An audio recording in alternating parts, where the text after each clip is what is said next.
Just checking real quick, TRP General, is that Commissioner Reyes?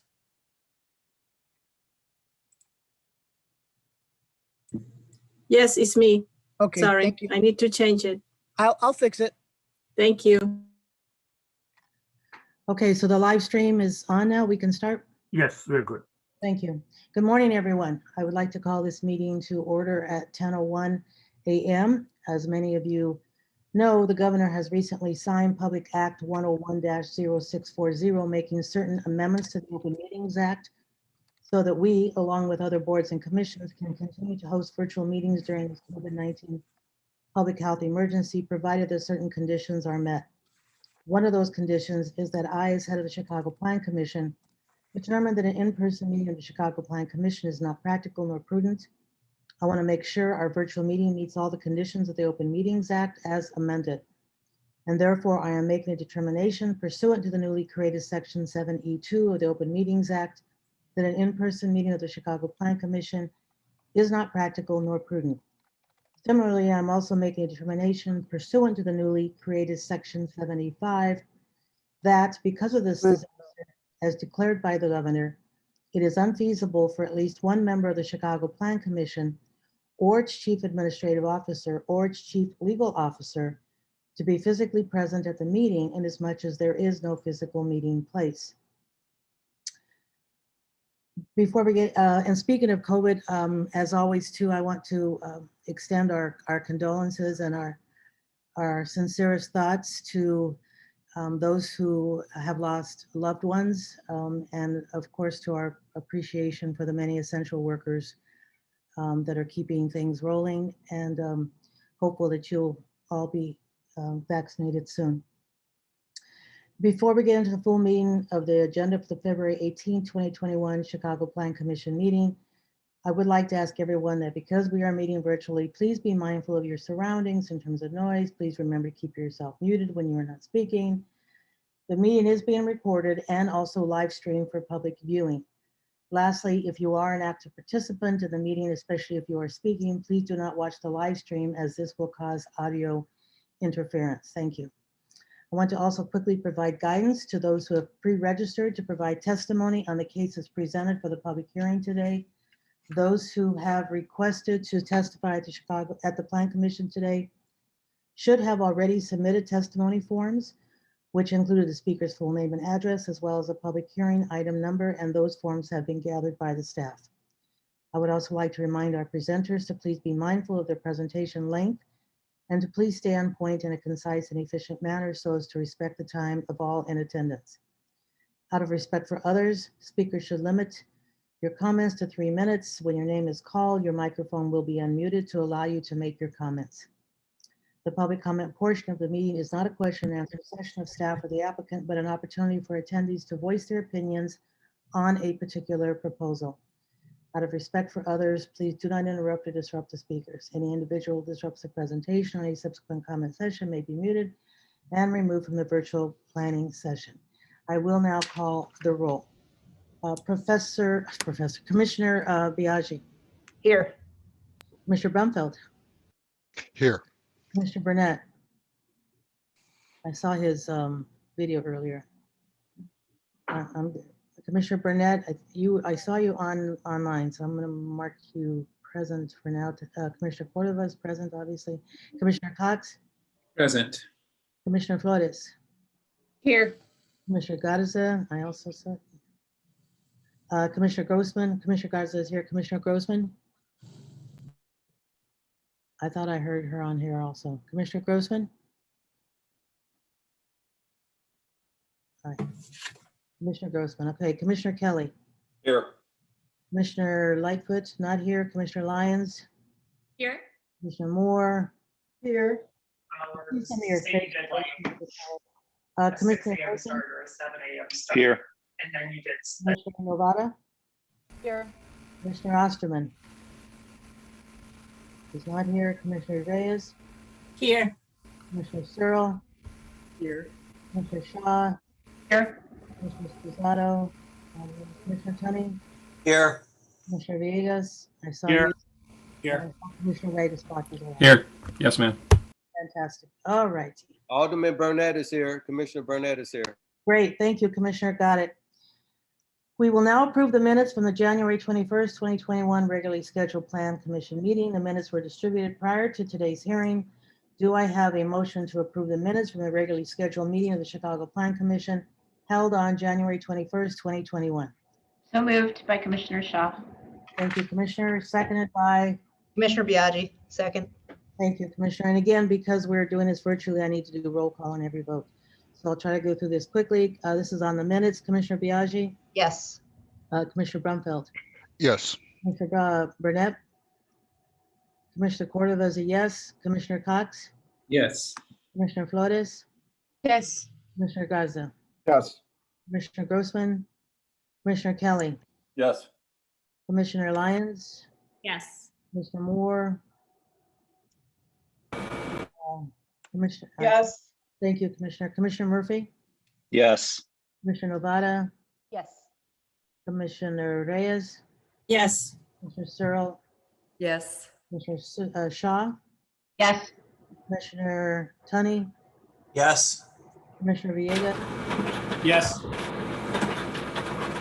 Yes. Okay, so yes, Alderman, did you have a particular question before I proceed?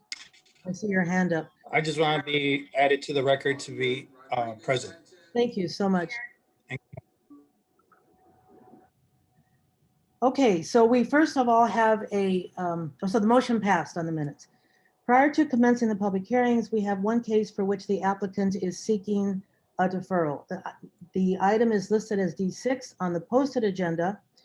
It's a proposed plan development and proposed Lake Michigan and Chicago Lakefront Protection Ordinance application submitted by Ateta Plus LLC for the property generally located at 525 South Wabash Avenue within the private use zone of the Lake Michigan and Chicago Lakefront Protection District. The applicant is proposing to rezone the property from DX-12, which is downtown mixed-use development, to a residential-business plan development to construct a mixed-use residential and hotel development consisting of a 23-story and a 36-story tower connected by a commercial and parking base. The development will contain 777 residential units, 314 hotel keys, 42,000 square feet of commercial space, amenity space, and 151 accessory parking spaces. Can I get a motion? Oh, this was in the 42nd ward. Can I get a motion to defer this item to a future date to be determined? I'm sorry. Can I get a motion to defer this item to a future to be determined Plan Commission meeting date? Moved by Commissioner Shaw. Seconded by Garza. Thank you so much, commissioners. All right, once again, we will vote on the deferral. Okay.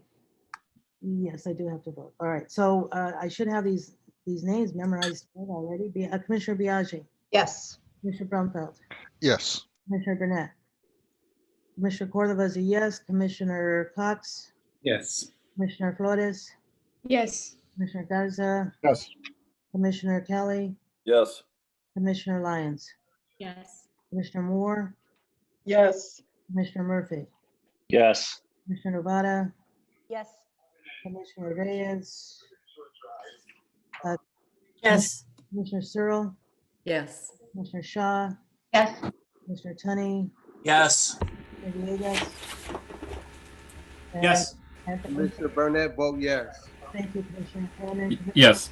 Wagasback is a yes. Thank you. Thank you so much. All right. So now we will move to public testimony. The items remain on the agenda today. We have 22 people signed in to speak today. As I call your names, please wait a moment. You will be unmuted and then you may proceed to speak. Please be reminded that you will have 3 minutes to speak. Here is the order in which I will call people. Bonnie Sanchez Carlson on item D1 and 2. I'm sorry, item D1. And then secondly, Butler Adams on items D1 and 3. Carla Smith on item D1, 4. David Saunders on item D1. David Winters on item D1. Demetrius Hawkins on item D1. Desmond Orr on item D1. Gilbert Neal on item D1. Kimmy Jordan on item D1. Lou Weeks on item D1, Nicole Jackson on item D1, Shelby Thomas on item D1, Tracy Bay also on item D1, Rhonda McFarland on item D1, Turkaya Wilson on item D1, Butler Adams on item D2, Christian Diaz on item D4, Juan Arieta on item D4, Melanie Hidalgo on item D4, Bonnie Sanchez Carlson on item D6, which is deferred, but she still wants to speak. Butler Adams on item D6, again deferred, but wants to speak, and then Butler Adams on item D8. So with that, let me please call Ms. Bonnie Sanchez Carlson. Good morning, Good morning. Madam Chairman, members of the commission. My name is Bonnie Sanchez Carlson, and I am the president and executive director of the Near South Planning Board. We're a not-for-profit community-based organization serving the business, institutions, and property owners in the city's Near South Side. Thank you for the opportunity to speak today on this proposed plan development. Near South Planning Board has had the opportunity to review this proposal on numerous occasions. We have spent many long, arduous hours over many, many years with our fellow community stakeholders, building a vision for the site, and thus have a vested interest in its future development.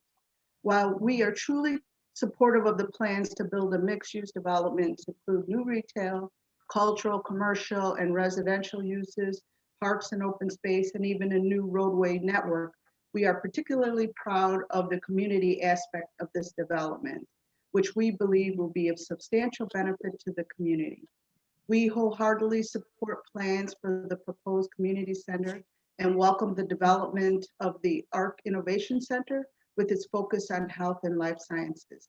We are pleased with the progress made by the Michael Reese Advisory Council, of which I am a member, in working with the developer to bring collective vision to fruition. And yet we recognize there is much more that needs to be addressed and accomplished. So we look forward to that continued dialogue. By the way, I also want to give special thanks to Alderman King for bringing us, the community, into the planning process every step of the way. Near South Planning Board does believe this project will be a great asset, providing jobs, services, amenities, housing, including affordable housing in the Bronzeville community. It is with all these expectations that Near South Planning Board lends its support to the planned development, including the applicant's request to rezone the property, and urge your support as well. So I thank you for that. And the other item, I don't need to testify if it was deferred, so I didn't know how to take that off. There'll be a public notice when that item comes back to the agenda. Okay, perfect. Thank Thank you. you for the time. Appreciate your time. And commissioners, I want to remind you that we also have a number of letters and statements in our packets that were submitted to us on this item. Next up to speak is Butler Adams.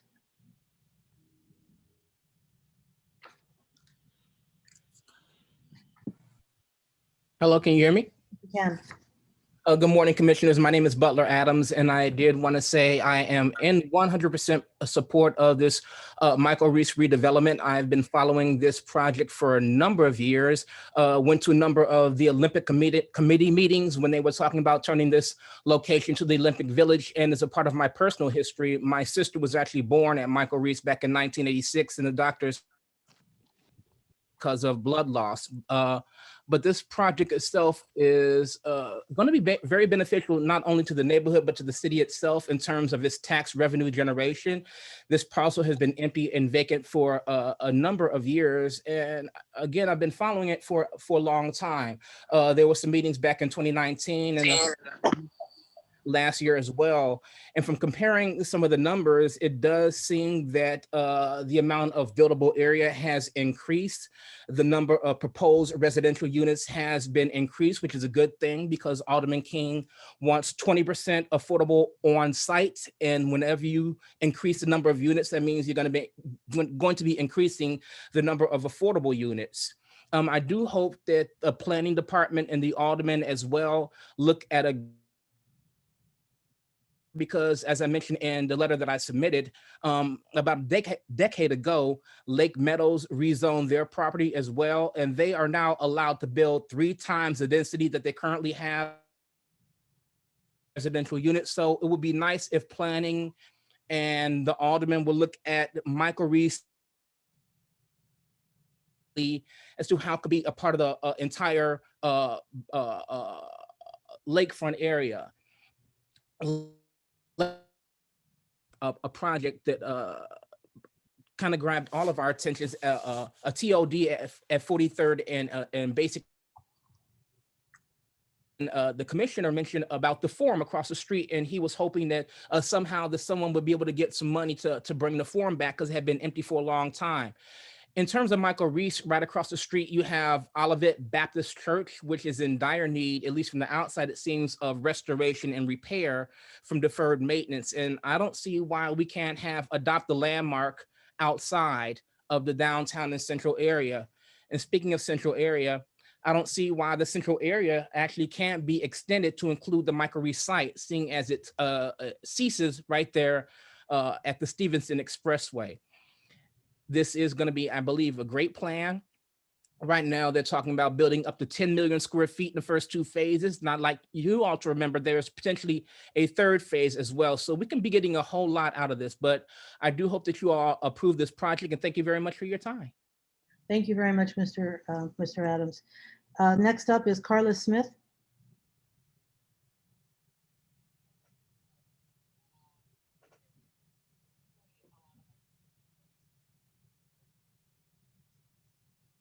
Is Carla Smith here? Unmuted and ready to go? Hello, can you hear me? We sure can, thank you. Okay, good morning. My name is Carla Smith. My family and I live in the 4th ward, not too far from the Michael Reese hospital site. I'm here, making sure that the hospitality jobs created by the Michael Reese Hospitality Development are good jobs that are going to uplift the community and the persons that, that are in the community. Getting a good job as a banquet server at the JW Marriott Hotel has basically enabled my family and I to buy a home in the Kenwood area. And it also allows my family to live here in a stable and healthy environment. I want others in the community to be able to have the same opportunity I had, basically by having a good job and having great benefits that are going to allow them to be able to afford the area. But basically the Michael Reese Development Project, they are not had any commitment to bringing good hospitality jobs and development right now. And, currently right now, that's a concern for us. So, me growing up, I always spoke out about the things that I was very passionate about. And as a parent, I want to make sure I set that example for my kids that they could do the same thing. So that is one of the reasons why I'm here today to speak out about this.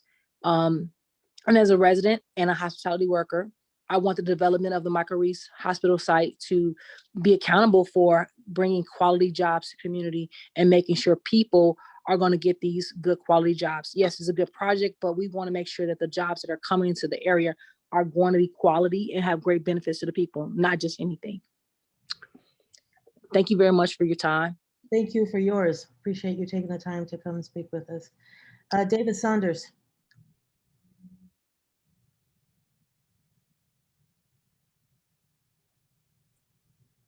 Madam Chair, I don't see Mr. David Sanders, but there are 2 unknown numbers. I've unmuted them. If Mr. Saunders is here, let us, how can we know who it is? Because they can't be unmuted.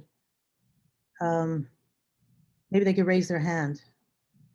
So if he arrives before we're done with public comment, we'll let him speak. David Winters.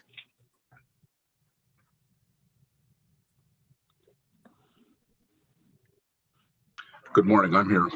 Good morning. Go ahead, you have your 3 minutes. Thank you. Commissioners, I'm the Chief Operating Officer of the Metropolitan Pier and Exposition Authority. We're very much in support of the program for the Michael Reese development.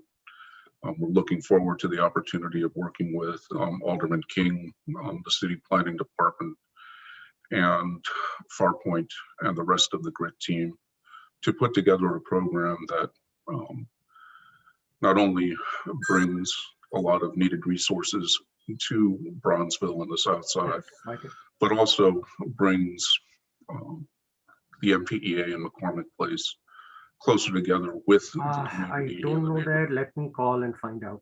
I'm in a different meeting. Tech, we can hear you, just in case you didn't realize that. Go ahead and proceed.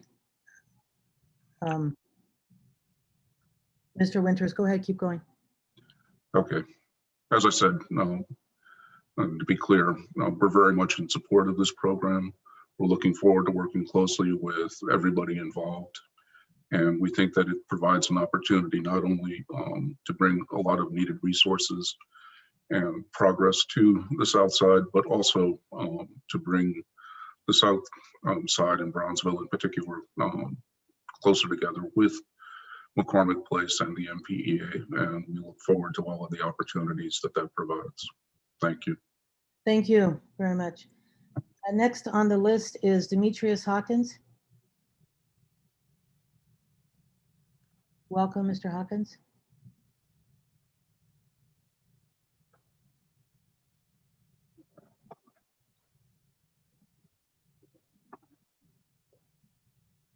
Have we unmuted Mr. Hawkins? Okay, there we are. I'm here. There Okay. we are. Fantastic. Love to hear your comments. Okay. Go ahead.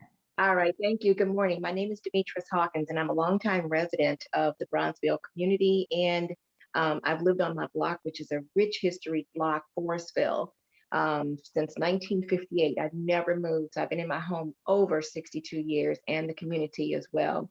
I've seen a lot of things come and go, of course, with that time frame of this was a rich community thriving back during the 1950s and 60s, where Blacks couldn't really go a lot of places to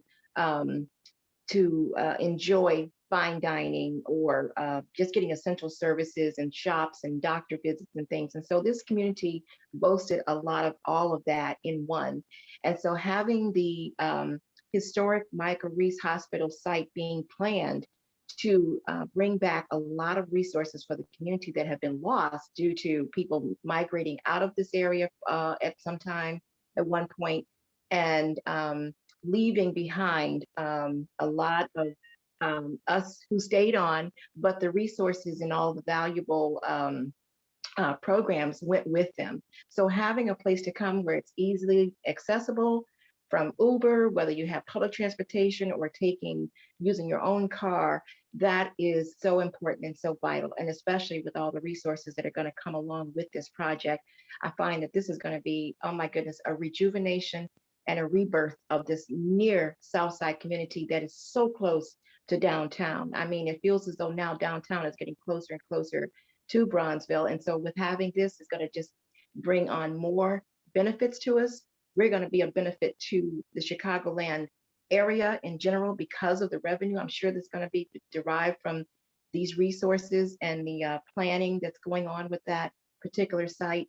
And it's just going to be amazing that the children of our children, which now I'm going on my great-grandchildren, will get to benefit and see how this rich community is thriving, coming back and making a difference all over again. Thank you very much for taking the time to come and share your thoughts with us. Desmond Orr.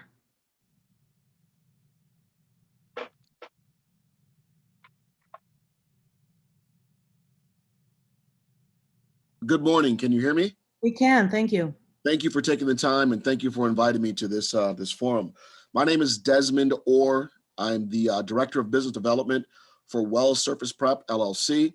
I'm a longtime resident of Bronzeville. I'm a transplanted Detroiter, so I must say that, and hopefully no one gets mad about that. But I've made my home here in Bronzeville for the last 15 years, my wife and 3 daughters. I'm very proud of the opportunity that's come up, and very thankful for Alderman King's work on making sure that the community is a part of every phase or every step along the phase of this redevelopment. There's going to be opportunity here for not only jobs, but for careers. Career development, skill development, generational opportunities will exist, all because this site is going to be redeveloped. And again, thanks to Alderman King's vision, we're all going to participate, I believe, in the advancement of those opportunities. So it's with that in mind that I'm here today to put my weight, whatever that may be, behind this redevelopment, and to say that I'm thankful to be a part of it. I look forward to what happens as we move along the line, and we're going to do some great things here. So thank you for inviting me. Thank you for having me be a part of this. I wish everyone the best, and I appreciate this opportunity. Thank you very much, Mr. Orr. Gilbert Neal.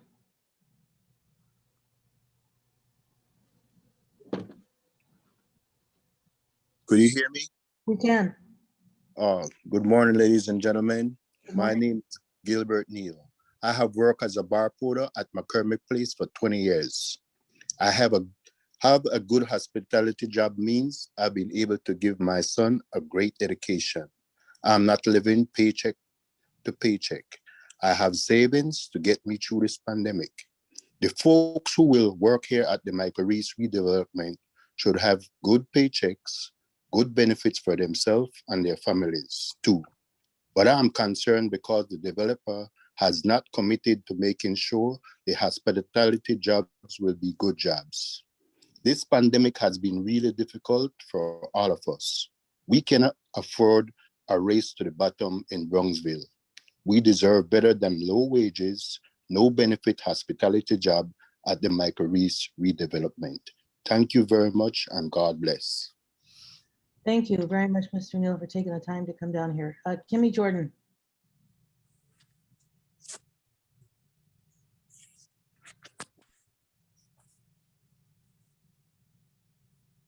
Hello. Good morning. Can you hear me? We sure can. Hi.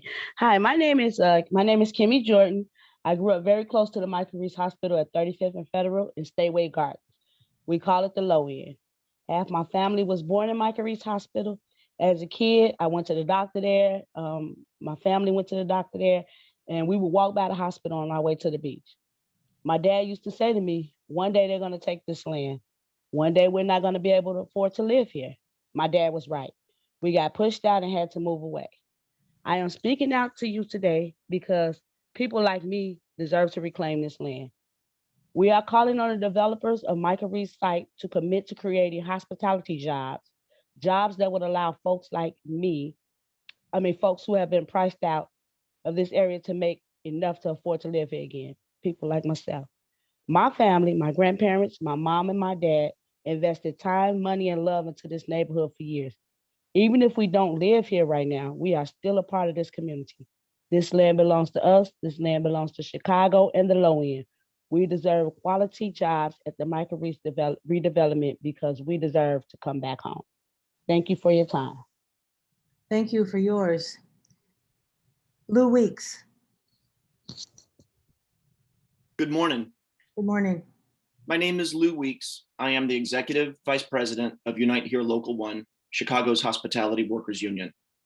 We are deeply troubled by the lack of commitment on the part of the development team and the city to ensure that the jobs created at the Michael Reese Hospital redevelopment will be good jobs with livable wages, healthcare coverage, and retirement benefits. We had raised our concerns in a letter to Commissioner Maurice Cox and Alderman Sophia King on October 12th of 2020. Unfortunately, our concerns have not been addressed. I spoke with the head of the GRIT development team on Monday of this week. While I appreciate his openness in discussing the scope of the hospitality component, which will be significant, he was clear that there is no plan in place to ensure that the hospitality jobs created at the Michael Reese Hospital redevelopment will be high quality jobs that uplift the community and our city.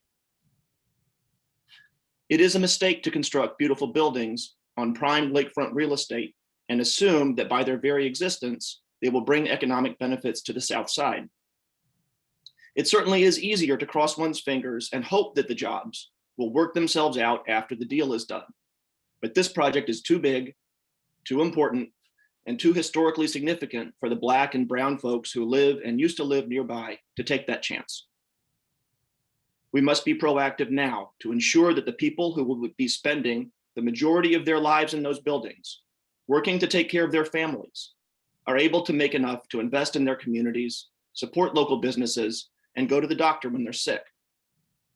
If we truly want this development to revitalize the South Side and bring equity to an area that has suffered disinvestment, we must consider today the future workers who will spend their days on this land and the families that depend on them. Thank you. Thank you. Appreciate your time. Next is Nicole Jackson. Good morning, commissioners. My name is Nicole Jackson. I'm an 18-year resident of the Bronzeville community, both the 4th and 3rd wards. I'm an attorney who has specialized in affordable housing and community development, and I've worked with developers, in particular in the Bronzeville community, over the last 20 years. And I specifically chose to invest and live in this neighborhood where I've done a lot of my work. I really believe in the potential of mixed income, mixed use communities. I'm an active member of my block club, live across the street from Ms. Hawkins, and I'm a member of the Armstrong Park Advisory Council and had the honor of serving on the Mayor's Housing Transition Committee. Over the years, what I've struggled with the most after dedicating so much of my time to helping to develop affordable housing in Bronzeville is the lack of complementary, innovative development that supports and enhances the rich architecture, history, and most importantly, the people of Bronzeville. My neighbors and I have talked about our desire for mixed use, walkable, vibrant communities with development responsive to our needs and our potential for growth.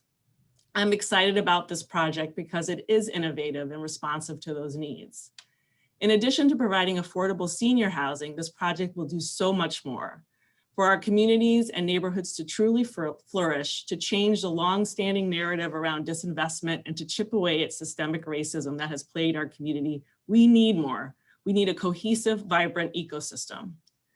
This project responds to our needs for jobs, retail, and sustainable infrastructure. It brings construction and construction-related jobs and full-time jobs, so health and life sciences, incubator space, and transit and data connectivity to the Bronzeville community. This project celebrates our sense of community and promotes our art, culture, and history by creating gathering spaces. With the 2 new parks and a community center, one of the things I noticed during COVID is that parks became an integral way to stay connected, socially distanced, but safely connected. And they played an integral role in keeping us all together. These gathering spaces are where community happens. And being an active block club member and PAC member, good things happen when we come together. And finally, this project offers a true launch pad for our young people so they can envision and realize their own potential by offering apprenticeships in fields that will prepare them for careers of the future and by providing incubator space that will help entrepreneurs and visionaries create and build. As you can see, I'm 100% in support of this project, and I'm excited to see the impact it will have on my neighborhood, the South Side, and our city. Thank you for your time and consideration. Thank you for your time, Ms. Jackson. Shelby Thomas.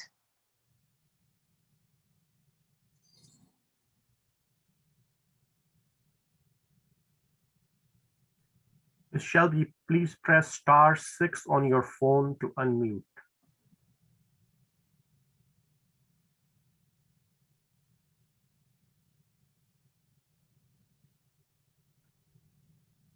You're unmuted now. You can speak.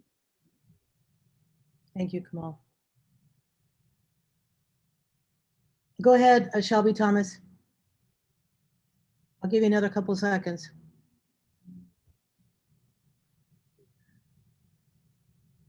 Shelby Thomas? You press *6 again, Ms. Shelby Thomas. Just press *6 and then maybe your phone is on mute. Some other mute button.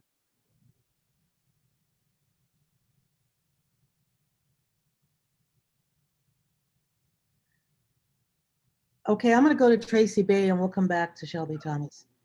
Hello. Oh, there you are. Okay, go ahead. Ms. Shelby, good morning, and thank you for taking my call. Actually, I am ecstatic and excited about this project.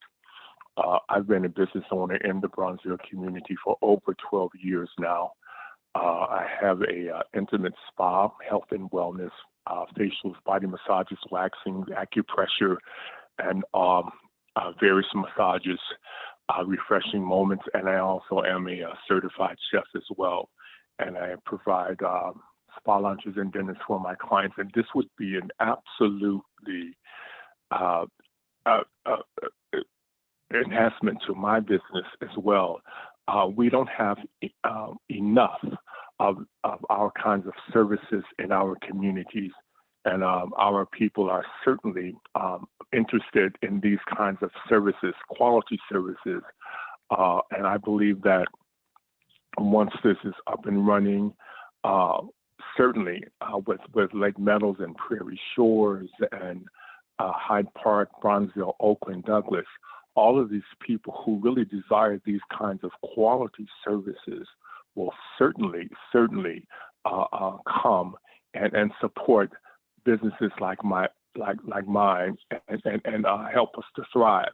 Also, it would certainly be a access to people who are unemployed, who desire to work in fields such as mine, and help to stabilize our community as a community that is diversified and services that tend to contribute to the wellness and the relaxation and the calmness of our community. We don't have enough of these services, and I am definitely on board with it.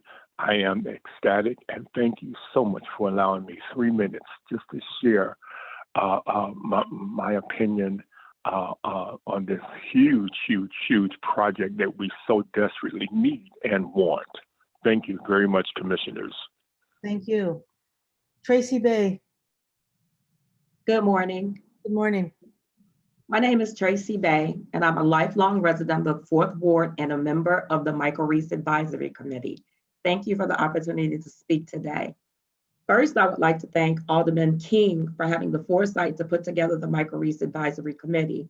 Her vision to put together a team of residents committed to working the processes of community input and systems of accountability for the developer to each other and her office should be applauded and instituted throughout the city for future developments as a blueprint to ensure the voice of the community can be heard and eventually seen when planning for community development.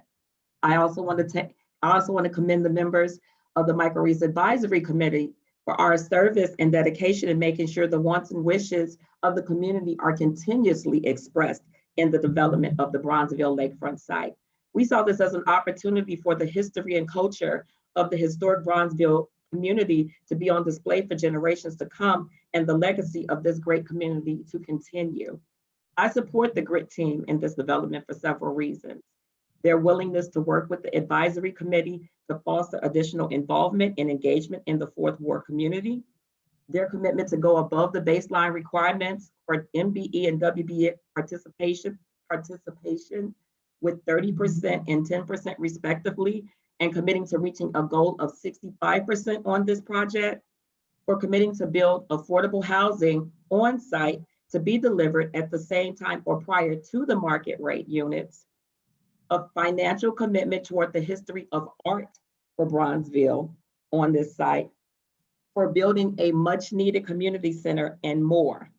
This project will bring many new people to Bronzeville and attract economic investment with new businesses and new customers to existing businesses.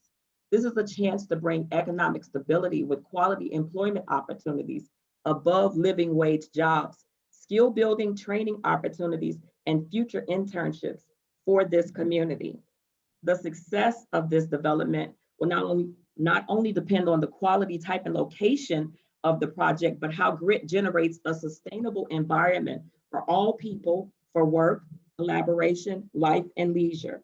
I believe GRIT's proposal shows how the Bronzeville Lakeshore community can flourish and become vibrant with a reminiscent future. Thank you. Thank you so much. Rhonda McFarland. Good morning. Good morning. My name is Rhonda McFarland. I'm the Executive Director of Quad Communities Development Corporation. I'm personally a 30-year plus resident of the 4th Ward and have worked for 30 years professionally and personally to support and grow our community in many levels. QCDC has worked in the Bronzeville area, including the Quad communities, for over 17 years. I thank you for the opportunity to speak in support of this planned development at the former Michael Reese site today. Quad Communities Development Corporation has participated in numerous community meetings with the development team, local stakeholders, elected officials, and have been impressed with the consideration given to community voice, economic impact, and providing real opportunity for local residents to benefit and grow wealth as a result of this development. Additionally, the development team has consulted with Quiet Communities Development Corporation, specifically related to assuring that small business opportunities will be available and accessible to local business owners, and specifically business owners of Black and Brown cultures and women. I'd also like to echo commending Alderman King for the development of the advisory committee that has been supporting her and our participation in helping her draft and put that committee together, which has been valuable and a model that should be considered throughout the city for large developments such as this. The proposed plan development includes revisions appropriate to bring economic, infrastructure, and housing improvements that will benefit the Bronzeville community in the long run. While noting that the project will be executed over multiple phases, over many years, and as such, we look forward to the development team continuing efforts of open communication and inclusion in discussions and planning. And for the development team, which we know will continue to take care in the selection of its future tenants, large and small, to assure that they will value the community and the residents and have business operation histories that demonstrate their ability to be good corporate partners in Bronzeville. We're especially appreciative of Alderman King and her efforts to ensure community involvement and a voice at this table.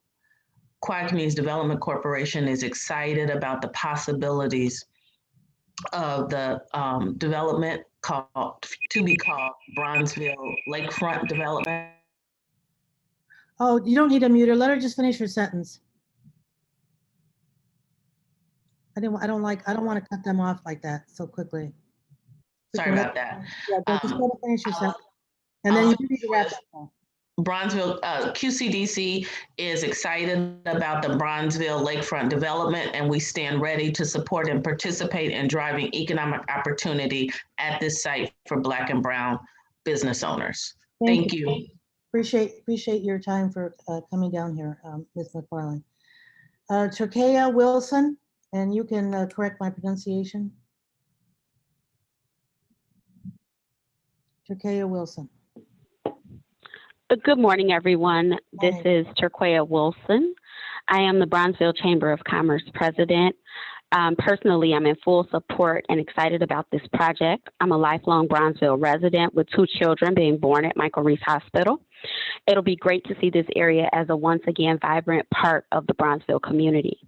Professionally, as the Bronzeville Chamber president, the Chamber supports this project as the highest and best use of this land. It'll benefit local entrepreneurs with procurement opportunities as they provide jobs to the community. This further enhances our Bronzeville ecosystem, and the project components create a live, work, and play space. We commend Alderman King for listening and taking action based on the community stakeholders, including both affordable housing for residents in this planning process and ensuring that a portion of the retail space is slated for local businesses with rental discounts. Again, we fully support this project. Thank you. Thank you. Appreciate you taking the time. And that was it for item D1. Now we're going to item D2, Butler Adams.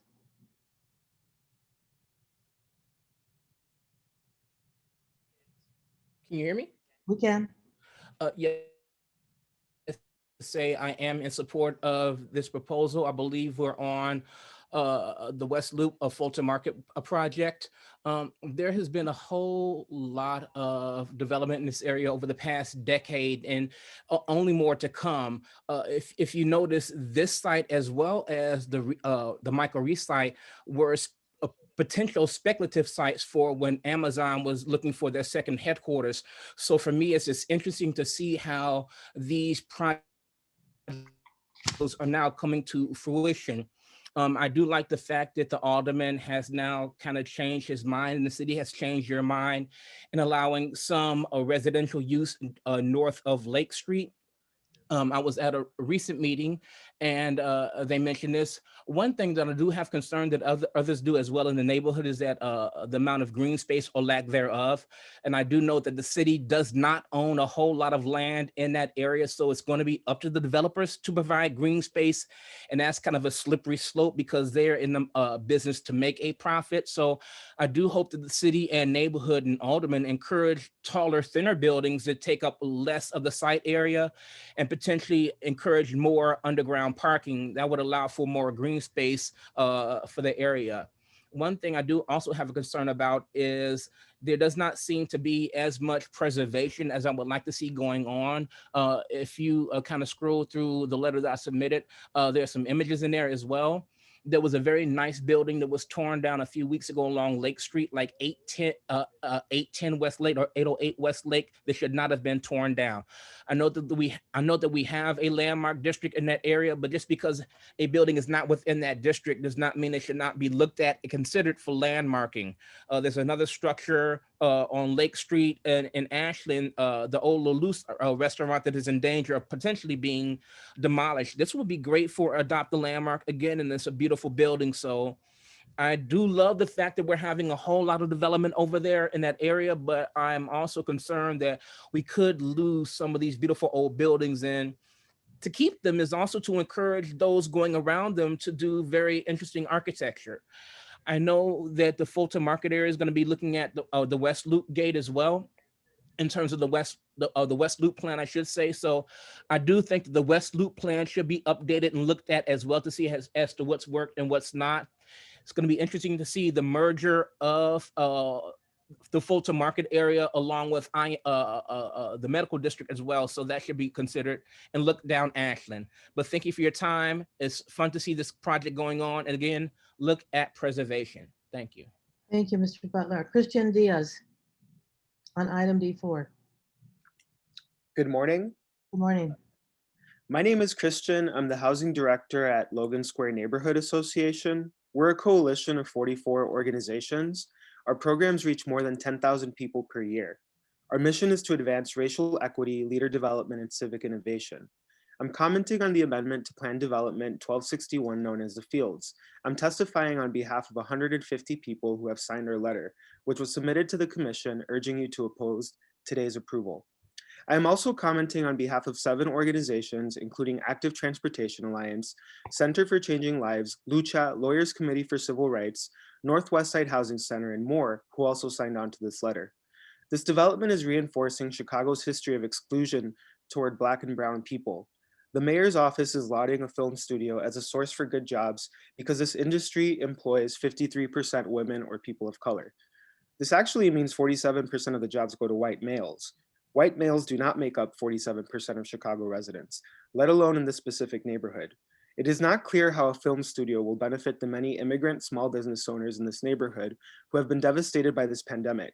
How is this promoting racial equity in Chicago? We are subsidizing yet another mega development on the north side. Meanwhile, families can barely keep up with rent or their own taxes. Despite the significant benefits that developers are asking for from taxpayers in Chicago, there's been little to no transparency about their plans. The developer has presented to the 31st Ward Zoning Advisory Council twice. Not once did they mention a demolition or new construction. They never mentioned a film studio. We learned about these through city agendas posted online and in the newspaper. We urge the Chicago Plan Commission to oppose this amendment until the developer has agreed in a legally binding way to respectfully include community benefits for residents who are being harmed by gentrification and displacement. We have outlined solutions that we think are reasonable in our letter. When we learned about the potential for a demolition and new construction, we asked Alderman Felix Cardona Jr. to host another meeting. The meeting took place last Thursday. The notice for the meeting was distributed by hand door to door just 2 days before the meeting and only to households within 250 feet of the site. Some residents didn't see the flyer until after the meeting took place. There were 20 or so attendees at this meeting, and half worked for the city or the developer, including staff from DPD. Not one person at this meeting spoke in favor of the project. The concerns that were expressed were about transparency, parking issues, pollution from a demolition, and inclusion. At this meeting, the developers said they had met with each group on the Zoning Advisory Council individually, and that we were all supportive. I'm on that council, and this is a lie. We have requested a meeting with the developer and have yet to hear from them.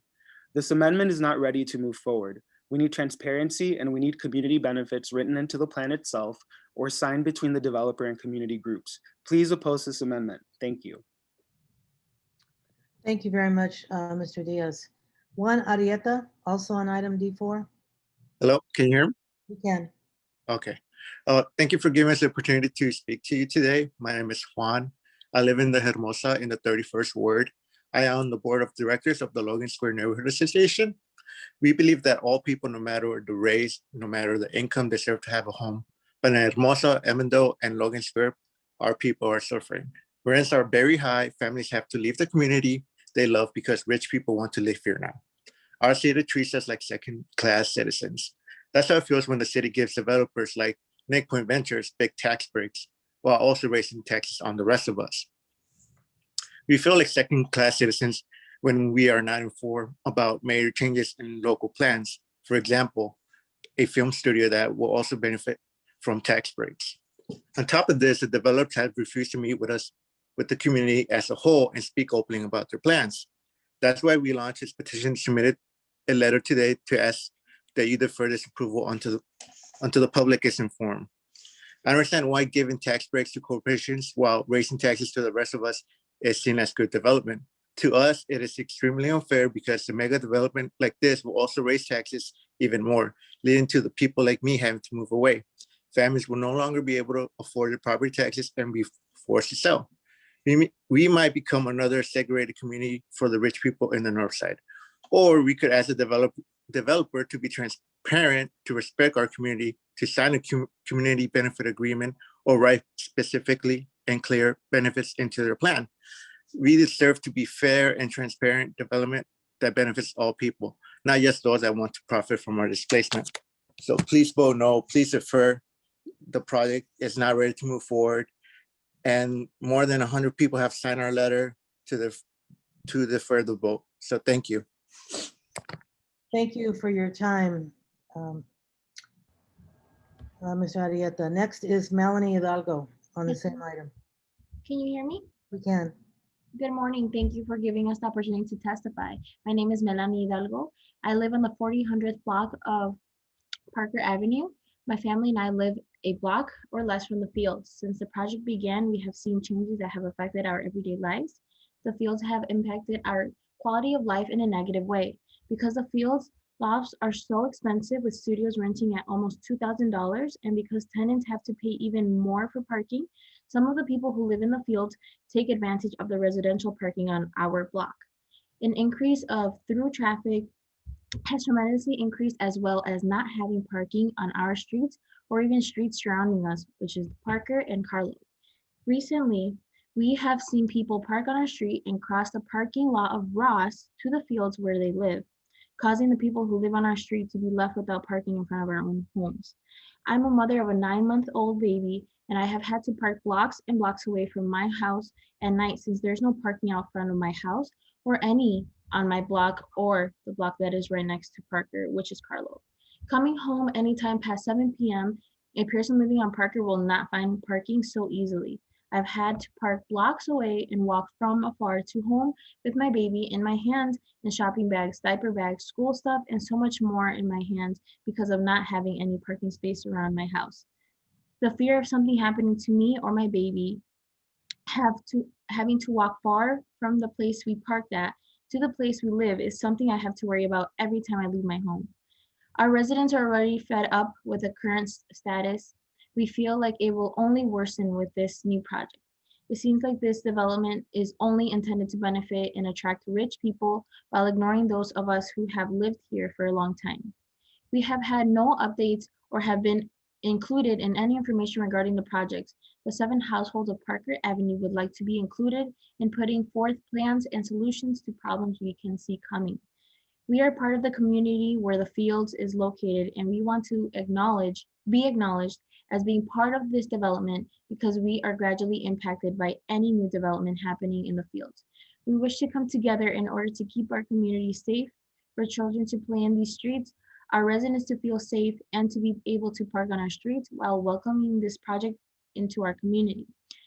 We urge the Plan Commission to vote no on the fields and not approve this until there is a traffic study and until the developer signs a community benefit agreement with the residents. Thank you. Thank you very much for your time. Ms. Sanchez Carlson, on item D6, the one that's deferred, are you still on and did you still want to speak?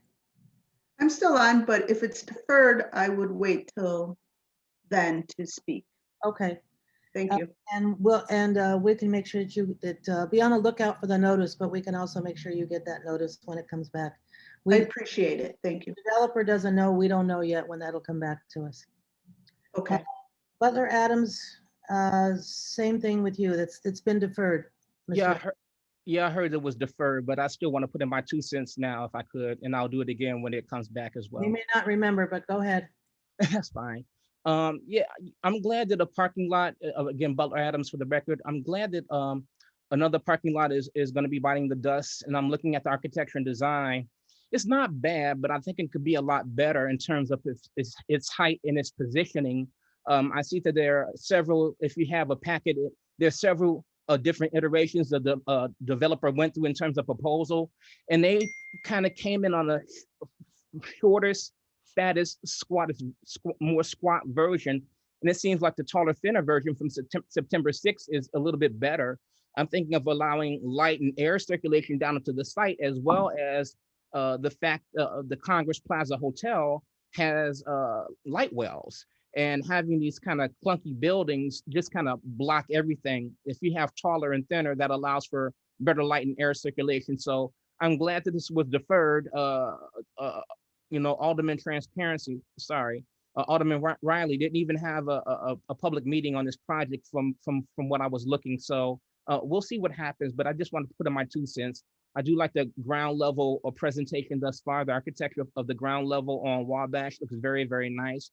Going to have active space where you have a parking lot right now, but in terms of the height and orientation, I think that it's kind of off right now, and I think we can do better. It's stubby and it makes no visual impact on the skyline at all. And this is an opportunity to create height and more visual depth and great architecture because it's overlooking Grant Park and the lakefront. So I hope that planning will be looking at that and talking with the developers to perhaps make some revisions. Thank you for your time. Thank you. And Ms. Sanchez Carlson, perhaps if you are still on, maybe you do want to give your comments, because maybe it's something for the developer to be thinking about as they prepare to return to us. So if you're still on, you can have your time to speak.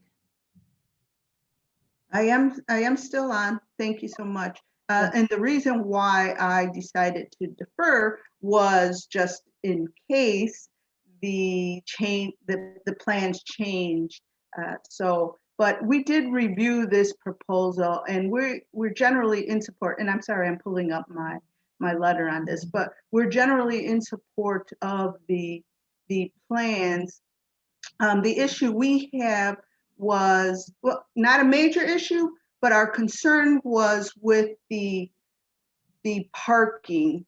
And while we believe this is an extraordinary, well-designed project, parking is a potential concern. And this development would be eliminated the existing surface parking lot that currently hosts 380 spaces without providing much replacement for those lost spots. And while we're aware of the parking supply in Grant Park and other locations near the site, and while we recognize that this is a TOD project, ideally, we would love to see additional parking spaces in this proposal. We believe this project is in need of parking within the specific location. Currently they're saying 151 on-site spaces do not seem nearly enough for these grandiose plans, which as it's currently shown includes residential, grocery store, restaurant, and stuff like that. So one suggestion we offered was to eliminate the townhome type units, which may provide some additional parking spots. But we're surely the developer could consider other ways to hide the parking. But we were in support of it. We will have some ideas on how to use some of their 10% NOF funds, but we were in support of this plan. So thank you. Thank you. Thank you very much. And then finally, Mr. Adams on, Butler Adams on item D8.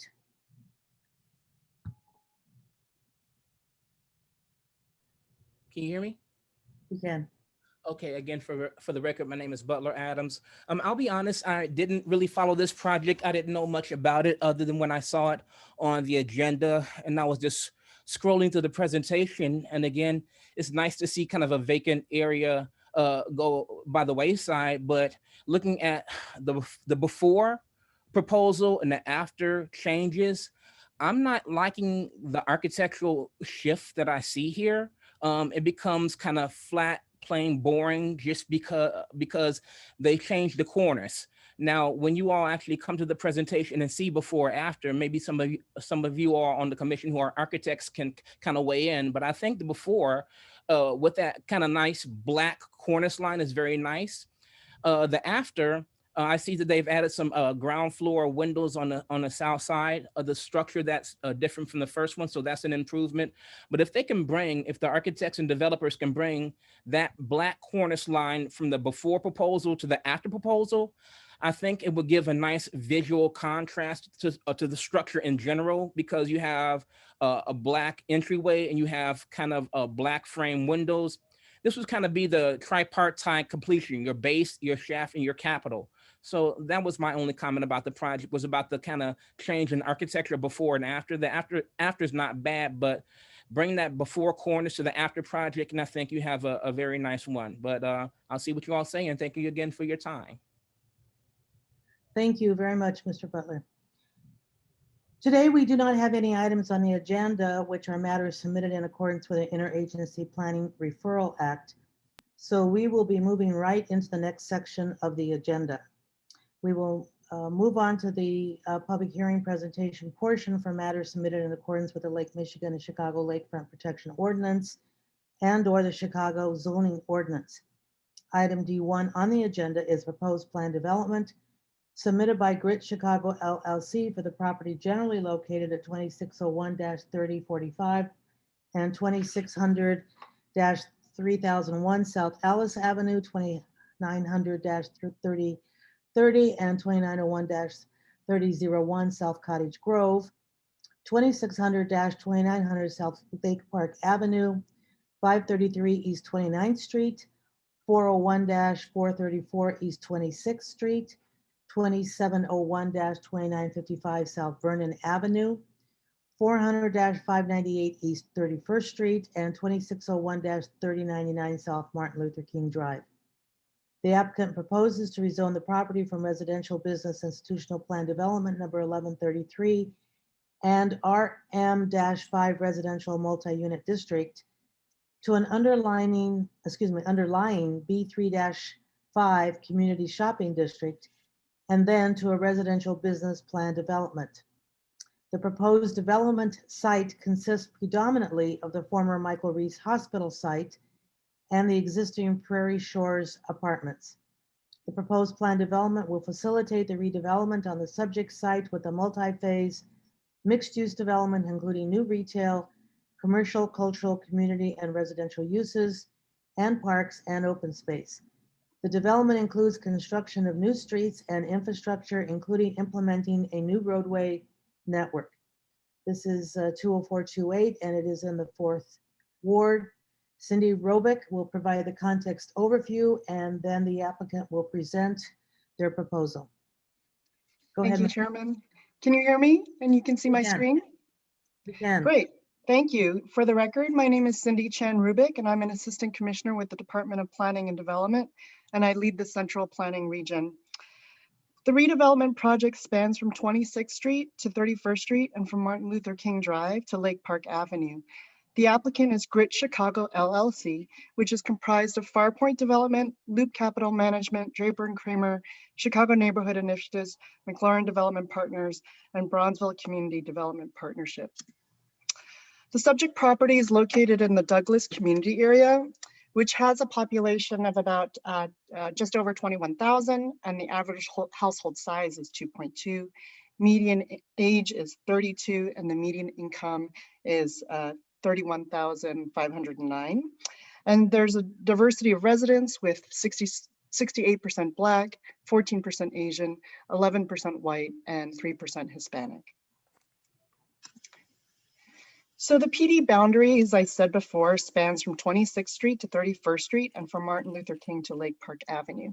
The site is just south of McCormick Place Convention Center and its associated marshalling yards to the east along the lakefront.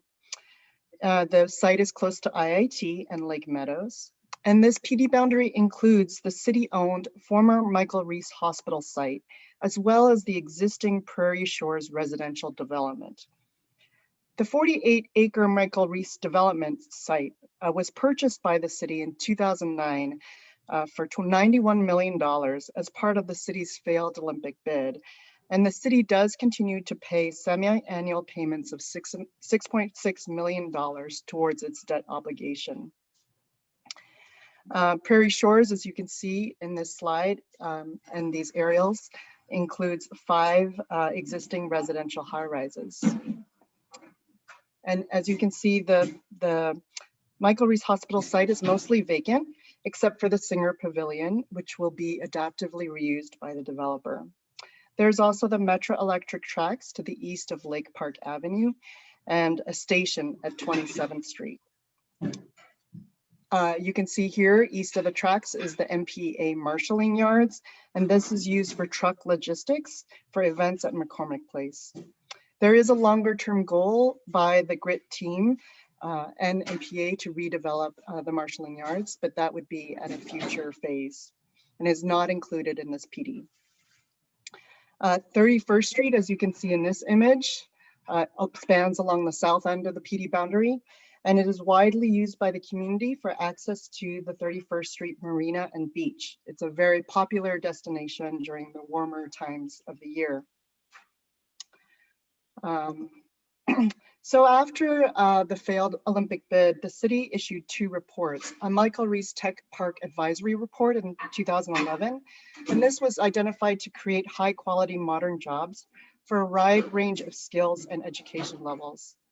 And then in 2013, the city issued a Michael Reese Redevelopment Strategy Report that recommended to create more of a mixed use community with residences, offices, and new entertainment attractions for the south side of Chicago. And then the city issued an RFP in 2016, which encouraged a wide range of uses based on that previous report, including commercial, institutional, tourism uses, entertainment, and sports and recreational facilities, as well as residential uses with public open spaces and sustainable features throughout the site. GRIT Chicago LLC was selected in 2017 as part of that RFP submission process. And we have been working with this development team since that time. So this is just a bit of a timeline of the process, how we have gotten to today. Over the past 4 years, after GRIT was selected as the winning team from the RFP, Alderman King established the Michael Reese Advisory Committee, and the team began meeting with Alderman King as well as her committee and the city regularly since that time frame. And over the past 1.5 years, this process has intensified with DPD-led working group meetings that occur twice a month and include representatives from the Advisory Council and Alderman King, as well as city departments from CDOT, AIS, Department of Law, CTA, and Metra. We also, the Department of Planning and Development also created a webpage for the project so that the public could see information and any updates of status, as well as to submit comments throughout this process. The team filed their PD application last June, and the team's draft PD documents have been shared with the working group throughout this time period. Also in preparation for this Plan Commission meeting, Alderman King and the department co-hosted a community meeting last October, which was attended by over 400 people. And the webinar recording of that meeting was posted on our webpage. This is a complex project that will involve multiple legislative steps.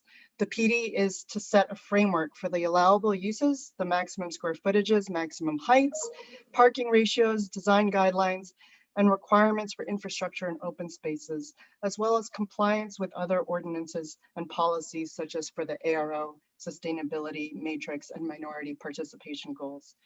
This PD also includes site plan approval for the first building proposed to be built, the Chicago Arc Innovation Building, as well as outlines the process for site plan review for all future buildings, which will include all necessary documentation to show compliance with this PD and its design guidelines, a traffic study if it's required by CDOT, a school study if it's for new residential uses, a community meeting, and a presentation to Plan Commission.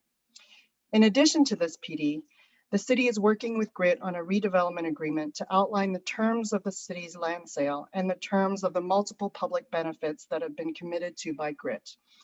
And the redevelopment agreement is expected to be introduced to City Council in the coming months.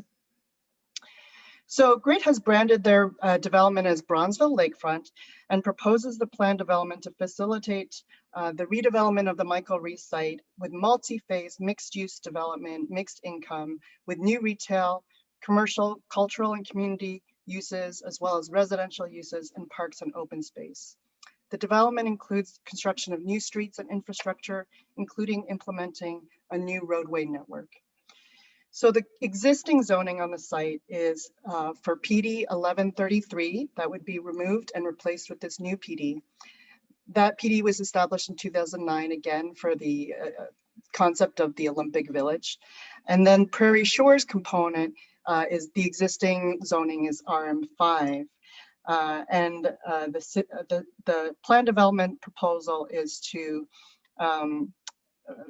replace this with an underlying B3-5 community shopping district, and then to a business residential plan development. The PD includes the Prairie Shores property because we need to facilitate the new street network. And we also need to bring the property into zoning compliance because the existing residential building heights are current legal non-conforming under the RM5. So the proposed PD is divided into 3 sub-areas. In blue is shown the property that is owned by the Prairie Shores entity. In the 2 shades of orange, the darker orange is on the southeast end, and the lighter shade of orange, this is the site that is the city-owned former Michael Reese site, where we will have a redevelopment agreement in the coming months. And the parcels are divided into sub-area 1, 2, and 3 accordingly. And the maximum FAR will be a total of 4.06 across the entire PD, because the parcel at 3A will be limited to a 2 FAR, while the remaining sub-areas will be a spread of 5 FAR. The gross site area is just over 3 million square feet. The net site area is about 2.3 million square feet. And then there's a maximum amount of total units is 8,653 total units, which includes 1,867 units in the Prairie Shores component. So I'm going to transfer this now to Scott Goodman from Far Point Development, sorry. Thank you so much, Cindy. So good morning, commissioners, and thank you for the time. It's really, we couldn't be prouder, more honored, and really humbled by the chance to present this to you. We think the PD discussion for the former Michael Reese site is so important to Chicago and really for Brownsville in particular. A lot of work has gone into it over the months and years that we've started doing this. Special thanks to Mayor Lightfoot and Deputy Mayor Myakar, Commissioner Cox, Cindy Rubick and your DPD team, fantastic getting us here, and especially Alderman King and the Advisory Council, who has been so instrumental in getting us here. So I'm Scott Goodman. I'm representing the GRIT team right now, and Cindy mentioned quickly who that is. Far Point Development is a company I'm a principal of. Loop Capital, I'm sure most of you are familiar with. Jim Reynolds and a very influential firm here in Chicago, Draper and Kramer, 130-year-old Chicago developer and real estate operator. Dave Doigan, the Chicago Neighborhood Initiatives, obviously doing so much throughout the city, especially in Pullman. The Brownsville Community Development Partnership with Paula Robinson, McLaren Development, all of whom represent our team. And I think that's really important to point out that, you know, what's unique about this mega development is that we are a team, and we really came together bringing our own unique experience, talents, expertise, really to make sure that this long vacant site really becomes an ecosystem for growth and something which attracts investment in what has been a highly underinvested area for so long. And it's a great chance for job creation and opportunities and careers, as we've heard earlier, housing, hospitality, restaurants, and so many more experiential things that will really make this vacant land into just a vibrant community. And you can go to the next slide. And next slide, please. Thank you. And as part of what we've been trying to do here is from the very beginning, we really wanted to create really a model for the healthy community of the future, and that involves so many things. You know, it's not just healthcare, but so many other you know, again, as I mentioned, jobs and the way you live and work and play. In a very diverse, equitable, and inclusive way. And we'll get to that more later in the presentation. But what could be more timely right now than something that really is in the crosshairs of Mayor Lightfoot's Invest Southwest initiative. We're bringing life sciences and innovation to the site. Again, health equity, you know, diversity, and just taking the debt-laden land that's been there for so long as a burden to the city and bringing life to it. So as part of that, and what we're very proud of is our first building will be the Chicago Arc Innovation Center, which you'll see pictures of shortly. And that'll be really anchored by Sheba Medical Center out of Tel Aviv. It is the #9 ranked medical center in the world. Equal to places like Mayo and Cleveland Clinic and Johns Hopkins and others that you've heard of. And they are a leader in innovation when it comes to healthcare, health delivery, medical devices, and many other things. They've been a world leader in COVID research and COVID treatment. They are going to anchor the first building, which will be a 500,000 square foot building where Cindy is pointing the arrow right now. And really, the idea there is to create a job generating environment, which will really help, you know, again, in our times of pandemic and fiscal problems, you know, the idea is to fill the hole, not dig a deeper hole, and bring more economic benefit to the city, the region, the state, and really this becomes a national and global project as well. So with that, I'm going to turn it over to Jim Reynolds, who will talk about the economic impact. Hi, thanks so much, Scott. I appreciate the opportunity to have a chance to present today. I really want to thank Alderman King for her leadership, tireless dedication, and hours that she has really spent to make sure that we get this right, and that the impact that we say we're going to do is really felt and shared within the community, and also the city as a whole, and ultimately the state.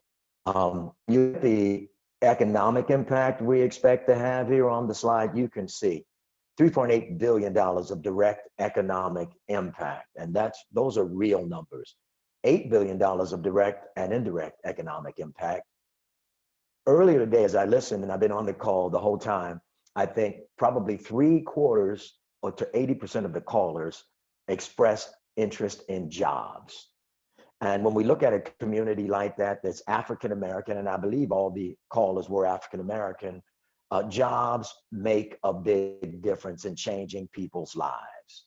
So when you look at 30,000 full-time jobs, 45,000 construction and related jobs, and 17,000 direct construction jobs, you're talking about jobs that pay significant wages that basically are transformational to human lives. And so one of the things that we want to stay focused on is the economic impact of this development. I don't know if we have another slide there or I can continue on. What's on the next slide? Okay. When we look at, and this is the thing that I'm very, very, very concerned about. I'm from, many folks know Loop Capital. Loop Capital is an investment banking firm that I built in Chicago that now is the largest African-American owned investment banking firm in the United States. I'm also past chairman of the Business Leadership Council, which is basically a group of 120, 125 African-American businesses, the largest African-American businesses in the city. So I am very attuned to what happens with business when we look at this and jobs. With the aldermen really pushing us, negotiating with us, encouraging us to do better than the minimum in terms of minority business, to go from the 30% requirement to a goal of 65% minority business on a $3.8 billion project over 10 years. That's significant. That's going to be transformational for the construction companies, the engineering companies, the technology companies, the legal firms, all the professional services firms. That's going to be very significant. I also heard on the calls earlier concern about local hiring. They're going to be our first priority. You live in that area, it's 68% Black. We're going to have significant Black opportunities. We expect to do a significant amount of hiring from that local pool. Small business, I also heard that today. The business opportunities, the shops that are going to be located there, we have an agreement with the mayor to make sure that local businesses have a chance to do business there at a rate that's below market for their cost of their businesses to be there. And vocational training for jobs, real jobs, good jobs. We're talking about apprenticeship training in the trades. And for many of you know that the trade unions have been very difficult for African Americans to be parts of over the last few decades. We're sitting down with the trade organizations to say, it's time to let these youths in. And so we're committing 75 apprenticeship opportunities a year in conjunction with the trades, and also 10 internships a year for young people to be able to learn how to do these jobs. These are transformational type opportunities for our youth, and should benefit and change the lives of many, many, many people on the South Side. So I think that might be it for me. And I want to just salute the Mayor Lightfoot, and her focus there around the city, and Deputy Mayor Maya Carr for his work and effort. So thank you all. Thank you. One of the things that we're really committed to is making sure, as you've heard from the speakers, that we've engaged the community, that they're involved in the process of our design, and that they're also involved in the benefits coming to this site. One of the most important things that the community has said that they want is the Bronzeville Community Center. We have committed to making sure that this community center is on site and will be about 40,000 square feet. We're really excited to bring this new institution to the Bronzeville community and what that will mean for visitors as well as Bronzeville residents. In addition, we'll be honoring the old Michael Reese Hospital site on the inside of the Singer Pavilion with an exhibit. We'll have 18% of the site as public open space, including 2 new parks. We'll also be doing enhanced streets and up to $25 million for educational resources in the 4th Ward. Next slide, please. Affordable housing has come up quite a bit. We've committed to 20% ARO units on site for newly constructed residential buildings within the PD.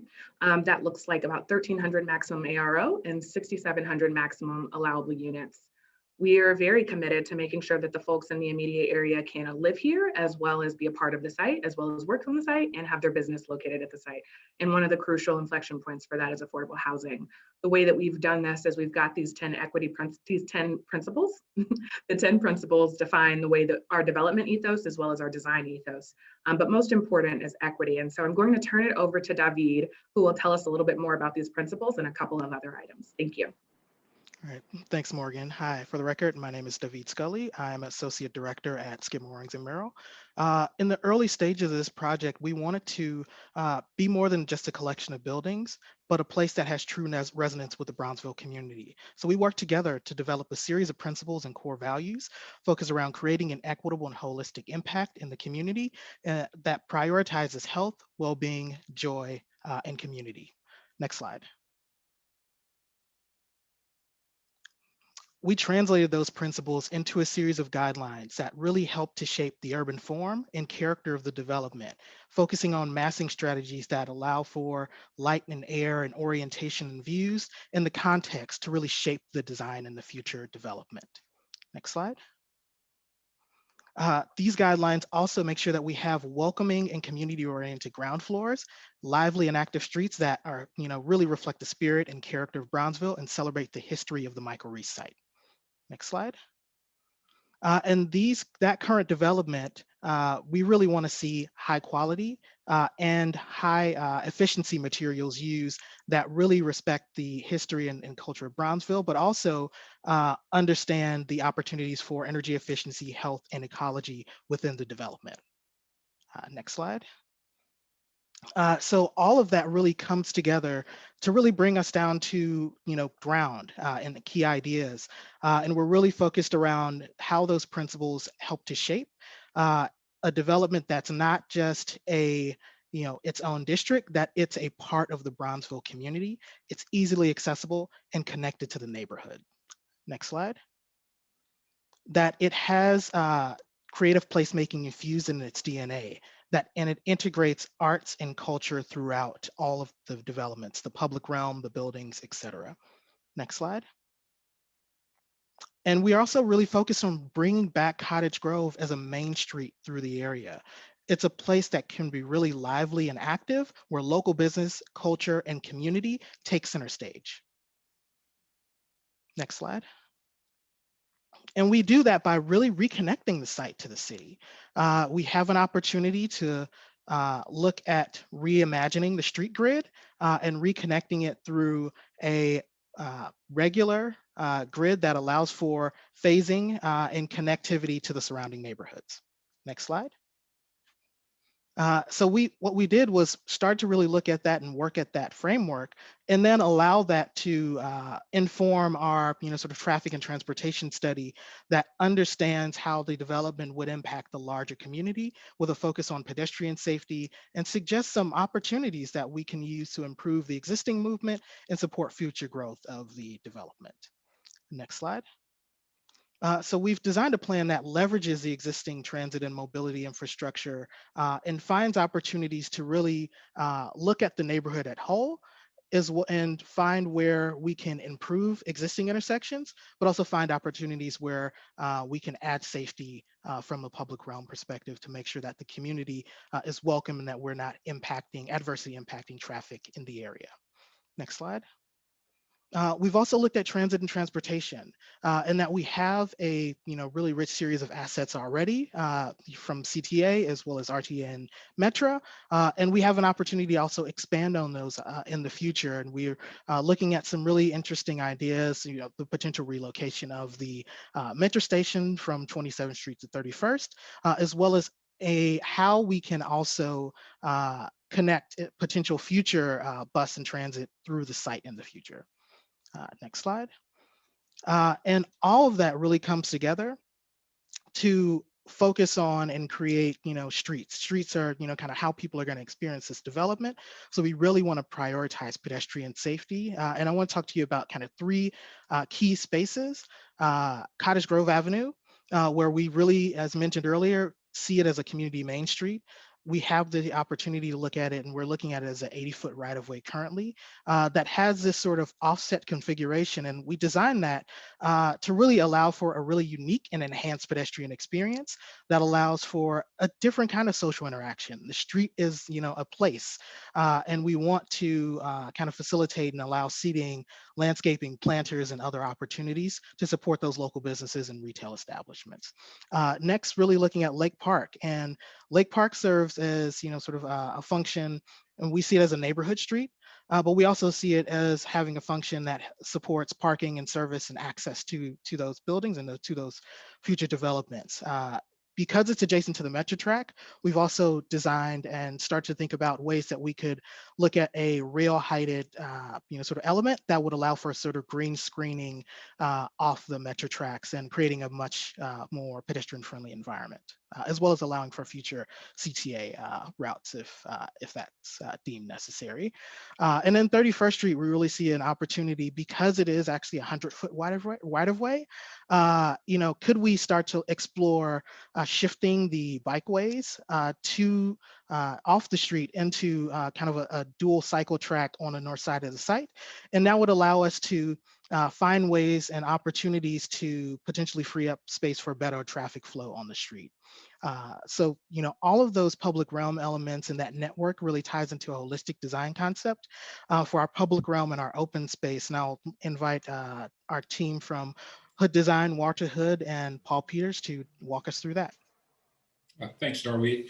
We're really excited to be part of this wonderful project, and listening to a lot of the comments today, this idea of how do we speak about this rich history of this amazing neighborhood. And we're really inspired by Greg Spears, this painting of Bronzeville on a Saturday, and this notion of how do you create this reminiscent future by looking towards the past, but also bringing it forward. And as Darby suggested, maybe we can create a network of public spaces in which people on their daily sort of patterns and practices come together in retail shopping and other sort of uses in the neighborhood. Next slide. We've done this by trying to weave together a series of spaces to reconnect the community, both north, south, and east, west. And we've sort of used this idea of a quilt as a way of thinking about community process, but also how all of these spaces actually come together, creating this kind of idiosyncratic set of public spaces that again, builds on this rich history, but also looks forward and tries to sort of bring different groups of people together to experience this wonderful landscape. Next. And we've done this in a very simple way through these three layers. The first one is the cultural ribbons. As Darby talked about, Cottage Grove becomes this really important spine through the neighborhood, as well as having a secondary spine that begins to reinforce the lakefront. And then we have our civic parks that weave in those public spaces, which again is more than 80% open to the public. And then lastly, the social rooms, and we call this the more idiosyncratic. These are the places where on a daily basis, things change and different program can expand. Now, Paul Peters from my studio will actually take you through some of these concepts. Thank you, Walter. Next slide. The open space, we've developed a set of guidelines that we've been working with through the community and the design team. We've set aside 10 acres of open space, and of that, 5 of those acres will be publicly owned parks, and then 5 acres will be on parcel open spaces, as you can see here. Next slide, please. I'm going to walk through just a couple of these key elements. So the 31st Street Park, which is one of the 2 parks on the south end of the site, is right adjacent to the ARC Innovation Center. We think this is significant in the first phase as it connects to the existing community, also connecting into the Bronzeville Welcoming Center. And this is an initial framework, and we'll work with the community to develop the integral parts of this. But initially, we're looking at a seasonal plaza and a pavilion, natural gardens, which connect back into the Burnham Lakefront ecological framework, as well as other opportunities for seating and program. Next slide, please. As you can see here, the intention is you come in using planting that are more naturalized and riffing off of the natural environment of the lakefront, as well as providing ecological benefits for habitat, as well as for community health and wellness. Next slide, please.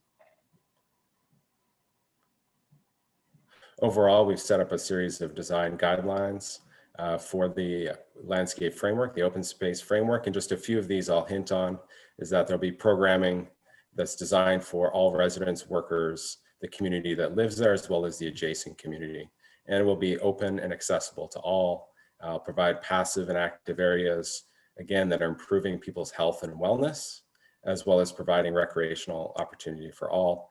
And very importantly, integrating public art with respect to the legacy of the Michael Reese Hospital and the Bronzeville community, its history, its culture, and its future culture as well. And again, providing green spaces that naturally manage stormwater, create diverse habitat, improve air quality as well. Next slide, please. With that, I'll hand it off to our next presenter. Thank you. Thanks, everybody. So, with that framework of open space, of streets, of parks, we really look to build on that and really start strong, as was mentioned earlier, with the ARC Innovation Building, the Bronzeville Welcoming Center, and the 31st Street Park, as well as reactivating the Singer Pavilion in the senior housing as well. And I'll hand it over to Mark Nagus to walk us through the ARC Innovation Center Welcoming Center project. Okay, thanks, David. So the ARC Innovation Center is a campus that's centered on health and wellness, both inside of the building with its nearly 500,000 square feet of program area that's focused on research and life science, and the outdoor terraces which directly connect tenants to nature, as well as the neighboring landscape that we just heard about in the active public realm. Next slide. So the ground plane is left porous and open to encourage people to seamlessly move throughout the site.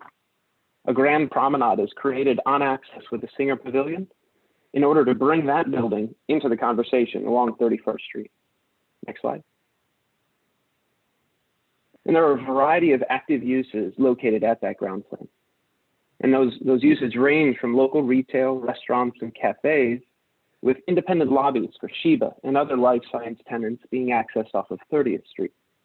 And finally, the Community Welcoming Center maximizes its corner location by having visibility on 3 sides. Now, all 230 parking spaces serving the facility are located below grade, and that parking access, as well as loading, is placed off of Lake Park, adjacent to the Metro tracks. Next slide. The main program volume literally bridges the site together and acts as a gateway to the Singer Pavilion and the future development beyond. Next slide. The community center that we've spoken about before announces itself on 31st Street with a multi-story window facing out onto the park, welcoming the neighborhood and the guests inside. Next slide. That multi-story space offers a phenomenal opportunity for signage and branding for the Welcoming Center. Next slide. Thinking about the base of the building, it's designed with a diverse collection of programs in an effort to create an active public ground plane that is human scaled. Next slide. With a material palette that's sensitive and responsive to the vernacular materials that are found throughout Bronzeville's great architecture. Next slide. Lush plantings combined with warm and textured materials to create an inviting and inclusive environment that is a fine-grained, human-scaled environment. Next slide.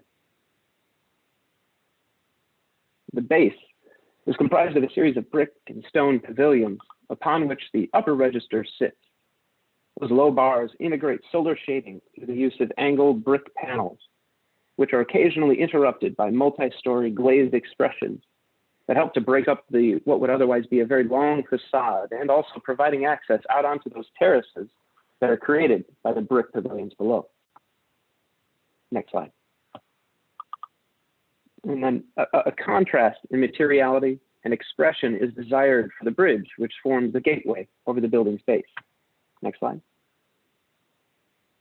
And therefore, we look towards the many modern examples found throughout the neighborhood to influence this palette. Next slide. And here, engineering and architecture are put on display by expressing the diagonalized structure of that bridge which is in harmony with the sun shading elements protecting that southern exposure. Next slide. But then both ends of the bar we put collaboration and innovation that's happening within the facility on display, with the interior communicating stairs and outdoor collaboration terraces facing the west, as well as out over the lake. Next slide. So in summary, the building stands at roughly 78 feet tall, and in total it comprises upwards of 500,000 square feet of program area to really help activate this phenomenal site. And as I mentioned before, all parking related to the site is below grade, all 230 spaces. And with that, I'll hand it back over to David, I believe. Yes, thanks, Mark. So, while, we've developed the Arc Innovation Center building, a little bit further because of the, we're going through the site plan process at this, proceeding. We've also started to really think through some of the other early phase buildings, such as the Singer Pavilion. And we, really heard loud and clear from the community and from, kind of the team as well. Like this is really the opportunity to acknowledge and preserve and connect back to the history of the Michael Reese Hospital site and the Brownsville community through this building. And we work together collaboratively with McLennan Design and Johnson & Lee architects, as well as Hood, a design studio, on some ideas that are really focused around green technology and a really big idea and a bold idea that's looking at, could we imagine the Singer Pavilion as the world's greenest building that's focused on community as well as green infrastructure and new technology that could be opportunities for additional workforce development, as well as sort of teaching and educational opportunities. Next slide. And then Johnson & Lee really focused on a senior housing project that really, I think, elegantly, as a mix of 300, roughly 300 units that looks at a massing strategy that develops and allows for views that fits contextually and works together collaboratively with the Arc Innovation Center and the Singer Pavilion to create a welcoming, inviting entry and connection to the larger community and amenities to those potential residents. Next slide. So, for all of that is how we're looking at phase one, and we're really excited about the opportunity to continue to kind of go through the zoning and entitlement process, finish that, and really start to understand the streets and utilities and the engineering and the technical details, and working with CDOT and the other organizations, city and private organizations, to actually implement those changes. The Arc Innovation Center, the Welcoming Center, the Senior Housing and Senior Pavilion, Senior building, we look forward to continuing to develop those further, programming, tenanting, and other opportunities, as well as the park. And we see opportunities for those to be continue to get community feedback and continuing to develop those in the future over the next couple of years. So next slide. So it's phase two, which we really are, kind of looking at the bulk of the rest of the site, is really we're anticipating it to be based off of the catalytic kind of first phase. So we're allowing for a lot of flexibility in how that sort of interacts. You can see on the left sort of the rough number of uses and sort of some of the ideas that we have there. And we're really excited about kind of a potential opportunity for a future data center, which we see potentially being the first building to the north of 29th Street being developed, and allowing that to be a catalyst for the northern part of the site. Next slide. And as mentioned earlier, we are really excited about engaging around sustainability, and we plan on fully complying with the City of Chicago's Sustainable Development Strategy and kind of the goals there, and also being able to have Jason McLennan of McLennan Design on our team, who created the Living Building Challenge. So we're really looking forward to using that as a way to gauge ourselves and a way to meet and exceed the requirements from this chart. Next slide. And we've already started to do that with just understanding our current massing through sun studies and trying to make sure that we're creating open spaces that allow for light and air to penetrate at the ground plane. And we look forward to continuing to develop that. And I'll pass it to Jason McLennan, who's going to talk about some of the concepts we look forward to further exploring in this next phase. Thanks, David. Good morning, everybody. I'm Jason McLennan, CEO of McLennan Design, and I'm helping to lead sustainability on the project. And you can hear the passion that David has and everyone on the team. Sustainability is one of the most important aspects of the project, and we see this this whole campus as being a real leader nationally as well as locally on a host of issues from energy to water and site. And you've heard a lot from our talented landscape architects about the site approach and the use of nature. When it comes to energy, we're incredibly excited. Not only are we going to have highly energy efficient buildings that exceed minimum standards quite significantly, we're also looking at integrating renewable energy, integrating the future of clean energy into the project, and the long-term goal for the overall development is to have both on-site and off-site renewable energy and be net positive for energy. This is incredibly exciting and really where the future needs to move. Next slide. And we don't stop there. This project is really concerned about all aspects of environmental impact and impact to human health and wellness. Water is another part of the story as an example. We want to think very differently about water quality, having the best water quality both for the residents, but also for nature, for what ends up in the lake. And so we're looking at some highly innovative water goals as well. For example, we have a very different approach to stormwater that will reduce impacts on the municipal system, but also provide habitat, provide opportunities to passively water the landscape that you're seeing in the renderings as well. Next slide. And so this section that's shown here is an example of that. This quilted landscape that was described is really this beautiful moment for people to have both recreation, walking through the landscape, being connected with natural systems, but it's also functioning engineering. It's also providing service for the development for the city in terms of stormwater treatment, green roofs, green walls, and these various elements. So this is just a taste of a lot of things that we're hoping to do on the sustainability front. And with that, I will pass it back to you, David.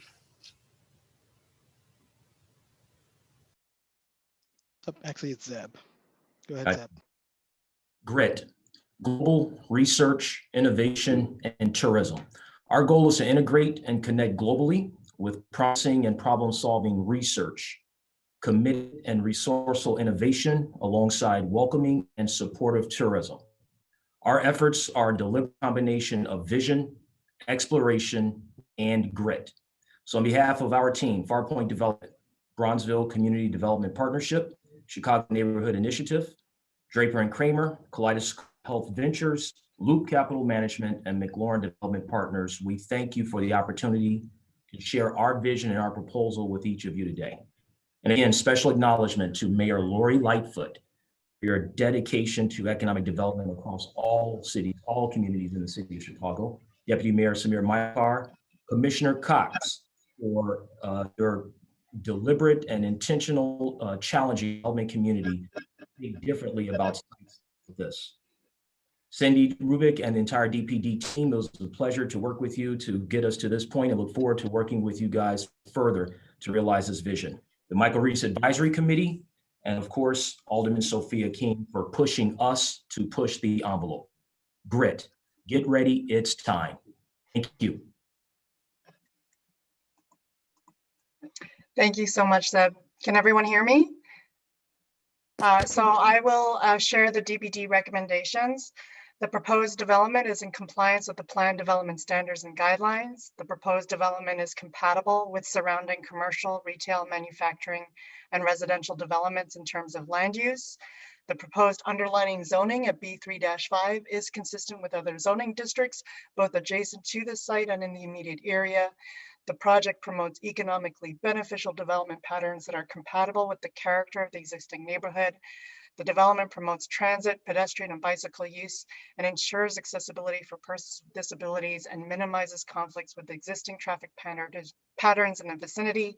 And the design guidelines for the proposal are also consistent with the PD standards and guidelines of the Chicago zoning ordinance. I just want to remind everyone that the PD does include the site plan approval for the first building proposed to be built on the site, the Chicago Arc Innovation Building, as well as outlines the process for future site plan reviews for all future buildings, which will include the necessary documentation to show compliance with this PD and its design guidelines, a traffic study if required by CDOT, a school study for new residential uses, a community meeting, and a presentation to CPC. Thank you. Great. That's Thank the end of our presentation. Thank you so much. And I'm going to go first to the commissioners for questions, and Commissioner Tunney has his hand up, but I do want to welcome Alderman Sophia King. She has been on the call since the beginning. So Alderwoman, I will go to you once I've gotten the initial round of comments from the plan commissioners. So with that, let me go first to Commissioner Tunney. Thank you, Chairwoman. And I wanted to compliment this project. It's obviously creating its own unique campus and city within a city. I have a couple of questions though, and then a comment. Excuse me a minute, Commissioner. Cindy, can you go ahead and remove the slide there? Or stop your presentation? Thank you. Okay, go ahead, proceed, Commissioner. Okay, so Cindy, the first question for you, as members of the Plan Commission, we will be seeing this numerous times over the next 10, 12 years if we're still engaged with the Plan Commission. Is that correct? That's correct. All future site plan reviews. So the Singer Pavilion rehab and the senior housing and all the other buildings that have been shown will need to come back to be presented both at a community meeting and at Plan Commission. Great.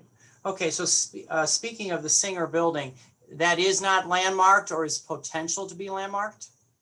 It's not landmarked today, and the proposal is planning to adaptively reuse the building. There's some sustainability strategies as discussed with the development team. So as they're developing the design, you know, there may need to be some flexibility with how the sustainable features are incorporated into the project. Okay. Well, just FYI, you know, there are some tax credits if it's so, and that measured with what they want to do with the building is up to them, but I'm sure they're aware of potential landmark tax credits. The other question, and I know you went over the financials, but I really want them to be reiterated. The city, I was on the council when we purchased Michael Reese, and correct me if I'm wrong, did you say that was 2009? Correct, 2009. Is when we purchased it for 91 million. Correct. All right. And we have semi-annual payments. Oh, I get that part. I'm getting that part. That's getting me to the next question. It sounds like we've been owning that for at least 12 years. Okay, so 12 years times 13 million a year is $156 million of interest. So this project is not already has cost the city $250 million, correct? My math is pretty good. I have to double check your math. Yeah. Okay, so, and I know that this might come up when the RDA agreement, and it's separate a little bit from the zoning, but we cannot bifurcate these issues. Oftentimes when it's city-owned land, it's being donated for zero. So I'd be very interested as a member of the Finance Committee and how the Alderman is working with the Budget Office and the Economic Development. There's no TIFs in this. Is that correct or not? Well, we're looking at the RDA and we're still negotiating the financial details with the applicant. So we don't have all the final details yet to report, but that will be reviewed for approval at a future city But council current- meeting. But currently, it's not in a TIF. Is that what? That's what my question. Well, it is in the Bronzeville. The property is in the Bronzeville TIF, but Well, we that's don't. again. We'll get to that. That's it. That's it. I just, I know it's a very dense project. Oh, the last question. What uses are prohibited in the PD? I didn't see that in the fact sheet. Well, I mean, the uses that are allowed are consistent with the B3-5 zoning district. So, I mean, if there are uses that are not allowed in the B3-5, then they would not be included in that list. Okay, But so specifically let's- called out in this PD, based on the alderman's request, early into the development of the project, they're specifically not allowed to be a casino or sports betting, sports track betting use. Okay. And then, so the one use that I obviously, that one is interesting since we're still looking for a casino in the Chicagoland area, or in the Chicago area. But the other one was the hotel use. I mean, MPA was on the call, very much in support of it. They've got a bunch of hotels that, are struggling right now. But a hotel use is a use potentially in this project. Yes. Okay, that was all my questions. Thank you, Commissioner. Commissioner Searle, followed by Commissioner Burnett. Hi, I just wanted to say that I look at this project and realize how many times sometimes we get excited about projects and sometimes we don't. And this one is amazing and very exciting. They're going to be places down the road where we're going to want to look at individual parts of it, but the overall planning, the idea of such a great, sustainable, hopefully net zero project is very important for the city, and I hope it's a model for other projects to come. Thanks. Thank you, Commissioner. Commissioner Burnett. Thank you very much, Commissioner. I just want to commend my colleague, Alderman King, for all her due diligence, and also the development team. I know that they went through a lot of work on trying to put this together. And also I want to commend her community. She had a lot of people in the community involved with this. She didn't do anything without the community. So I just want to commend her and also the Department of Planning. This has been going on for a long time. This is a big project. It's very beautiful. A lot of thought went into it. It's a wonderful team that they have over there with Scott Goodman, Jim Reynolds, Zeb, David Doig, and all of the others. These are all great people who really care about the city of Chicago and make things happen in this city. So I appreciate the fact that they were able to acquire this property and give something back to the city, but also the economic impact that it's going to have on the city. Being close to McCormick Place, I think they're going to get a lot of visitors over to this area. I think is great for tourism. Being on the Choose Chicago board, I know that Choose Chicago is very excited about this and look forward to this happening. Hopefully they can work out things with the hotel motel organization, local, I think that's local 1. But this is exciting for the city of Chicago. All of the jobs, the minority hiring, the minority businesses, the consideration for affordable retail space is a big deal. And I think that's fantastic. This is going to have a major impact on this community. So I just want to say kudos to everyone. Congratulations.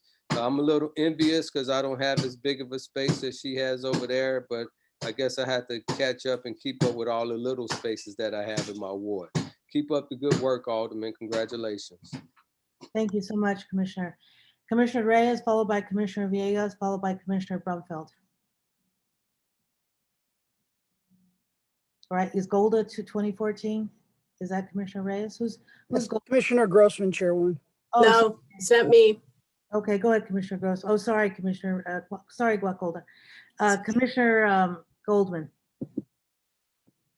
Who's Commissioner Goldman? Who is it, did you say? Grossman. Commissioner Grossman. Okay, I was like, who's Golda? Thank you. Commissioner Grossman. Golda is my dog, Ah, nice, okay. but she's not here now. I just would like to say, as sort of the oldest person here, that this is not a project for now, but this is a project for future. And the buildings should be like many of those in the old Prairie District who represent our time, but endure. And that's an exciting project. This is not a here and now project. This is a future project. And it's gonna live long after all of us are here. So I think it's great. Thank you, Commissioner. Commissioner Villegas, followed by Commissioner Brumfeld. Thank you, Commissioner. I also want to thank, I should say, I also want to congratulate my colleague, Alderman King, for this great project. I think that this is going to really set Chicago apart as a tech hub in the medical space with the proposed tenant in Sheba. I had posed a question during the briefings related to what the potential property tax revenue would be generated off this project, and wanted to see if the team had come back with a number, because I think that as we're paying $13 million a year for this property, to see it now flip from a negative to a positive, I'd like to see what that number is, and perhaps they can give me that number now so that way we can talk about the positive impact to our budget as well as to the community. Sure, it's Scott Goodman. So it's projected to generate just under $2 billion of tax revenue over the next 20 years, of property tax revenue. Wow, that's music to our ears, Scott. Absolutely. To see that type of economic activity occurring in the city. So again, this project looks great. I wish you guys luck as you continue moving the project forward. And again, I just want to congratulate my colleague, Alderman King, for engaging the community in this mega project that will now soon be filled by this Sheba. Thank you, Madam Chair. Thank you so much, Commissioner. Commissioner Brumfeld, followed by Commissioner Novata.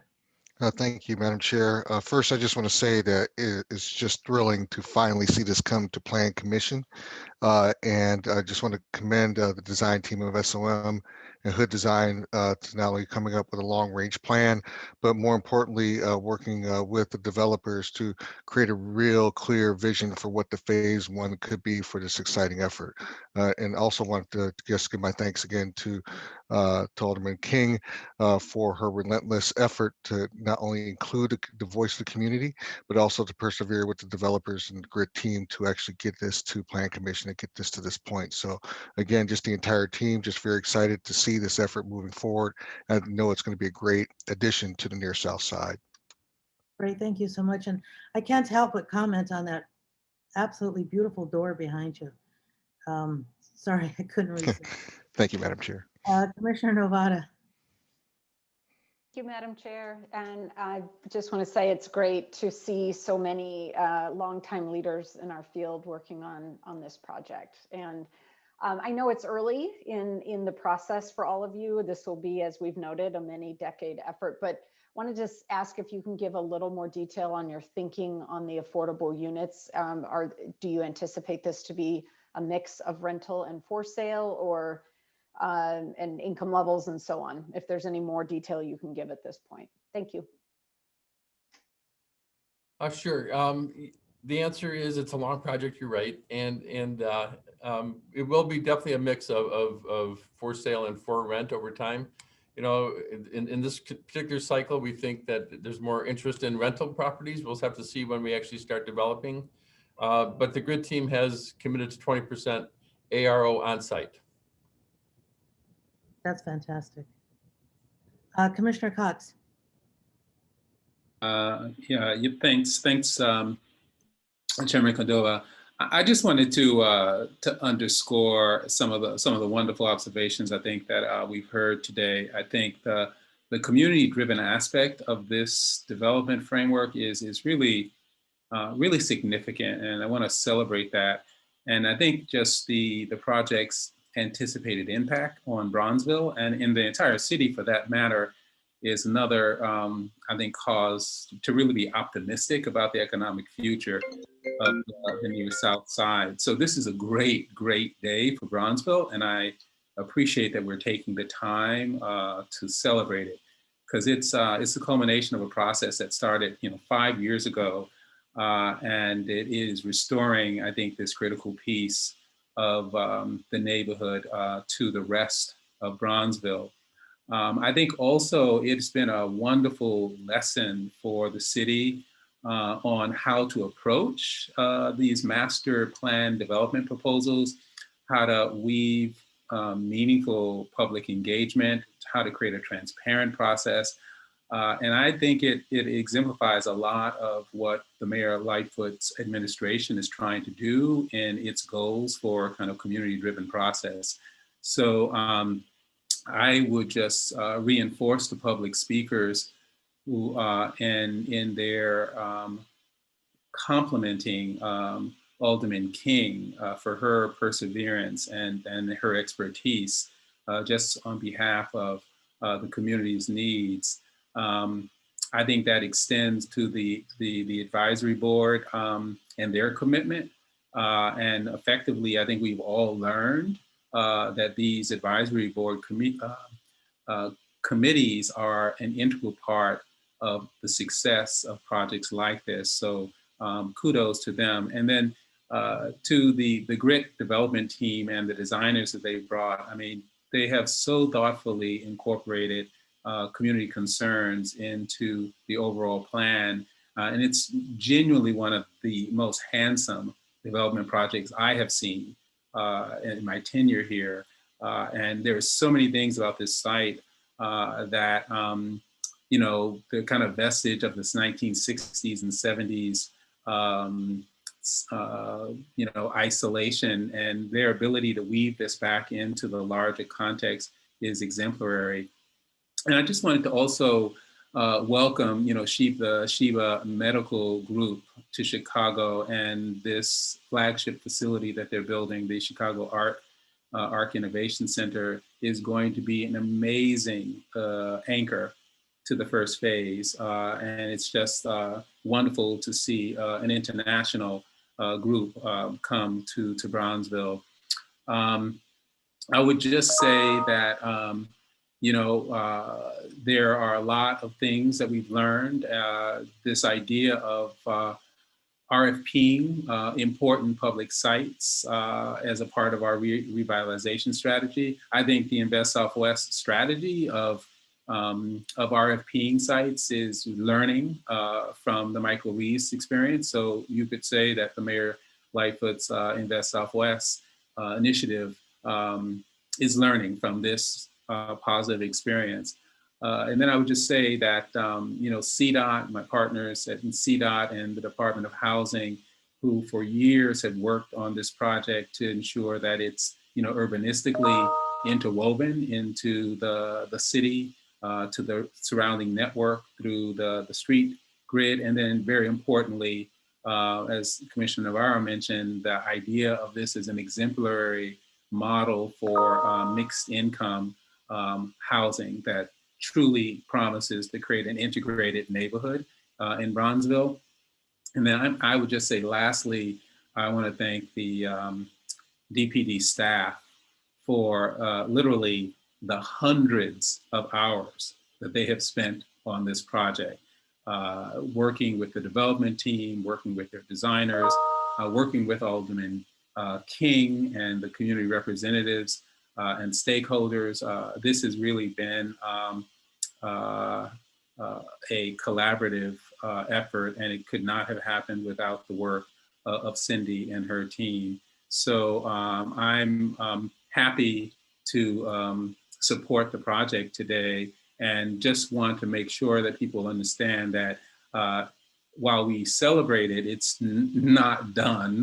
The community conversation will certainly continue as we finalize the redevelopment agreement and the sale and of the property, so that the public's input will continue to be guided for many years to come by the infrastructure that this project has built. So just thank you and congratulations to everyone involved. Commissioner Reyes. Yeah, thank you. I just want to point out two big component of this project. And I think one is clearly the affordable housing when it comes to become a reality. I truly appreciate today what's going to happen in the near future when those 20% of the affordable units are developed on site. I think that's pretty significant. It can be done. It can be done. And then the other thing that I think is important for me to mention is what everybody else has said, which is the incredible community planning process that this project has been going through since 2017, seems like. I think working with the community, working with the aldermen, the residents, the neighbor, I think this is also what I believe somebody, more than one person mentioned, a model of community participation. And so I have no doubt that this project is going to get done because it has the community support and the community feedback, which is critical. And of course, it's going to have an affordable component, which is going to help us to create a mixed income community, which is what we all strive for. So I truly think these are two very incredible, good lessons that we need to keep up with all the projects that we see. Thank you. Commissioner Moore. Thank you, Chairman. I just want to also say that it is really exciting to see such a massive master plan on the south side of Chicago. Been sitting on this board for a little over a year and haven't really had a whole lot of that. So I really congratulate the whole Fourth Ward and the aldermen on such an insightful project. I think that I also want to congratulate the team, including a nonprofit development corporation, CNI, in the project. It's really nice to see a Southside developer, and as well as just the overall concept. I do want to ask, I have one comment that I want to say. As we start looking at parcels coming up in the future, I noticed the estimation of the jobs, and I know that that's probably very hard to estimate, so that you're not really sure of all of the different entities that will be on the site. So just asking that we pay a little attention to the public comments that we heard this morning on living wages with those jobs. So with that, congratulations and thank you. I want to make a comment, and it's a bit of a follow-up to what Commissioner Moore just said. But first a comment, and then or a set of comments, and then a question that gets at what Commissioner Moore just raised. So first, I want to echo what all of the other commissioners have said in offering a recognition to the hard work and the great product that you're presenting here before us. What's already been noted, but again, I want to highlight is several things that I think really made a key difference here. One is in the quality of the team itself that you've assembled. And it's really also nice to see a team also that is representative of the community in which you're locating or proposing to locate this project. But secondly, the role of community engagement. I mean, there's just absolutely hands down, you always end up with a better project when you take the time to engage with people in the surrounding communities to address what their needs and concerns are. And if you don't, no matter what a great quality of team you put together, without taking into account what the surrounding neighborhoods are thinking about and what's important to them, you don't end up with the same quality. So when you do incorporate those comments and those perspectives, the quality of the project is just so far superior. And so kudos to the Alderwoman for putting together this this advisory committee, and we appreciate that so many of those members of that committee came and spoke with us today. The other thing that I noted is, and looking at everything on your presentation, and is that how much pride seemed to have gone into this. there was a lot of carefulness, a lot of particularity there that I thought was really impressive. And even along those lines, some of the commissioners might recall that I often pay attention to the renderings and particularly the people in those renderings. The first thing I want to say, those are the hands down the best renderings of people I have ever seen. And I mean, hands down, so super huge kudos. They give a message really that this is going to be a welcoming development to the people in that neighborhood. So I suspect that the part of why that happened is a function of who you have on your team and the fact that they paid attention to it. But I think it's also a function of the quality and the pride that you all took in this process. So it was just such a delight to see such high quality renderings generally, and then specifically with the people in them. Even your cross sections, you know, your street sections that you did, they had detail that you don't always see. So, I mean, again, there were just so many aspects of this, of what you presented to us. It just reflected so much pride and care and carefulness. And I think that in all of things that I've made mention of and that other commissioners have made mention, it really kind of sets a standard. And then equally important, and in many ways the most important, given we need to really be paying attention to how we can avoid making worse the impending climate catastrophe that is before us, right? We really need to deal with sustainability issues. And so the fact that you've incorporated that is absolutely essential. So again, another element of this project that I think helps sets a model and a standard for not only what the other developers should come forward with, but I think what we as commissioners and what the city should expect from developers. I mean, I think we should expect this kind of pride and care, diversity of team, and attention to the kind of detail that's important, as well as the issues around sustainability and of course the incorporation of community. So huge kudos. But I do want to pick up on this question that Commissioner Moore reminded us of that comes from the public testimony, right? I think, I guess my question is, because they're saying you can't commit, you haven't been able to commit. Now it's clear you've committed to so many other things.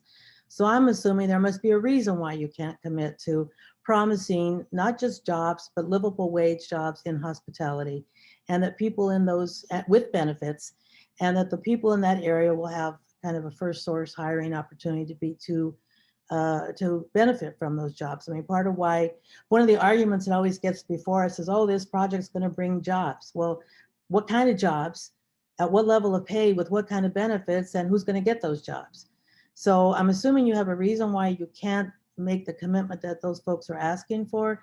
What will it take to get some commitment from you? What kind of commitment can you make? How can we address, feel good that those issues are going to be addressed to ensure that there are some living wage jobs with benefits that are going to go to people who are from the surrounding communities? Good morning, Commissioner Cordova. So all week we've been in touch with Unite Here, and we've spoken with their president a couple of times. And one of the things that we're trying to understand is, one, we know that we're not quite sure when the market is going to bounce back on financing hotels. But two, how could we work together? So what we've come up with is we're going to work with a couple of the coalitions of trade organizations as well as developers to see what all of us can do. One of the things that we're working through is, it's not just our site, as you all have said. We want to make sure that if we're thinking about how hospitality is going to be integrated, it's not just us, it's everyone. So we're bringing all the developers to the table and Unite Here so that we can all have a conversation about what this looks like and what next steps are going to be, because this is new terrain. One of the questions that I asked was if there have been pre-development negotiations around the inclusion of unions, et cetera, when looking at hospitality jobs. And they're still looking into that to get back to me. But one of the most important things that we've committed to is continuing the dialogue, figuring it out together, and being consistent in our communications to make sure we get to an amicable end goal that's mutually acceptable. And so we're still working through that. We won't have an answer in the next week, but we are deliberately and intentionally going to try to have an answer what we came to over the next 12 weeks. So hopefully we will. But we won't necessarily have an answer on which hotels and when for quite a while, but we can think through what's possible and what the strategy looks like.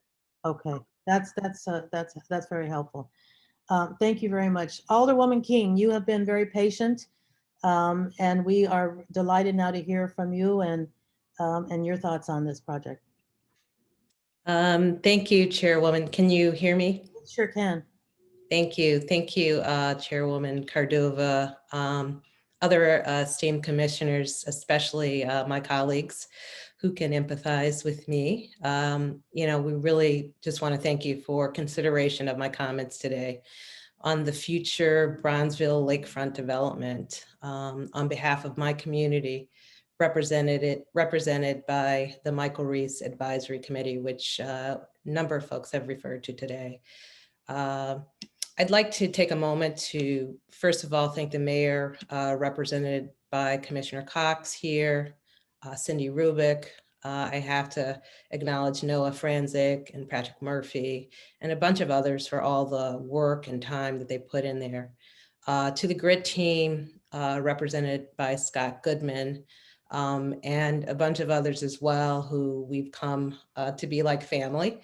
Also, I'd like to acknowledge the Sheba Medical, headed by Professor Kreis of Israel for their partnership. But most of all, today I want to really extend sincere gratitude to the Michael Reese Advisory Committee, led by our unofficial spokesperson, Mr. Leonard McGee, for representing the community. We've really been working on this vision for some time now, as you all have alluded to. But I've relied on the Michael Reese Advisory Council with members from all backgrounds and all professions for their expertise and just their general counsel to me and others to make sure this project is one that the community will be proud of from years to come. We've advocated for a development that is mixed use, sustainable, including residential, retail, open space, just a really vibrant, livable community that's inclusive and that celebrates the storied and quite frankly, resilient history of Bronzeville and the Michael Reese site. So I'm proud to say that we're well on our way. But as most people know, we've been working towards this. We didn't get to this point by happenstance. This has been years in the works. But we've been very thoughtful and deliberate in our approach, although not without passionate discourse and disagreement at times. As you can imagine, when developers, community, and government come to the table, they have different priorities. However, as others have noted, the tense discourse has made for a much better development. I think we can all say that. But let me share with you some of the highlights. And I know some have been, mentioned earlier, but if you'll indulge me. Originally we fought, very early to just have a community advisory council. That was a huge fight to just be involved, to have the community involved in a major project. And as you've stated, many have stated, we've now set the standard, I think, for how projects in the city should include communities. We appreciate wholeheartedly the Mayor Lightfoot's and her team for embracing this. We fought, early on to exclude a casino from this development. That was something that came from the community. We all knew that this was where folks were looking, but the community spoke loudly. And so I appreciate, again, the community for speaking out and for being allowed this platform.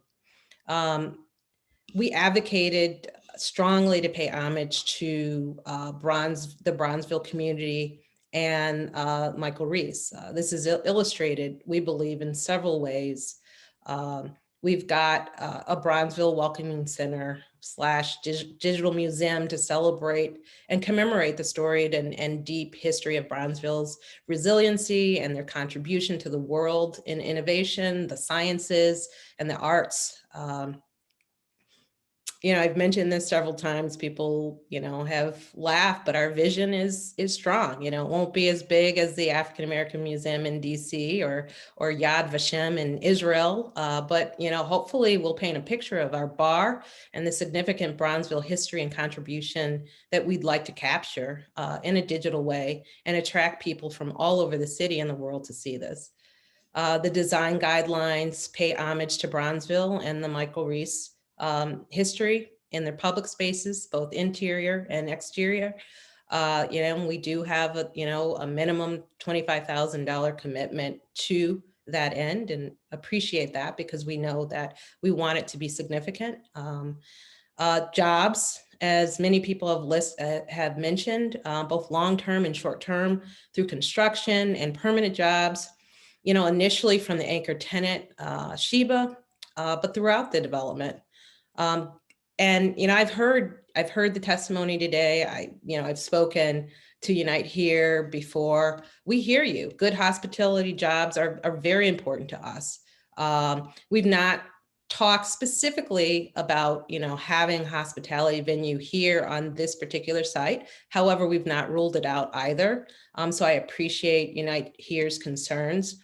However, as you mentioned, you know, you came to our office in October after I reached out, and we've been working on this transparency and openly for years with our Michael Reese Advisory Committee. And so, you know, we're committed to hearing your concerns. We will not ignore them. We've not really reached that point in the negotiations, although they're starting. So we'll certainly be an advocate when that time comes. And as the lead sponsor, you know, for things like fair wage, I will always keep living wage and good paying jobs at the forefront of my thoughts. So know that you have a partner, and we appreciate your advocacy and hope to be a partner moving forward. Other highlights, you know, that I'd like to note, some were mentioned before, but, you know, the intentional inclusion and diversity throughout the entire development. You know, as noted, you know, a required 30% MB and 10% WB, but a goal really of having 65% minority participation. You know, this shouldn't be a surprise. You know, we live in a community, a city that celebrates diversity. We have to be intentional about it. 10 internships per year, a commitment for at least 15% hours of apprenticeships per year throughout the development, with quarterly meetings with the Michael Reese Advisory Committee for accountability. Others mentioned affordable housing on site, including senior dwellings as part of phase 1. A $25 million commitment towards a new or existing school in the community. A 20% write down on 10% of all retail and commercial space so that we can have, you know, local businesses in the community and continue to support those. You know, 50 cents per every square feet for every square feet in the Arc Center to help pay for the operating costs for the Bronzeville Welcoming Center. You know, these are all the things that we've been working on for years to make sure that the developer is held accountable to the community. And, you know, these have been things that have been important to us. And for this reason and many more, you know, I can sit here proud and in support of this development moving forward. While I'm sure the strong discourse will continue, especially around the redevelopment agreement, and as it should be, to truly, you know, be equitable and inclusionary, you have to be intentional about shifting these existing paradigms, especially when the paradigms sit on and are fostered by intentional and institutional racism. You just can't think it's going to happen. Real equity, you know, will not happen organically. That's just a fact. So I'm proud, you know, to represent the community through the Michael Reese Advisory Committee in moving this development forward. You know, happy to answer any questions. I don't know if that's protocol, but you know, I'm here and really appreciate you taking the time to hear, you know, my comments as the alderman that represents this area. So thank you for that.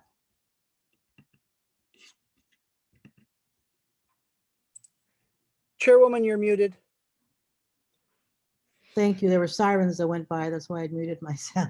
Thank you, Alderwoman. I really appreciate the time and your really very helpful and interesting comments. So we really appreciate it. One of the things based on your comments and all the comments of all the people from the community that came and spoke is, and I think it's important for us to keep in mind, and it's especially important, I think, for the development team to keep in mind. There are a lot of folks who live in that community, very much identify, have lived in that community for a very long time, have a really strong identity and a real strong connection to that community. And then there are even people maybe who've moved away, but still have that very strong connection. Sure. So I think that history is something that is really an important part of what I think got communicated to us today. And I think, again, thanks to your efforts and the efforts of your committee, I think, and the responsiveness, ultimate responsiveness of the development team to that, I think is reflected also. I have one final question before I call for a motion. Somewhere in this, in the presentation, I heard reference made to an incubator at the innovation site. And I'm a huge proponent of incubators, and I'd love to see, you know, small business incubators and incubators in every single neighborhood. But if you could speak a little bit about your vision around that incubator, and I presume it's to sort of help guide people and bring people perhaps into this industry and this realm of work. If someone could speak to that real quickly, appreciate it.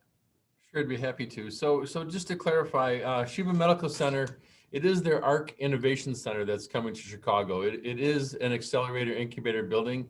ARC is an acronym. It stands for Accelerate, Redesign, and Collaborate. And they are a world leader in these accelerator incubator type models, which is what they're going to be bringing to the ARC Innovation Building. We expect there may be others in the building as well, but that's the one that'll kick it off. Okay, that's all right. That clarifies that. Great, thank you.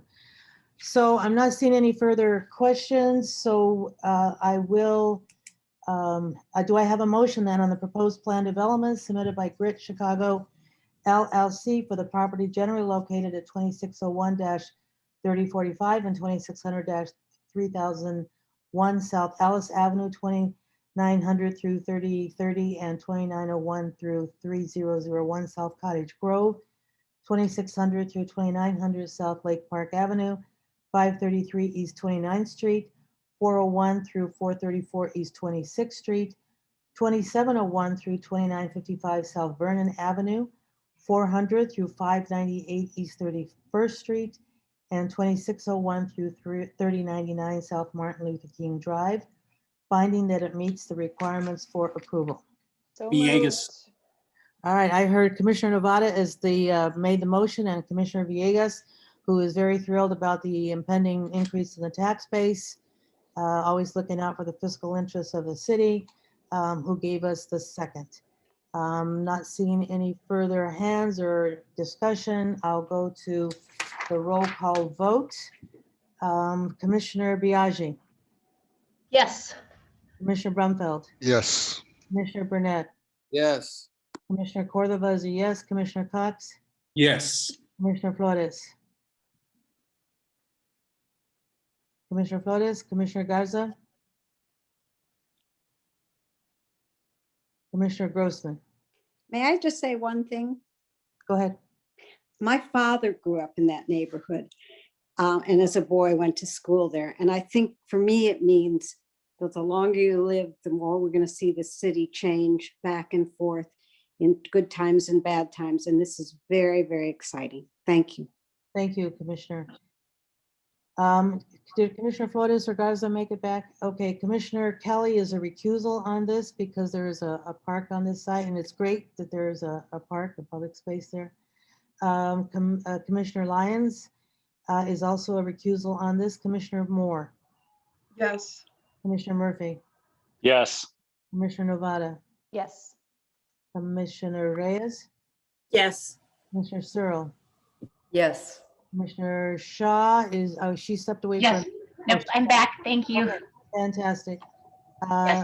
We did have her back in case she didn't make it quite back. Commissioner Tunney Yes. and, excuse me, Commissioner Villegas Yes. and Commissioner Wagasbach. Yes. Fantastic. Chair- Motion. Chairwoman, sorry to interrupt, but for the court reporter, can we get Commissioner Grossman to affirm her vote?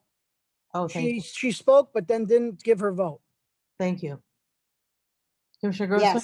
Yes. Yes. Thank you. Yes. Thank you for that catch, Mr. Safranek. Always on top of things, aren't you, Noah? Okay, so that the motion passes. Congratulations.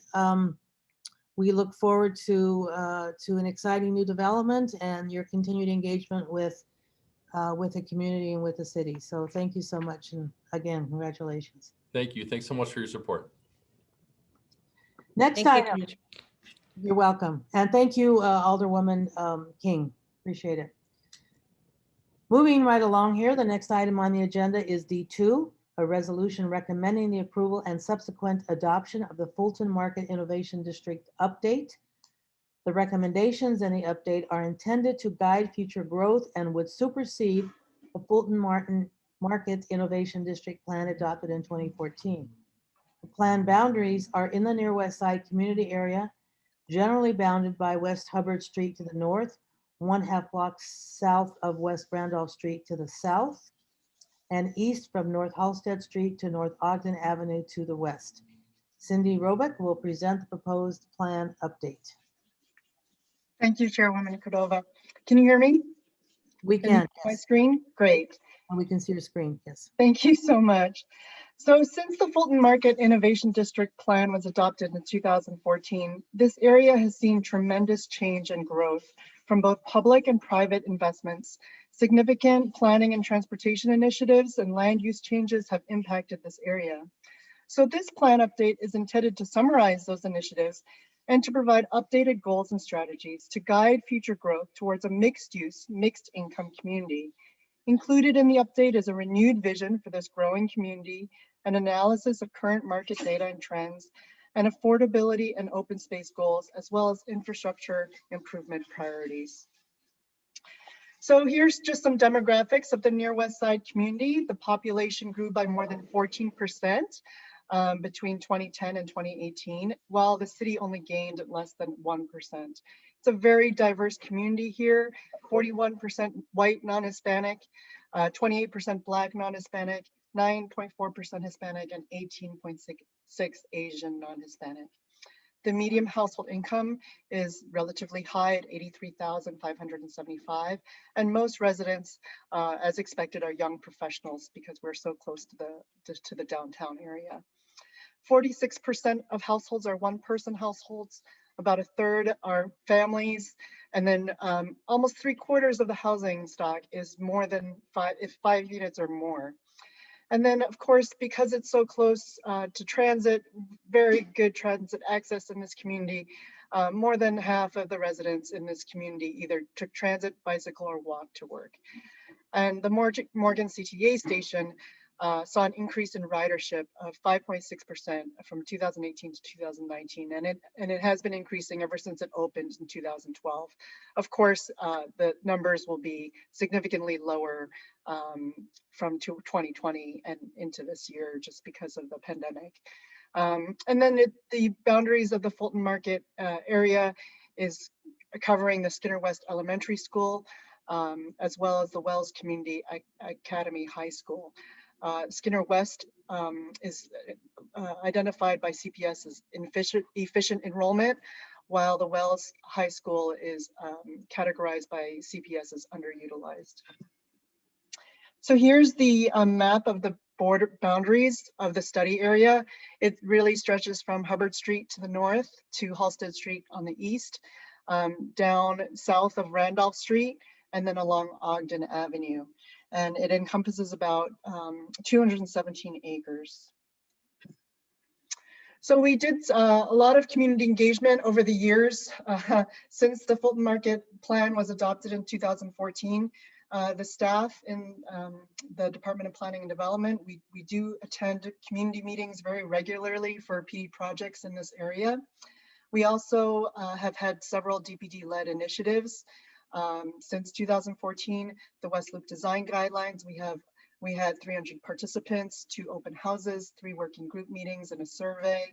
We had the Kinsey Industrial Corridor Framework Plan in 2019, and that had 200 participants and 2 community meetings. And then we had the Fulton Randolph Market Landmark District in 2014 and 2015, which included over 20 meetings of various formats, tours, community meetings, public hearings, and small focus group meetings.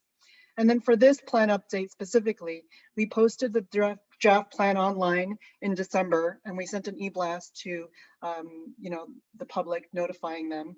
We also met separately with 3 of the community groups in this area, the West Chamber Association in December, West Loop Community Organization in early January, and the Neighbors of West Loop in mid-January. And then together with Alderman Burnett, DPD co-hosted a virtual public meeting last month, and we had almost 300 registrants with about 100 folks living in the area, 140 registrants working in the area, and 120 people registered owned property in the area. And we did post the presentation deck and the webinar recording on the DPD webpage as well. So we gathered all of the feedback we've received, and the community engagement summary has been included in the plan update appendix. So as you all know, we've seen a lot of activity in this area. Since 2010s, the Fulton Market area and the West Loop submarkets have actually accounted for 70% of all central area office development. We've seen, since the 2014 plan, we've seen 43 projects through Plan Commission that have been approved, completed, or under construction, which amounts to over 8 million square feet of office space, over 1,700 hotel keys, and over 3,800 new residential units. And note, all of these new residential units are south of Lake Street. So just in terms of some numbers here, 43 of those planned development projects, they're valued at over 14 billion total project costs. At full build out, we're looking at 28,000 construction jobs and over 60,000 permanent jobs. And then because this is in the downtown area, those projects received a bonus and are committed to pay $96 million in neighborhood opportunity bonus funds. Of course, those funds are collected when the permits are submitted. And so since December 2020, we've collected almost 30 million in those funds from the FMID area.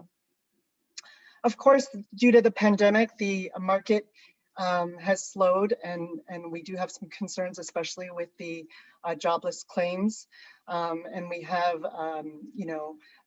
a downward trend in terms of apartment occupancy, as well as downtown office building occupancy. And as we've talked about on our last project, the hotel industry has really suffered as well. And then we also have had significant decrease in CTA and air travel in the city. And then we are all familiar with our budget shortfall for the city. So, that's just kind of the data that we've summarized from the plan update. And then we've also included in the plan update, because there's been so many planning initiatives here since 2014, we have a little summary included for each of these. Really in 2014, that plan was really to mitigate potential land use conflicts between existing industrial meatpacking uses. So that is why that plan in 2014 recommended to not allow new residential uses north of Lake Street. The plan also recommended that the Kinsey Overlay Corridor east of Ogden should have its PMD designation removed, so that this industrial area could be redeveloped into an innovation district for the city with new offices, retail, and continuing the growth of the restaurant and food industry. Part of that plan recommendation was also to create a new landmark district. And so that landmark district was created in 2015 and spans primarily Fulton Market as well as Randolph Street, and then connects those 2 primary streets in the middle, in order to preserve and enhance the unique character of these historic buildings. Then we have 2 sets of design guidelines, one specifically for the landmark district, and then another really more for the the whole entire area. And the purpose of the West Loop Design Guidelines, which were adopted by Plan Commission in September of 2017, is to assist the development of projects and allow flexibility in the application of selected use, bulk, and development standards to promote creative building design and high quality urban design. And then in 2019, the city also, the Plan Commission also adopted a Kinsey Industrial Framework Plan as part of the city's industrial corridor modernization initiative. And this primarily focused on the area west of Ogden and created a buffer area within the PMD between Ashland and Ogden to allow a little bit more flexibility in uses. And then we've had multiple zoning changes that impact this area. First was the downtown expansion. Then we removed the PMD east of Ogden, and then we retained the PMD west of Ogden with a buffer zone inserted.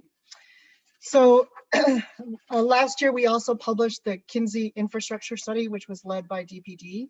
And this, the goals of the study was to identify existing infrastructure conditions, the many opportunity sites that would be developed in the future, and then to prioritize improvements for the area.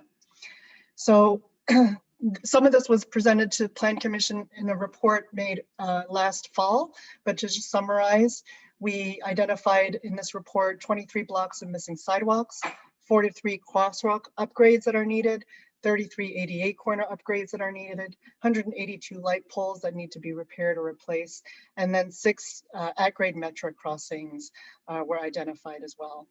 And the areas most prone to 5-year flooding events are the western parts of Carroll and the western parts of Lake Street. And that infrastructure study prioritized for short-term and long-term priorities for the city. Number 1 on our list was addressing the at-grade metro crossings. These need to be improved and install missing sidewalks and crosswalks, as well as ADA corners, and signalization improvements as well. And so the city has been securing the TIF for this design in phase 1 engineering, working together with CDOT and Metro. We have secured $850,000 in TIF funds to proceed with the design and phase 1 engineering. And then, of course, another short-term priority will be to replace and upgrade the light poles and to install divvy and bicycle stations throughout to really encourage alternative modes of transportation. And then longer-term priorities, which include and may require additional study by CDOT, are burying utilities, because we have a lot of utility poles that are getting in the way of the visual character of the community, but also in terms of the alley congestion. And then, of course, the viaducts do need improvements as well for safety. And then new bike lanes and select street network and section improvements. There's been also current planning and implementation efforts. The Department of Planning implemented a West Loop Resources webpage, and again, we finished the Kinsey Infrastructure Study. And that was, the webpage is really meant because we've had so many different planning initiatives to have a one-page place where people and applicants can go to find all of the documents that pertain to this area. And then, of course, working very closely with CDOT and Metro on the at-grade crossing improvements, working very closely with CDOT and the utilities on earlier utility coordination and review for these planning projects. Department has also set up a small business resource guide. That was really in response to the COVID pandemic, where small businesses can find where they can get grants and other resources. Not just from the city, but from the county level, federal level, and so on. And then the closure of Randolph Service Roads and Fulton Market. CDOT has been working very diligently with the chambers and delegate agencies there, as well as the restaurants, to provide really fantastic outdoor dining experiences, as you can see in this photograph. Sorry. The city also published the Forward Together Task Force report last summer, and DPD and the CCAC and the mayor's office are also leading a central city recovery engagement because we do know, of course, we will be reopening the city this year. And so we want to make sure we're coordinated and aligned on some of our reopening efforts. And then as the Plan Commission knows, DPD and the city and the mayor's office are also working on the We Will Citywide plan, which is a longer term plan that will take about 3 years. CDOT has been working very hard in this area. They have they're really almost finished their Fulton Market streetscape, which is a flex street and really a signature street for the area. And then the Lake Street improvements will also be started this year as well. And that will reconfigure the street so that the sidewalk aligns with the CTA columns, and there'll be new sidewalks and of course ADA crossings and crosswalks, and lighting has been a request from the community for many years.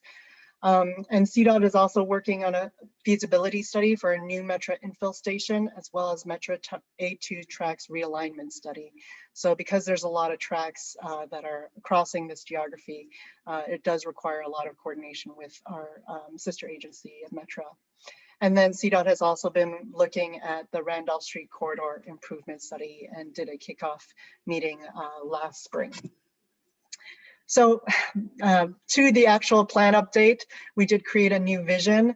The Fulton Market community is where traditional and innovative businesses and buildings coexist in a dynamic downtown environment.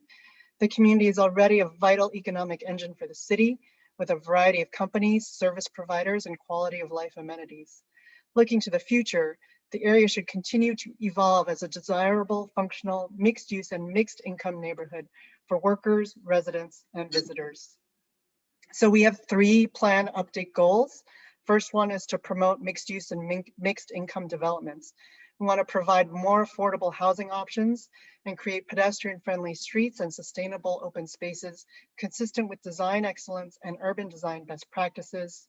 The second goal is to improve access for all transportation modes. We need to promote alternative modes of transportation and improve traffic circulation with infrastructure and transit improvements using both private and public resources. And the third goal, especially important here, is to protect and enhance the historical and cultural assets.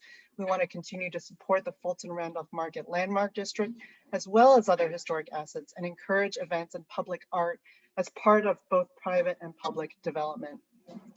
So here for the first goal, we have 7 strategies. The first one being we want to allow new residential uses north of Lake Street. And this is to create this mixed use, mixed income community. The second strategy and the third strategy, I have more information on the next slide, but it's we've been working very closely with the Department of Housing and Commissioner Navarro's staff on the affordable housing ordinance that will be updated this year, as well as the goal to provide city-supported affordability. Strategy 4 is to promote equity, diversity, and resiliency, and those are the 3 pillars that we've identified as part of the We Will citywide plan. And of course, we're bringing that concept and that those important components into this plan as well. And then open space opportunities. By bringing more residential uses north of Lake Street, we recognize that we need to address and provide some more open space opportunities for these new residences.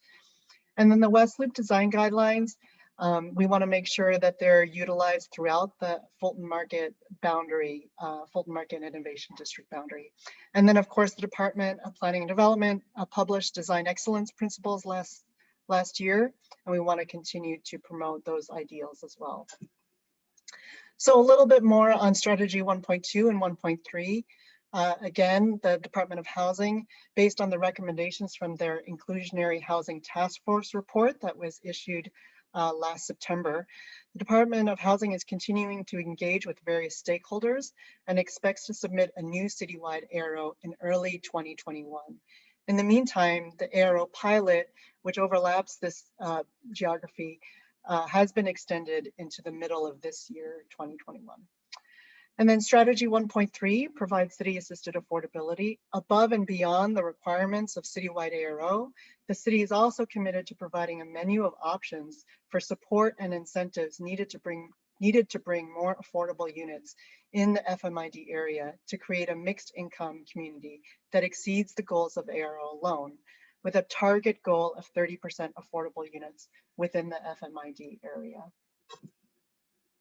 Here's a diagram of the open space opportunities that have been included in the plan update. The large park here to the just outside the FMID study area is Union Park. And that is a park that is a pretty large regional park. And it's utilized by the community quite a bit, but they also have a lot of festivals. It's nearly 14 acres of ball fields and field house space, which could be improved with a variety of gathering areas and seating options. There's no dog park there either, and they could use some improved lighting, and they could also integrate some sculptural forms and artwork similar to the Bartholomew Park in the West Loop. And then you see in the linear lines along Randolph Street, that area again is being reviewed by CDOT, studied to incorporate some alternative uses in the service drives to accommodate potentially new bike lanes and or new landscaped areas, parkways, that sort of thing. And then Carroll Street is another street that has a lot of potential to incorporate landscape parkways, as well as all of the opportunity sites on the north side of Carroll could incorporate some landscape plazas. And we have a good example on the next slide. And then on the south side of Hubbard Street, at the north end of the FMID geography, there's a Metra embankment and murals, street murals that have been installed there by some local artists. And it's really another great opportunity for providing some more open space and improved bike pathways. And then of course, we've identified here in the green circles where we've already had planned development projects incorporate some open space, some publicly accessible open spaces. And that's where you see all of these green circles. And we will continue to advocate that these plazas be incorporated and these little pocket parks be incorporated into opportunity sites that are large enough to accommodate that public benefit. Here are a couple of visions. These are illustrative visions. These are for illustrative purposes only and would require additional study and community engagement, as well as funding allocation and design and engineering before anything could be really implemented. But we wanted to show the bottom left as the existing condition of where these murals exist on the Metra embankment. And you can see there's really not insufficient lighting, there's no sidewalk, there's no place for people to go and really enjoy the artwork that's displayed currently.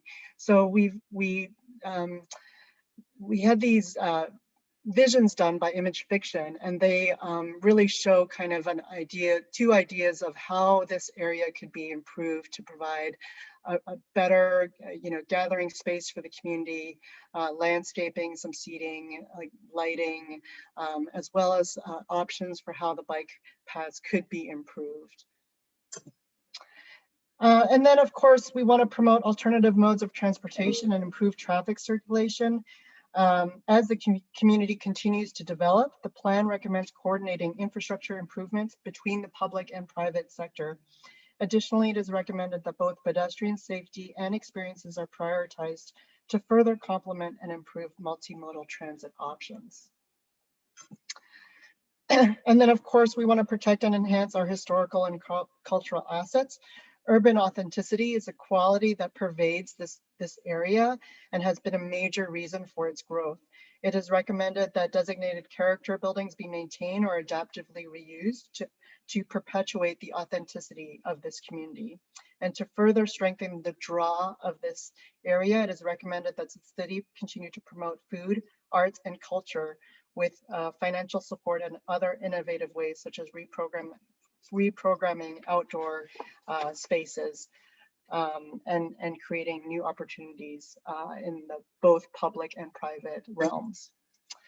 So in terms of implementation, we did again post the plan update online in December, and we've been continuing to gather public comment, and then we held a virtual community meeting last month.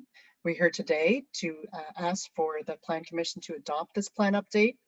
And then we will be submitting a zoning ordinance revision for the Kinsey Overlay District to allow for residential uses. And then we're also going to look at the feasibility of pedestrian street designations for select sections of both Randolph and Fulton Market Streets. And then the Department of Housing, again, they submitted the ARO pilot extension, and they are continuing to engage various stakeholders for the new citywide ARO ordinance, and they will continue to work on funding options and coordinating for partnerships for city-supported affordability to assist developers in meeting the 30% affordability goal. And then we will continue to provide incentives to small businesses through the Small Business Improvement Funds, as well as TIFWorks, and utilizing the local impact funds. We would consider a Kinsey TIF extension to assist with affordability goals and other capital plan investments at local, state, and federal levels. So in terms of the recommendation, we developed the plan update over the last 6 months in coordination with the Chicago Department of Transportation and the Chicago Department of Housing to provide revised plan objectives, land use recommendations, including new residential uses north of Lake Street, and to create a more vibrant, pedestrian-friendly, inclusive neighborhood. The plan update reviews and summarizes the city-led initiatives impacting this area since 2014, existing land use context, transit conditions and connectivity, demographic trends for the Near West Side community area, and retail markets within the plan area. The plan update includes planning goals and strategies that will be used by city staff in the review of plan development applications and zoning change requests within this plan area. We ask that the Plan Commission approve and adopt this plan update, and then after adoption, this Fulton Market Innovation District plan update will supersede the 2014 plan. So I can stop sharing my screen. That's the end of my presentation. Great. I'm not seeing any commissioner hands up. So while we're waiting to see if any commissioners have comments, I have a couple of questions. The letter wasn't sent to us. It was sent to Commissioner Cox and copied to you, Cindy, and Alderman. So thank you for whoever got it into our packets for us to see. It's a letter from neighbors of West Loop, or at least on behalf of them, and it just got sent, I guess, a couple days ago. So I suspect that you haven't had a chance to incorporate their comments, although given the public participation that you spoke about, I would have thought this might have gotten in sooner, but there are a number of issues in here that it seems to me need to be addressed. They've asked us to put a hold on this, or at least if we approve it, to improve it conditional on these recommendations. One of them is on the green space, what they refer to as a green space deficit. And I know you do address some of that in what you laid out for us. But actually, Mr. Butler in his comments pointed out that, first of all, there may not be a lot of big sites, but there are not a lot of sites that are currently public owned that make putting parks in here more difficult. But still, that issue needs to be addressed. And then there's a number of issues they raised around public infrastructure that they use the phrase have been overlooked. And I know they mentioned sidewalks, but you also mentioned sidewalks. But they provided us a chart with a number of things related to traffic congestion, dangerous intersections, poorly distributed parking, reduced transit capacity, lack of permanent public art installations and placemaking efforts, incomplete bicycling infrastructure, poor pavements and sidewalk conditions, litter, and then inadequate pest control. So they're asking for more of those things to be incorporated into this plan. So I'm not sure what it'll take to get that in there, whether we need to put a hold on this until we get them in there, or if we can get some conditional agreement that they'll be in there. But it seems to me these are all really important points that weren't necessarily reflected in what you presented for us today. The other thing, I guess, and it's kind of a comment, and I'm going to go to Commissioner Kelly, who I suspect who's going to comment on the park issue or the open space issue. But I have another sort of comment. As you were laying this out, and especially since you started with the economic impact, and knowing, of course, just even in the last year and a half, how many projects have come before us in this area, and just seeing for ourselves, right, how much development there is. I mean, it's clear, even when you say, for example, that 70% of new office construction has gone up in this area. So we know that there's a lot of contribution from the to the tax base from activity generated in this area. So as you were talking about that, it sort of a light went on in my head. It's like, well, okay, given how much revenue this area is generating for the city as a whole, it isn't too much to ask then that some of that money be put back into this area for some of these sort of public amenities, whether it be improved infrastructure, parks or open space, and et cetera. And then kind of another kind of minor point, when you laid out the vision, you used the phrase, you referred to this area as downtown, as a downtown environment. And so I think one could certainly make the case that it is, right, a downtown environment. But but that was interesting to start referring to West Loop as downtown. And I know that, you know, even when Presidential Towers was built with UDAG money way back when, as part of Rob Mears' sort of, you know, dream of opening some space for this part of the city to develop back in the days of Harold Washington. It's been interesting to see how over the years this has evolved. But I just caught my eye that we refer to this as downtown environment, as opposed to, let's say, urban environment. But anyway, it just kind of struck me. So let me go to Commissioner Kelly, who I'm sure is going to give us some insights on the open space issue, and then from there to Commissioner Moore, and then Ms. Robick, you can comment on some of my comments as well. But let's hear from Commissioner Kelly first on the open space, and then Commissioner Burnett. Thank you, Madam Chair. Yeah, it's less insightful. It's more of an ongoing commentary I've made probably over the last 10 years. And sadly, I'll be the first to admit I lost some of the battles early on when we were debating Fulton. Certainly what we know now is what we were crowing about at the Park District 10 years ago, which was, with all this development, Union Park alone cannot sustain the amount of density that we're adding there. In fact, I think now our estimate is we're 23 acres short of 2 acres per 1,000 resident.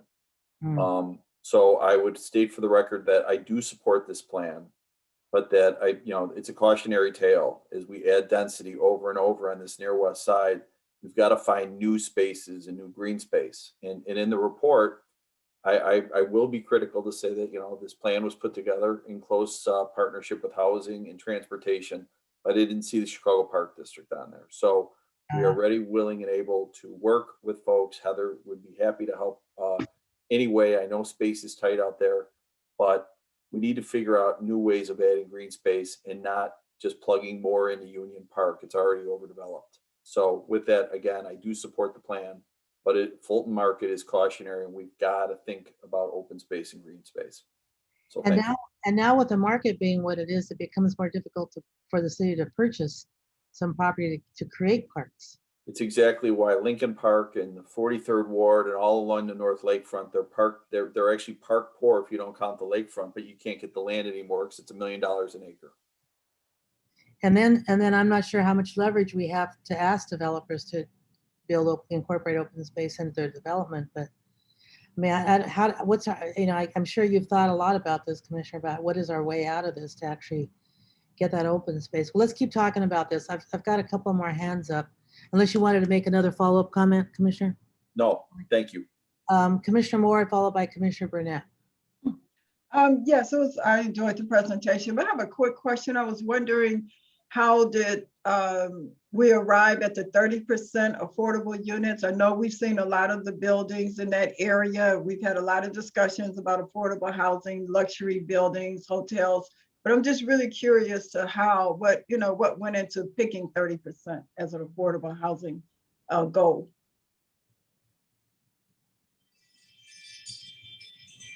I don't know if you want me to answer that, or if Commissioner Delara, would you like to? Sure. I'm Great, happy to take that on, Commissioner Moore. We came to that number as we were talking about the fact that, as you know, we've been able in that part of the city through the ARO to reach a 20% affordability threshold in the West Loop, in the areas that, residential has been allowed. And we know that to go any higher than that, it has been problematic for us to try to secure any higher levels of affordability without us providing additional subsidies. or sorry, providing any subsidies, because at that point, that 20% is provided by the private market without our subsidy. So the idea here was to explore, and we're in the early stages of figuring this out, of could we get to a higher threshold, and looking at a next threshold of 30% with the city making up that increment. And what would that look like if we did, and how might we get to that additional level with us kicking in that difference? So it's really a notion to say, how do we add on to what we've seen the market be able to provide, recognizing that we can't ask the private market to keep going at higher and higher percentages without our involvement. So it's kind of a next step and sort of a test run to see, could we make this work with the combination of the private investment of providing that level of affordability plus another 10% provided by the city. Commissioner Moore, do you have a follow-up? I was just going to add to your comment, Madam Chairperson, that with the extra money, you talked about the revenues that could be used for parks and all. So I'm assuming some of that is going to affordable housing.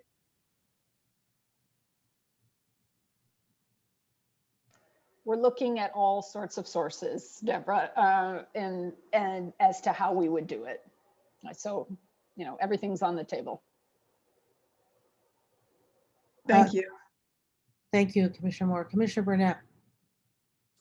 Yes, thank you very much, and great presentation, Cindy. There's still a lot of work to do on this plan. And that one group, Neighbors of the West Loop, is just one organization, right? So we can't, and they're the first ones to put a letter in, right? So we can't just do everything based on what they asked for or said or whatever, because there are several organizations. It's like 4 organizations over here: Neighbors of River West, the West Loop Gate Organization, the West Central Association, and you have an organization to the north called the Neighbors of River West, right? Which is totally separate from everybody in the West Loop because it's on the other side of Hubbard Street. So we had to take all of them into consideration and listen to all of their voices. And some of them want more bike lanes, some of them don't. There's a lot of different things that people want that's not in agreement with everyone else that's in there. Matt Letourneau, who wrote that letter, is actually like a transportation engineer. So if you look at his letters, is really geared toward a lot of transportation stuff because that's his profession, right? But he also take into consideration, his group always asks for more green space. Matter of fact, a lot of people in his group, which is fitting, a lot of people in his group, one in particular, want me to cap the Kennedy, right? They want us to cap the Kennedy. And coincidentally, I just met with John Buck. He wants to cap the Kennedy also. So a lot of people are looking more and more at this cap the Kennedy thing for green space between downtown and the West Loop. And we really do need to look at some things like that before we lose these tips, right? But for us, myself, planning, we have to continue to listen to all of the voices, right? Because we heard from one, we still need to hear from 3 other organizations, but also we need to continue to listen to all of the other people in the area. As far as the affordable housing part goes, it wasn't me, not this time. I know when everybody saw the 30%, they said, that's that Alderman Burnett again. but this time it wasn't me. That came from planning, and I appreciate them, thinking outside of the box and trying to do more. When we initially considered doing residential in this community, a lot of the developers actually came to me and were saying, hey, Alderman, if you allow us to do it residential over here in the Fulton Market, we don't have a problem doing 20% affordable housing. As the first time I heard developers asking me to let them develop so they can do some affordable housing. But because this market is so good and they imagine how much money that they can make over here, because this is one of the strongest markets in the city, probably in the country right now, that they they figure it'll pay for itself. You know, one of the other things about the affordable housing component that I don't think developers should be wanting to do more affordable housing as far as I'm concerned, because they get tax breaks, right, on the affordable part. And they get a tax break on the, so they 20% of their taxes are going to be discounted because they have affordable housing in the development if it's for rent. And that's a benefit, I think, to a lot of developers. I think the taxes are probably going up faster than what the affordable housing costs, quite honestly. And so that's a big consideration long term for the future of any development. So if they can get 30%, I think that's even better. And if we come up with some incentives for that to happen. But we have to look at all of that. And you know, I appreciate Marisa.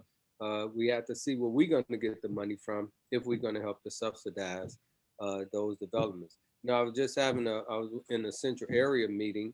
And one of the things I think that they did bring up at the community meeting, Cindy, was that we encourage affordable retail. Yeah, that came up. Because everybody, you can't get a small retailer over there because it's too expensive per square foot. And you only can get big chains to come over there. And that takes away the culture of a community. And if you only have big chains in the neighborhood. So I want to thank the Department of Planning for this exercise. This is a great exercise. You know, my thought on allowing residential to come to this development, I think is the timing of it is right? Because everyone's going through the challenges with these pandemics. Developers were reconsidering not doing their project. And as soon as we said we was going to allow residential to go over there, they got a spark and they back on track, right? They want to continue to build. And this is one of the engines in the city of Chicago as far as bringing money to the city. This area right now put the most money into the Neighborhood Opportunity Fund, probably brings some of the biggest taxes, and a lot of these developments is bringing a lot of money to the TIF in this area. So this area could afford to possibly do more green space. I agree. I wish we can also do a L-stop, Commissioner, at Halsted and Lake Street, you know, because we're getting these numbers in the population over here that we need that. And of course, and I appreciate planning also looking at a Metro stop coming to this area. And you know, the funny thing about these developers, they want to pitch in for more transportation, because it seems to them that transportation brings more businesses and more business for them. But the other thing we need to look at, quite honestly, is some more schools. None of the residents over there are using Wells High School, you know, and we need a high school in the community. That's one of the big deals that I don't know if Mondo from West Central Association got on this call, but a lot of people in the community asked for a high school. The former mayor said that they were going to build a high school. I think they put some money aside for a high school in this community, but we don't have a place where to put the high school. But I'm gonna tell you, if we put a good, decent high school in the area, it would also help with the development and bringing more economic development to this community. So I think everyone's questions are on track. Everyone's comments are on track. I think, you know, but also at the same time, I know that we're still working on this. It's still evolving. I think this is just, if I'm correct, Cindy, we're not asking for a vote right now. We're just letting them know what we're doing, right? And we're still working on it.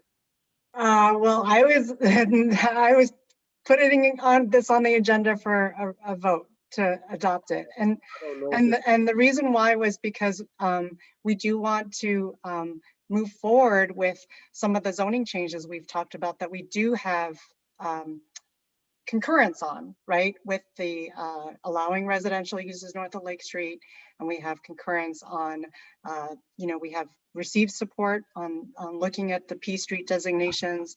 And then we also want to make sure that we have a consensus on the the goals for affordability so that we can start to look for funding. And we recognize the plan doesn't solve all of the problem. No plan can. And it's a static point in time where we say, hey, this, we need to look towards the future, and these are our goals and these are our strategies, and we have to then implement to meet those goals and strategies. But it's not we're going to solve everything today. That's not what this plan is. So tell me, Cindy. So I know we all got the letter from the neighbors of the West Loop. Did we get letters from the other organizations supporting this?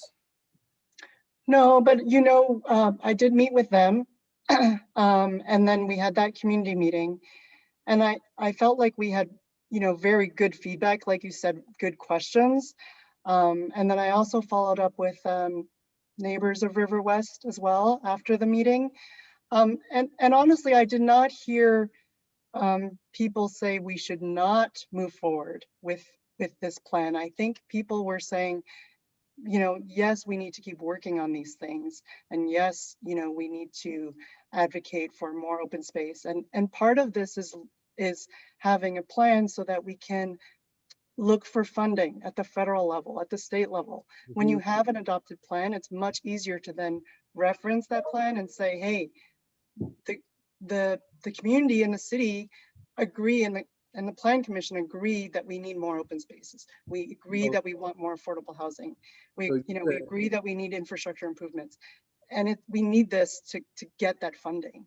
So we're not voting on any of those things. We're voting basically on the zoning part. On the goals and strategies in the plan, correct. And then the separate zoning change that will come through City Council. Any zoning changes go through City Council, and all of the plan development projects, that's not changing. We're not changing the process for every new project that comes through. We're still going to need to review every project. They're changing zoning, how much bonus they're asking for, if there's enough open space. So each one of these projects are still going to be reviewed. We're not changing that process at all. We're just saying, we want mixed use, we want mixed income, we want more open space, we want infrastructure improvements. These are all the things we know we all can agree that we need, so that we can work to implement them together. This is an updated version that you're asking to be adapted? Correct. The earlier one in 2014, if we stick with the 2014 innovation plan, that says no new residential north of Lake Street. There's no mention of open space. There's no mention of affordability. So we're mentioning all of those things that correct. Basically, we're mentioning everything that everybody's concerned about. Yep. Yeah, we have consensus on the goals and strategies. It's just how we implement them. I totally agree. That requires more community engagement. All right. Sounds good. I know Jer's like, this dude gonna keep talking about that. Well, it's important. You as the alderman of this area and who's been intimately involved in all the different phases of development, it's important that we vet your thoughts here. And I know that Commissioner Biaggi is chomping at the bit to get in on the transportation stuff. Commissioner Searle and Commissioner Cox are waiting, as is Commissioner Now Lyons. But I want to just add something real quick here, and just sort of on this this conversation between Cindy and the alderman, which is that if we look at this, I mean, because there's clearly some other things that need to be added here, and even but what I hear. What is that you want to be able to move forward, so we can move forward to get some zoning, we can move forward to get some federal funding. And so if we were to agree, for example, to take this to vote or to pass this today, then it seems to me we might want to consider doing so with the notion, picking up on something that Commissioner Burnett said, that we can always come back and expand or do yet an additional. And I mean, his first reaction to this is, okay, this is still, it's a living document, if you will, right? So, and he made comment that he's glad to see you're going to keep working on it. So I think if we had understanding that in fact we are going to keep working on it, then I think it would be easier to sort of go with what we've got today. And especially bearing in mind, I think what Commissioner Kelly said, which is that there was probably not enough anticipation or planning on the part of the city for this kind of development that's occurred here, to make sure that we had the schools, the space for the schools, the adequate transportation, and the things like public parks and the other amenities. But given how much this area is contributing to the tax base, it's not unreasonable to ask that we have some of those things. But yet the development is occurring at a very fast pace, right? So if we get this in place and then we just keep working on it, and it's almost like we're almost playing catch up, but I think we should try to get ahead of it, as this is sort of happening. But as long as we don't say, okay, we're done here today, and we have this idea that we'll keep working on it, then I think it'll be easier to support it, knowing it's not yet perfect. But so let me go to Commissioner Searle, Cox, Biaggi, and then Lyons. Go ahead, Commissioner Searle. As some of you know, I've been talking about this area every time we get a new project in there and saying, this is a no man's land. This is a really bad place for most pedestrians to even try to get around. So I'm happy that we're thinking about it some more. I do wonder at this point if we should consider expanding the Fulton Market District a little bit, because even west of Ogden, there are a number of kind of tech companies and other companies over there that are really kind of part of Fulton Market, even though they're not in our so-called district. So I would suggest we go to Ashland as a maybe, stopping point once you get above that connection where the Schiller, that park is, the Union Park is. And then even consider going up to the south side of Grand Avenue, because, there are interesting sites there. I drive that street every day, or when I'm in Chicago anyway. And, there could be some places along there that could be opportunities for higher density residential, for one thing. And then behind that on Hubbard, there's some probably areas there by the viaduct that could be more taken advantage of than they are in terms of possible open spaces. So, it's going to be a block by block look almost to say, where can the city take some space? There's that nice little park.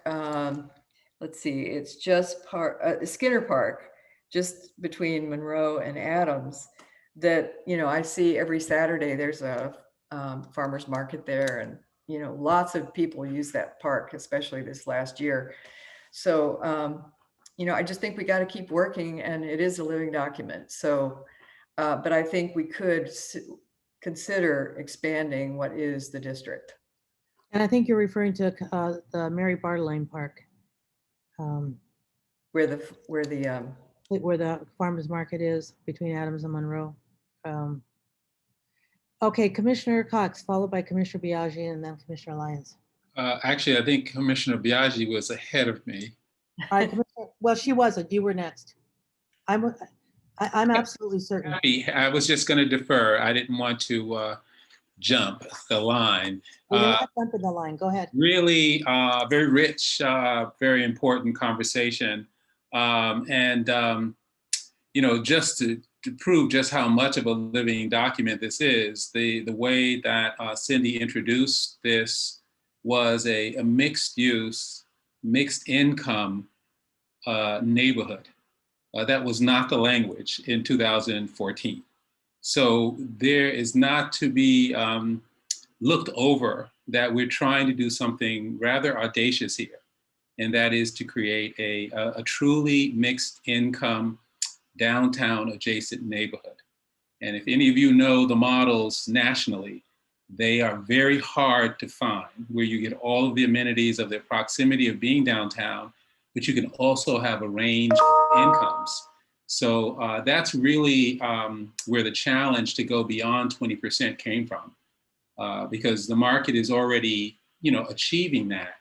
But truly to meet, I think, Alderman Burnett's goal to bring that affordability closer and closer in, we've got a challenge to 20%. We also have to be willing to help create the incentives to get to the 30. And I think it should be remembered, whether it's housing or open space, that this is an area that has a very rich TIF that is set to expire. And part of the mayor's deliberation on ways to extend it have to do with a higher bar. And it cannot simply go for things that don't support equity. And so I think that this commitment for mixed income is vitally important to whether we will have the resources to do that. So they are very much connected. Same thing with the open space. You know, everyone knows that the ground floor and the infrastructure is really subpar as you move north. Well, you know, you're going to need TIF dollars in order to build that public realm. And so that's partly what's driving the fact that we need to make a commitment to this. And if we aren't ready to say that this is going to be a mixed use and mixed income, then we may not have the TIF to work with. I'm just putting that out there. And I would also say that the public space, and I think many people have been in districts like this, warehouse districts, they don't tend to have big flashy parks. The nature of the existing pattern is very fine grained. You almost have to weave a different scale of public realm. And so whether it's Randolph and really reconsidering the right of way and how much of that could become truly a linear park, or whether it's a network of pocket parks that somehow we can tie, you know, the zoning and open space requirement to create amazing small outdoor spaces. So I think we have to be careful to not kind of try to commit to like a multi-acre park that simply will never happen, but instead use this tool and this commitment to open space to find a finer grain, appropriately scaled public space. And then lastly, the last point I would say is, you know, Alderman Barnett, his willingness to look at residential north of Lake really is a game changer here, because a district that started out as a job creating commercial space now has enough critical mass to support a kind of walk to work residential environment.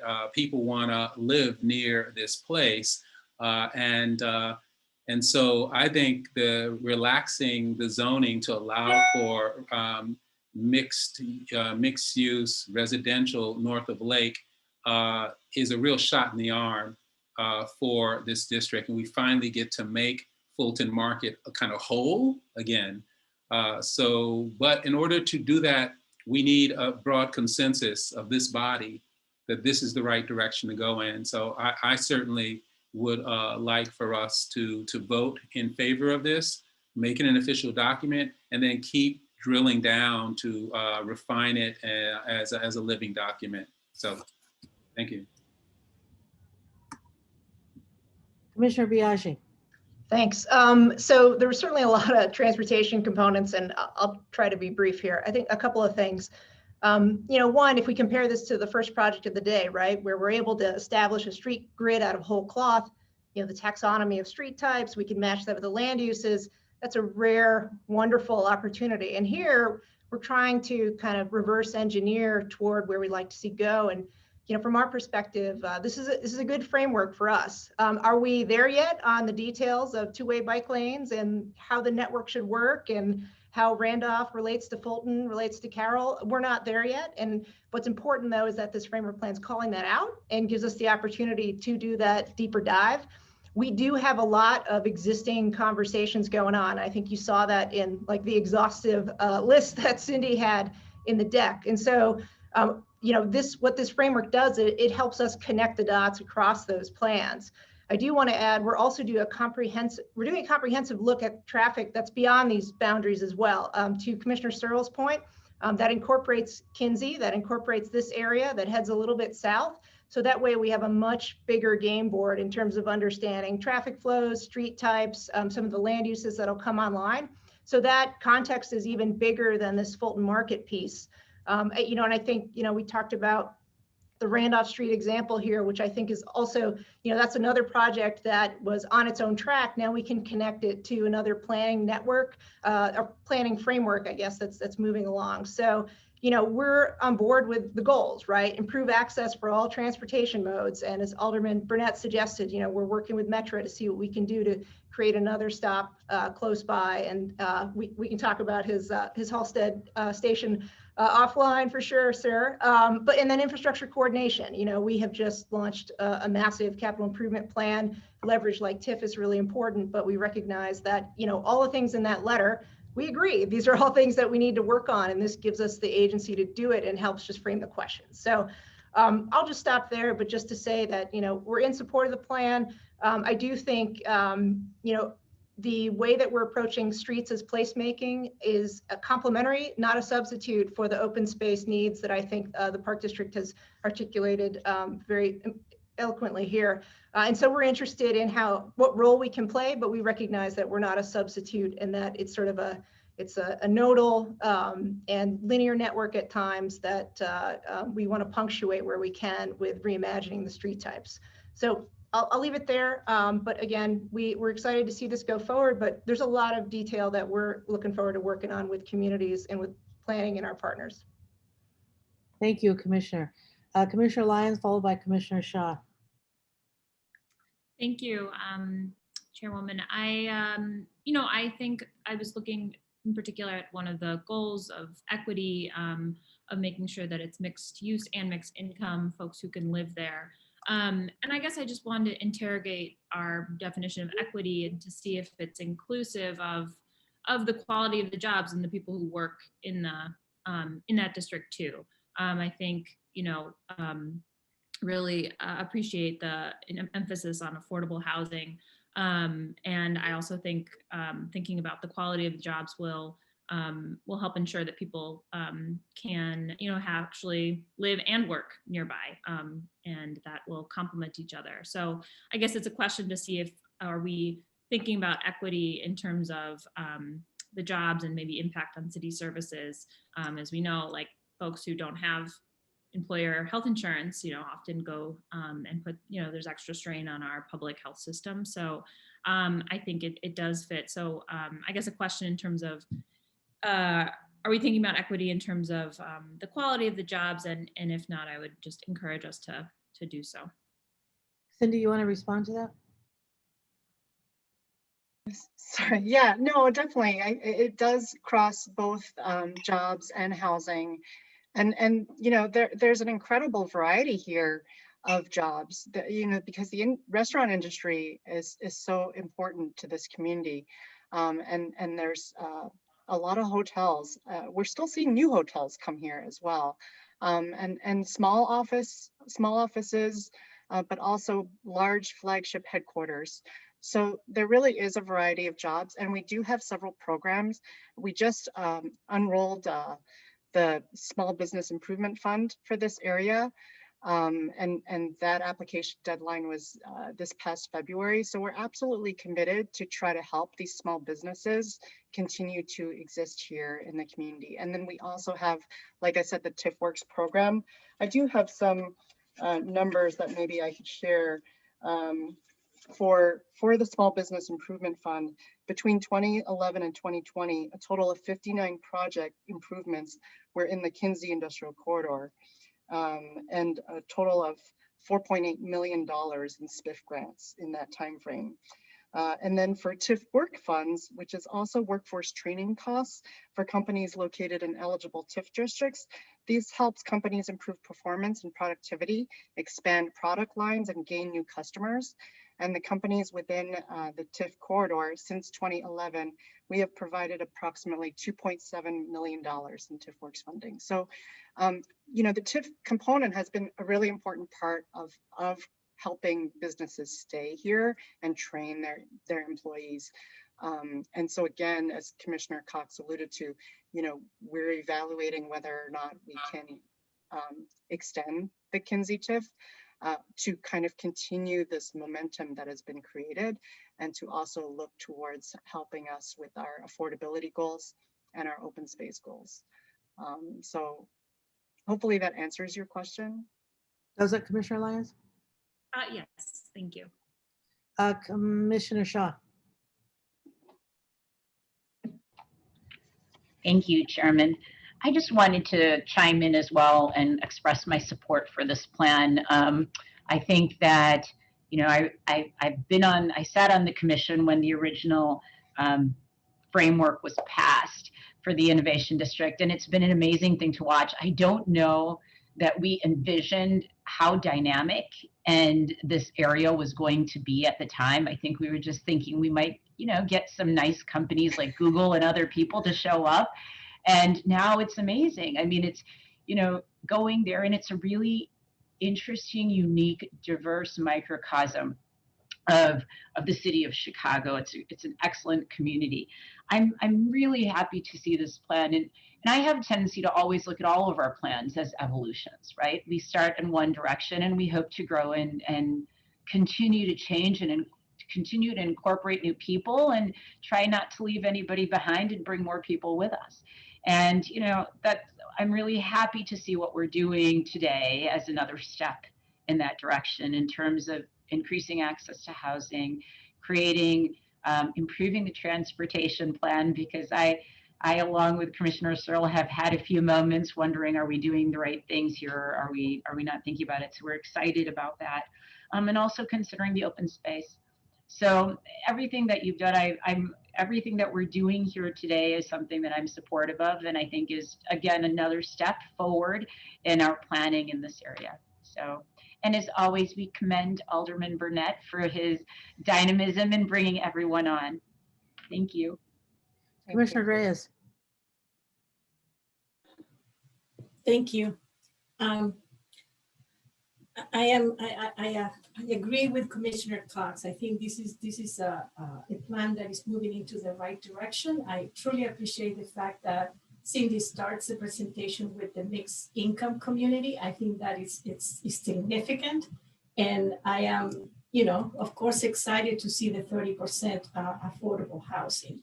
My only request will be that if we make an effort to be proactive from the beginning to incorporate the Park District in this kind of planning, because as you did a great job with housing and CDOT, I think at the same level, we should have included the Park District, so we can have a much broader understanding how from the beginning, we can look proactively for green space. So that will be my main comment in terms of this is great, but I think we got to be more intentional about the green space and therefore involving the Park District early on. Great. Seeing no more hands, just want to add a couple of highlights here to close this out in terms of issues that have been raised. One is a recognition that in fact this is a living document, and we may see it come back to the commission even as early as a year or a couple of years, but as it keeps moving. But we know that the issue of affordability of retail needs to be addressed. There's more infrastructure to be addressed, but also, again, looking at Mr. Adam Butler's comment, he raised the issue about the historic preservation of buildings. And so I know that because of this plan, there have been a number of buildings that have been not demolished because of the city's intent to preserve some of those buildings. So we want to make sure that that's strengthened in there as well. So good work, Ms. Rubik. Thank you very much. Appreciate the hard work that went into this. And seems that we've got more work ahead of you as you move to get some of this stuff implemented and get some of those federal dollars in here, and even get some of the money back into this area, circulating through this area. So with that, I think that I am ready for a motion on the proposed Fulton Market Innovation District Plan update, finding that it meets the requirements for approval. And Moved by Aye. Commissioner Shell. And seconded by Commissioner Cox. okay, so let me do a roll call vote here on this item. Commissioner Biaggi, Yes. Commissioner Brumfeld, Yes. Commissioner Burnett, Yes. Commissioner Cordova is a yes, Commissioner Cox. Commissioner Flores? Yes. Yes. I think Commissioner Flores and Garza both had to leave. Commissioner Grossman? Commissioner Kelly? Yes. Commissioner Lyons? Yes. Commissioner Moore? Commissioner Murphy? Yes. Commissioner Novata? Yes. Commissioner Reyes? Yes. Commissioner Searle? Yes. Commissioner Shaw? Yes. Commissioner Tunney? Yes. Commissioner Villegas? Yes. Commissioner Wagaspat? Yes. Motion passes. Congratulations, Alderman. Congratulations to all the folks who worked hard on this. Congratulations to all of us as we continue to get the benefit of this area. And also just to remind the city planning staff, it may not make sense to bring the areas that Commissioner Searle mentioned into the district per se, but it probably does make sense, or may not, but it definitely makes sense for us to be thinking about how we plan for those areas as those areas start to grow as well.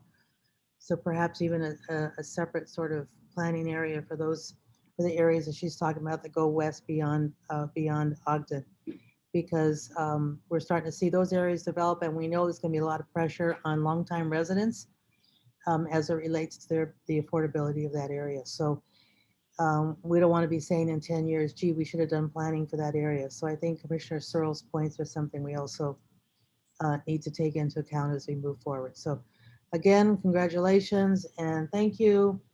Commissioners, we knew this was going to be a long agenda. We still have 1, 2, 3, holy cow, 5 more items. Let's do our best to get through these as quickly as possible because I want to make sure that we have quorum to get through these items. So I'm sorry, yeah, 1, 2, 3, 4, 5. So we've got still a lot of work to do. So take your quick stretch breaks, and if planning staff, developers, if we want to give you fair hearing, of course, but if we can move through these items, and especially planning staff, if you can do your part, we can read the slides and just keep us moving. Thank you. Good afternoon, Chairwoman and Commissioners. Eilish Tuffy with planning staff. This is a proposal for a new school in the Belmont-Cragen community area. The address is the intersection of Fullerton and Meade, so 6100 West block of Fullerton in the 30th Ward with Alderman Raboyras. The applicant is the Public Building Commission, and they are submitting the application and acting as GC on behalf of the Chicago Park District and Chicago Public Schools. Very briefly, Belmont-Cragen community area population is approximately 80,000, 82% Latino, and there is 30% population under the age of 19 relevant to this review for school children. There are a few plans that we'll touch upon in a moment. This is the aerial of the site. For those of you familiar with Bricktown Square, that is the western border of Reese Park. The Reese Park is 55 acres in size. The area that is proposed for the new school is 3.24 acres, which is about 6% of the overall park size. The zoning map here shows the existing public open space designation for this park. And the red dot is indicating the area of the new school. The orange outlined building is the existing Reese Park Field House. That was, it's a 1929 building by Walter Allschlager. It is an orange rated building. Therefore, part of the proposal will trigger the 90-day demo review for removal of a rear L of the existing building. Surrounding zoning is primarily RS3 detached single family homes and some 2 flats. with a commercial corridor along Fullerton. There have been 2 plans primarily led by the Northwest Side Housing Center in collaboration with both LISC and CMAP. The 2016 plan did include stated goals for education and youth to provide a new elementary school, and the avenues for growth, which focused on more commercial corridors, did identify as well a new school and community center for this Fullerton Avenue stretch. These are just existing photos of the context. You can see in the upper photo the existing Park District Field House on the right. There is a temporary ice rink. That's what that white ledge is that you're seeing under the project site arrow. That would be the Fullerton wing of the new school. And the lower photo is looking south on Mead Avenue, which is the eastern boundary of the site. And that is just grass immediately south of athletic fields, a track. I should say that historically, the park itself, it is sort of divided in terms of uses. The eastern portion of the park is more athletic fields and active use, and the western half of the park is a 1930s prairie style landscape by Alfred Caldwell. That is the more passive portion, but historically the eastern part has been the more actively used portion of the park, and there was a ski jump there at one point in time, which could come in handy right now. I am going to just outline the reason this is a mandatory PD. It is a school on an acre, a size lot that is 2 acres or greater in size.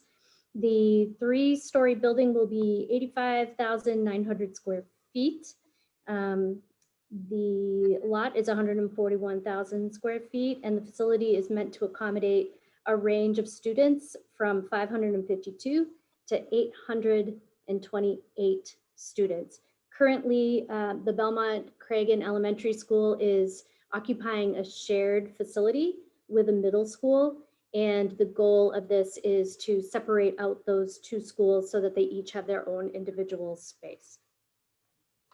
And just for your reference, RS3 will be the underlying zoning for the PD as proposed. Max FAR is 0.9, which they are well under. And there is no height limit for principal non-residential buildings in the RS3 district. However, the project team has taken into consideration the existing built context, the height of the existing field house, which is 42 feet, 11 inches, to make sure to design this new school facility behind it that will not overshadow the existing structure. And I'm going to pass it over to Cal Lejeune, Deputy Director of Planning and Design with Public Buildings Commission.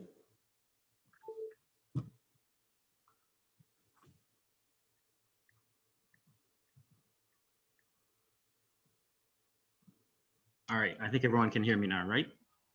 Yes. Yeah. Okay, perfect. So thank you for the prep information. This is Cal Lejeune, Deputy Director of Planning and Design with the PBC. We are the public developer working on behalf of our user agency, CPS. And in this case, we have the Park District also as a partner in this project that's connected clearly to the land use, but also shared use of this facility as it moves forward. I'll talk a little bit about some of those components and the plans for where those divisions and relationships happen as part of the project.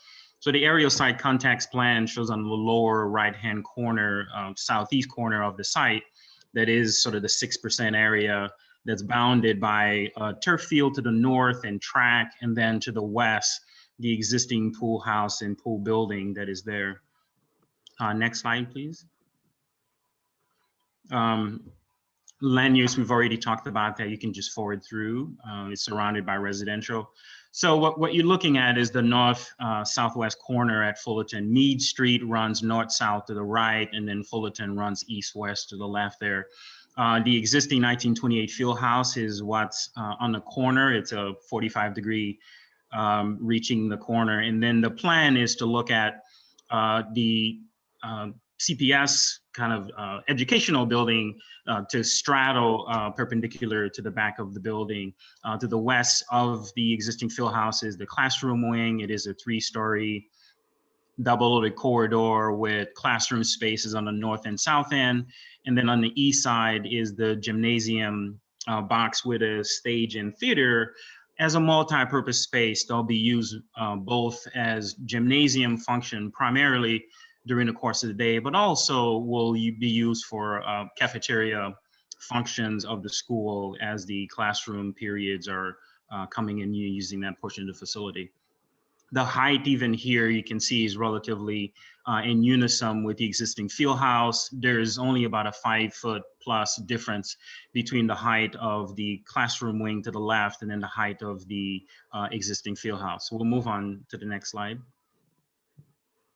This shows you now a kind of an opposite view looking from the park back into the basically L-shaped corner of the building. And beyond, you can sort of see the field house there with the green roof that's there.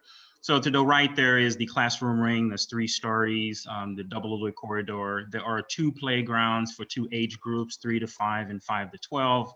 In the foreground to the left is the existing splash pad and loggia that is part of one of the contributing structures of the park and the National Register that we are maintaining, and the Park District will continue to have that service as part of one of the functions that they provide.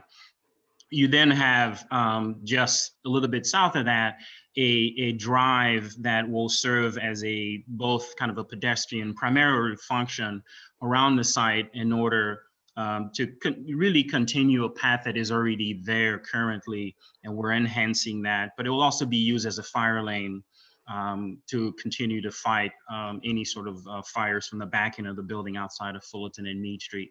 And then a little bit further up left there, you're seeing the parking lot that will service this structure next to the gymnasium wing that's there in the red brick.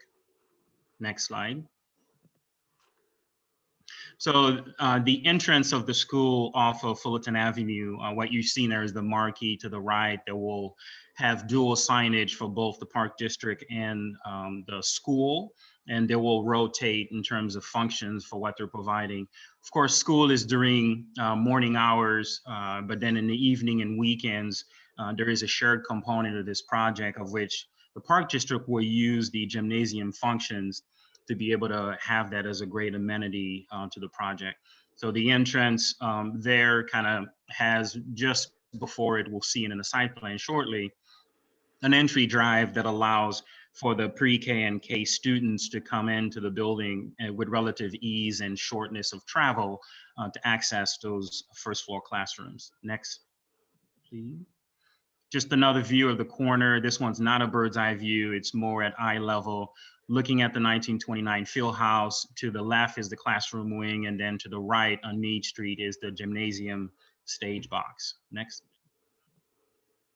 Another view from Fullerton. You're now a little bit west. To your left, you don't see there yet, is the pool house building, but then you're looking at the 3-story classroom wing there, and then the entry drive that you're starting to see there in the plan that shows, one, the fire lane on one end to the building, but also the entry drive for the drop-off that will happen for the pre-K and K students. And the image to the right is just the corresponding view showing what it looks like existing. And that is the temporary ice rink that will be removed as part of this development. Next. Now look on Meade Street. This is the parking lot access for staff. Currently the FTE for the school plus the field house will be accommodated in this parking lot, even with some extra spaces available. It's also the point where access to refuse and utility services will be sort of comprised in this area of the building. You're seeing the north face of the gymnasium box that will get some natural light throughout the day. And then on the east side that faces me, there's kind of contextual treatments to the facade, as well as some future public art that will be part of that facade. And you see just a little bit beyond the existing 28 field house. Next slide.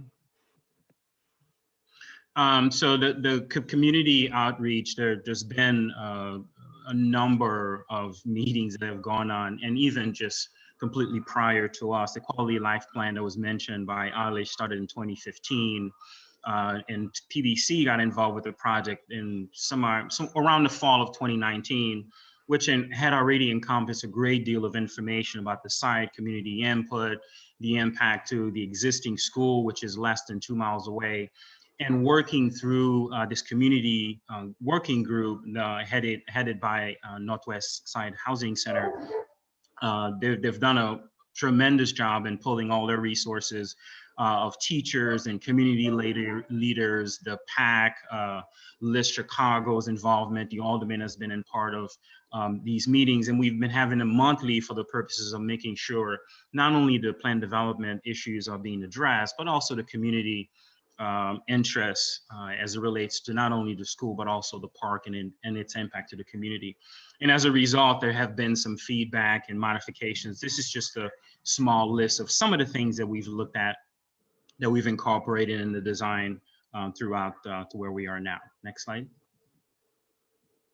So the site plan shows a little bit clearer now. You're seeing the 1928 field house on the bottom right corner. We're maintaining that building with the exception of a link connection that is perpendicular to the back of the building to handle a series of things. The current field house right now is not handicap accessible. So one of the ways that we're managing that for this project as part of this linkage is to create that accessibility through a Meade Street access that you've seen in the light gray there, but I'll show you more in the plan. And then the wing of the academic wing to the west, and then the gymnasium function to the north. You see the parking lot that's attaching to the north end. And then the drive that circles around is a fire lane, but primarily used for the purposes of pedestrian access. Park District will also use that drive to access the pool house only in the southwest corner. And then you see all of the background playground functions and splash pad and loggia, all of which are dual uses between the Park District and CPS. Let's go on to the next slide. So the plan of the first floor, the purple is the existing field house, really no changes other than the back of the building creating the connection. And the length there has 2 sets of stairwells and an elevator to provide that accessibility from now a new entrance off of Meade Street with a corridor that will be dedicated specifically for Park District patrons, either in the evenings or in the weekends, to use the shared function of the gymnasium and stage that is in light blue to the north. That allows the then CPS to be able to close off that function when school is not in session through those second sets of doors of the west lobby, which is a CPS lobby, that then controls all of their functions. There's administration in the orange, the pre-Ks and Ks are down in the green there along the double-loaded corridor, with exiting at the end to go to the exterior. So the dedicated entry then for the school is right between the field house and the stairwell there. So they will function that off of Fullerton through the drop off. The pre-Ks and Ks primarily will load, and then the continued access to the upper levels. The northwest end is the kitchen servery area that will have functions for the cafeteria functions to the students throughout the different periods of meals during the day. And then the mechanical and services on the northwest end, that's all part of gray, to the trash enclosure and other utility access to the rear. Next floor. Then the second level continues up. We see the classroom wing continues with an upper library on the second level that looks out to the park with large expanse of windows to make use of the green space that is available as part of the park. The continued wing of the classrooms on the north and south end of the corridor, along with the necessary services for the level. So the other functions of the school is really just a one-story that we have kind of the lobby, some of the functions, the toilet facilities, and then the kitchen servery are all one level. And then the double height space of the gymnasium that's labeled there open to below along with the stage. And then the link then, in order to maintain the flexibility to all levels of the existing field house, you see the stairwell and elevator continue up in the back of the building to allow for that, which effectively fixes the accessibility problem that exists in the existing field house. Next slide. And then the last level of the academic wing, which is the third level, showing the classrooms again on either side, series of functions. There's, this is not a specifically arts-based school, but a lot of the functions in here between computer classrooms and thematic learning space, multi-purpose spaces are creating the possibility for that to happen over time and over future as the neighborhood expands. The ideal capacity for the school is 690, and that currently would well handle the capacity of the overcrowding that is in the existing school that's a little bit farther away. Next slide. This just shows an overall roof plan to just see the capacity of the footprint basically in relationship to the existing field house, showing the mechanical units that are up but far behind that are not visible from the street. One of the always important considerations that we look at in the roof equipment elements. Next slide. Two-dimensional elevation showing the various, north, south, east, west. A little bit more confusing to try and, capture this, which is why we have all of the series of renderings and other information in the package. Next slide. Cross sections showing the relationship of heights. You can see even in the middle level, the gymnatorium height relationship to the existing field house on the right there for the building section, showing you about our proposal being very sympathetic to the height and size of the existing field house, because that is the draw off the corner of the site at 45 degrees. Next. Oh, I think you jumped the one there. So just massing study, looking at, kind of color relationships, but also the materials. These are hardy materials, brick veneer, a few different colors. We're looking at the texture of the existing field house and colors to be more sympathetic and not necessarily try and fight or be super different than the existing field house. So you're looking at materials that are very sympathetic to that and working through a palette that works overall, which we see in the renderings. Next. We worked closely with CDOT as well as the school to work to have a traffic management plan. There is both kind of the vehicular access in and around the site, as well as a dismissal plan worked through by the principal in detail of how they're going to handle personnel, work through the drive, any excess parking.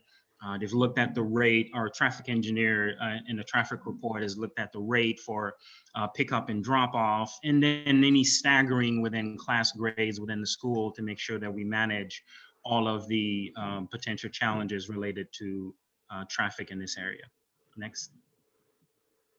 Some of the things that we've looked at, obviously the drop off pickup is key, and working with staffing to maintain that sort of control, the driveway between loading and unloading, the drop off, different times between morning and evening to stagger to make sure that we're managing congestion as best as possible, identifying parking zones along Fullerton Street so that that can be controlled along that entire length of street as ways of relieving the traffic aspects of the project.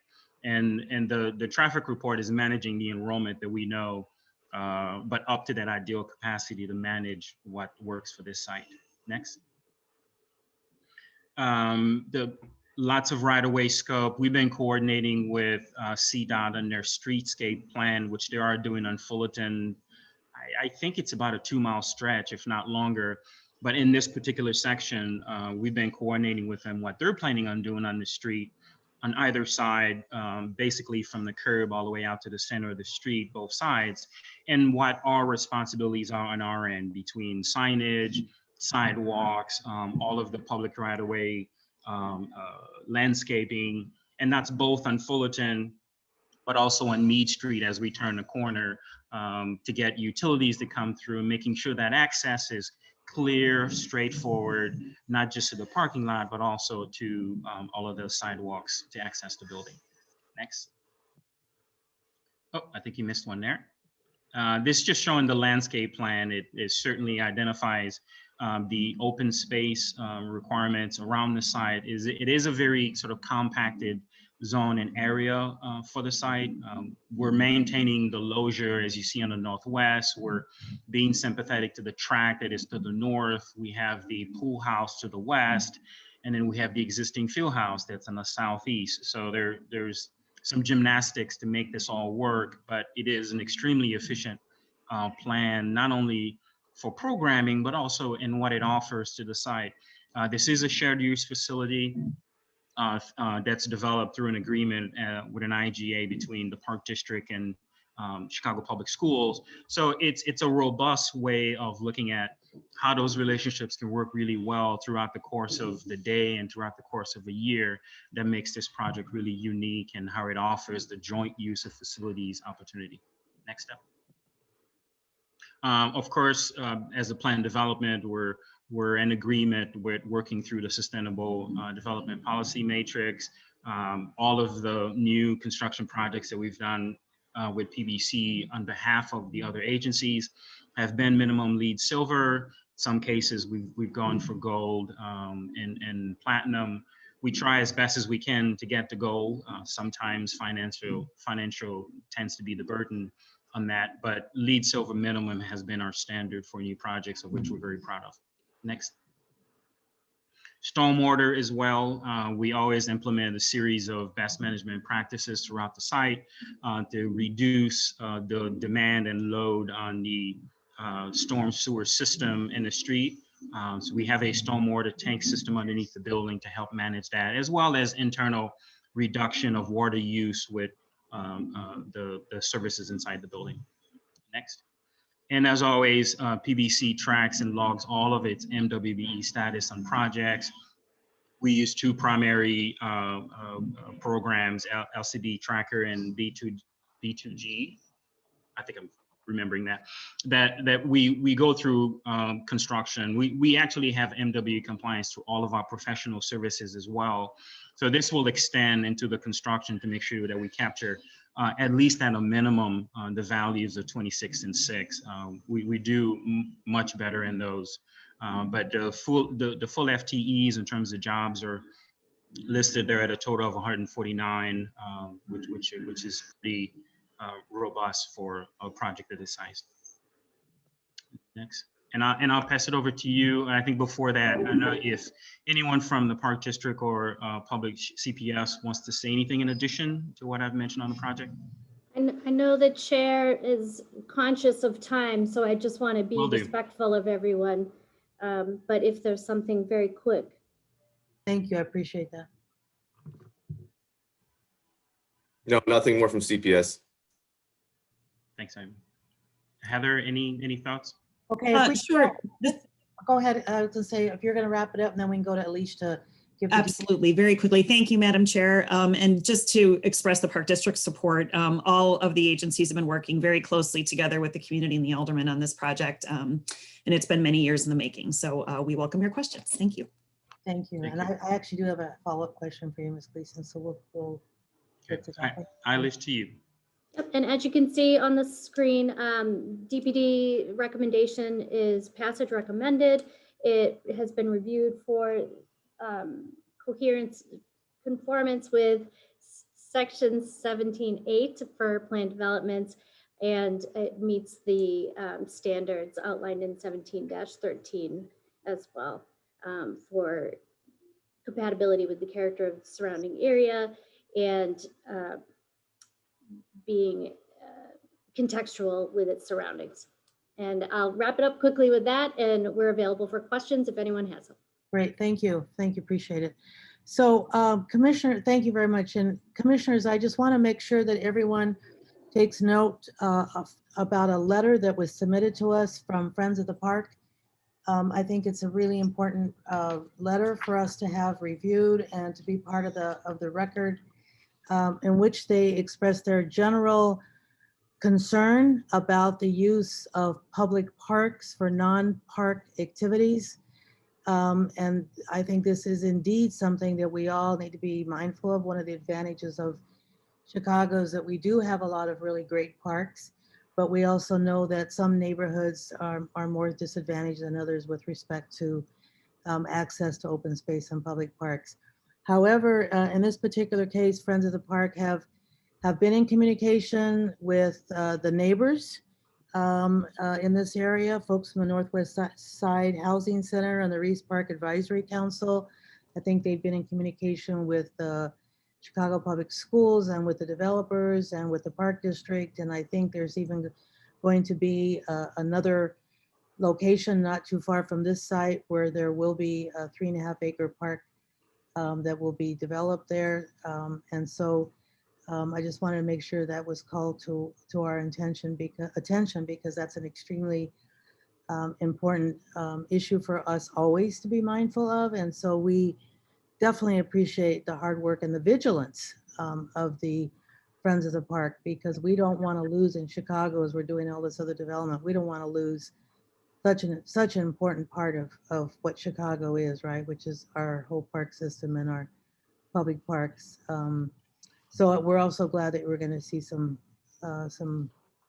park space developed here. So I want to go to, I know that Alderman Rebollas is here with us. And before I go to you, Alderman, thank you very much. You've been here all day and we really appreciate your patience. We hope that you have found this interesting and useful for you. I'm going to go to Alderman Villegas, but first I have a very quick question. What are y'all doing with that wood from the gym that you're tearing down? Please tell me you're going to preserve that, make sure that gets used for something else, maybe even this gym, or please tell me you're not just going to just take that wood out and throw it away. Yeah, we'll work with the Cal PVC. We'll work with the Park District and see to what extent we can salvage materials from inside the building. There are already some salvaging efforts that's planned by the Park District on a lot of the site elements as well before the development starts. So, yeah. Yeah, so because I imagine that gym has a lot of really great things in it that we definitely should salvage. And I assume that all demolitions there's these process of salvaging that which can be salvaged. But I dare say that wood on that floor is pretty valuable wood and the kind of wood we want to see. So Commissioner Villegas, followed by Commissioner Flores. Thank you, Madam Chair. I just wanted to get some clarification. I heard that you said that Friends of the Park had stated, or someone had stated, that there would be 3.5 acres of new park situated somewhere. Where have they identified where that is? And it's 3.3. I'm sorry, let me clarify. I'm sorry, 3.3. No, I said 3.5, but I'm clarifying that it's 3.3. Yeah. So can we get a response on that, where that's going to be located? All we know is it's nearby. So we'll go to Heather, please. Sure, that's fine. Heather Gleason again with the Chicago Park District. Thank you for the question. So we have not identified new acreage. We certainly attempted that in the early stages of this project. Much like we were discussing earlier in the commission hearing, finding available land to renovate for park space is very difficult. A couple of the spaces that were found were privately owned. They were old industrial sites, which would have required probably years of acquisition and remediation for environmental concerns. So what the compromise that was struck here was that we would end up requesting TIF money, which we have from the city, to renovate the Reese Park Field House to make it more community friendly. We're able to knock down some walls and create some community rooms in the building. And so that is what we had decided would be a good trade-off for adding the school to the back of our building, since the Reese Park Field House is in need of upgrading, adding ADA. requirements that are very difficult to do in these really old 1920s buildings. So those are sort of the renovations that the Park District is intending to undertake on behalf of the community as part of this project. We will still continue to look for space in the Belmont-Cragen community area, and we have told the community we're happy to do that. It is a community area that we know is very committed to their park spaces and needs some as well, and so that will continue. But in this particular instance, there wasn't any available at the time that this project was coming forward. That's okay. Well, thank you. Well, since and I'm very familiar with this project. I'm on the other side of Fullerton, and so this is something that I work closely with Northwest Side Housing, LISC, and CMAP on, and I am supportive of this project. There is a site that this is more for the Park District that initially was looked at where it was an old industrial site, and I know that there was a issue. It was an issue where the owner they were having a hard time. It's privately owned. However, that property is owned by the Cook County Land Bank. So maybe it's opportunity to go revisit now that it's out of private hands and now it's in a quasi-government entity, or it is in Cook County's Land Bank's hands. So I would encourage you. It's about 15 acres of industrial that obviously the Park District can take a look at doing whatever it is with it, especially since that was one of the sites that was initially looked at in exchange for the 3.3 acres at Reese Park. The other thing, obviously I like Park District to commit to looking at that because again, that site is an eyesore, and now that Cook County Land Bank owns it, I think it'd be a lot easier for acquisition. Yeah, Commissioner, it's Mike Kelly. Yeah, we're happy to take a look at it. Okay. Of course, if it's industrial, we're gonna have to. The environmental is gonna be a big hurdle. But yeah, we'll take a look at it. Okay, then, and again, I stated this. I'm in support of this project. The Public Building Commission, as relates to the 50% Chicago residency, PBC did a project, and the commitment for the local hiring did not work out well for me. So I would like to see what the plan is in order to really engage the community to participate on these projects. These are multi-million-dollar projects that come through the community, and I want to make sure that Belmont-Cragen communities from the 36th Ward and the 30th Ward are participating on these projects. It was a multi-million-dollar project that occurred in my ward, and not a lot of folks participated, and I'm not going to allow this to occur again. So I want to know what PBC's plan is to make sure that you're reaching out to Alderman Hoboidis' office and my office to make sure that our communities are going to be working on these projects. Absolutely, Alderman. I know Laurie Lipson, Chief of Staff at PBC, is on the call. If you could chime in, Laurie. Sure. Thank you, Alderman. This is Laurie Lipson, Chief of Staff from the PBC. How you doing, Laurie? Good, and yourself? Good. So I appreciate your question. We will have a different plan for this project depending on when we get started, and COVID, of course. But we plan to do community outreach. The great thing about this project, since we've been working together for about a year now, is that we have most of the community partners already set in a line. We have already talked to partners, parents, Park District, and surrounding members of the community. So I welcome the input, and I understand your concern. And our plan is to exceed those numbers for the Chicago residents as well as community residents. So we will have a robust plan, and we'll be happy to share it as we get closer to construction. We appreciate your comments. Thank you, Laurie. And then I also heard that there was some TIF dollars that were going to be appropriated for the redevelopment of the field house. Could someone elaborate and say what that total amount is, and what TIF is it coming out of? Heather, can you speak to that if you're still on, or Michael? Yes, again, Heather Gleason for the Chicago Park District. Yes, we have applied for 10 million in TIF. I believe that that is still needs to go through the Chicago City Council, so it's still being reviewed, Alderman, by I believe by DPD and the folks who would need to put that forward. But we are excited to be able to renovate the field house for the community who has expressed that they would like more community rooms and able to meeting spaces for community events. What TIF is it coming out of, Heather? So Eilish, I think I might need to ask you that. I think that's in some of the records there. Is somebody planning? It was porting, so I'm going to have to follow up with the figures of how that breaks down, Alderman. Okay, could you get that to me? Yep, absolutely. Thank you. Well, again, I know that the community has put a lot of work into this. I know that Alderman Herboyras has championed this project, and the Belmont Cragen School that's on Diversey, the former principal there did an outstanding job in the accommodations that she had. And she did such a great job, she got promoted. But I'm sure that the next principal that comes to Belmont Cragen with a new facility is going to continue the progress and the success that the former principal has put forward. And she set such a high bar for Belmont Cragen School that it's going to continue in this new facility. I look forward to working with everyone as part of this project. I look forward to working with my colleague, Alderman Herboyras, and seeing this project actually come to fruition. So, Madam Chair, this is an exciting project for Belmont Cragen. It's an exciting project for the residents that deserve a new structure.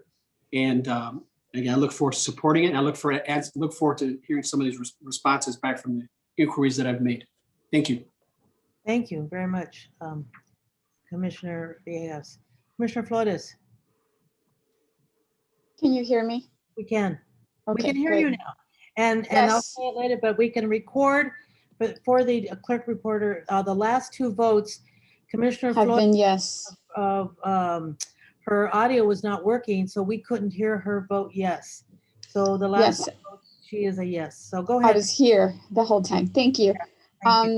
I do want to voice my concern on this specific development. I do think that it unfortunately falls short of, following the design excellence principles that we've been trying to promote throughout the city.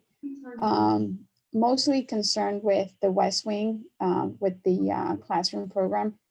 I know that it was mentioned that there were some revisions made to that elevation that's facing Fullerton, like adding more fenestration and detail with the brick. But I don't think we're there yet. I do think that we need to stress following the same expectations and standards that we try to promote in other communities and other areas of our city, in every community, especially here for our Latino community, which I'm definitely concerned. Again, I think it's a great program. I think it's a great thing that we're bringing a new facility, a new school that's needed in the area. But I do think that it falls short in terms of design excellence and design principles that we are trying to promote. Commissioner, do you have any, are there any specifics that you want to mention for the record? Maybe they could still incorporate as they go forward? Just by looking at it, I think it's more reflective of a housing project. You really cannot see that it's, that it will be a vibrant school for kids. I think it needs more work. I think they're not there yet. So hopefully, if something could be integrated to just raise the bar, that would be greatly appreciated, because I honestly don't think they're there yet. Mm-hmm. Commissioner Vegas, is your hand back up? Or is that? Yeah, I'll wait until Commissioner Flores is done. I'll wait till Commissioner Flores is done. You can continue.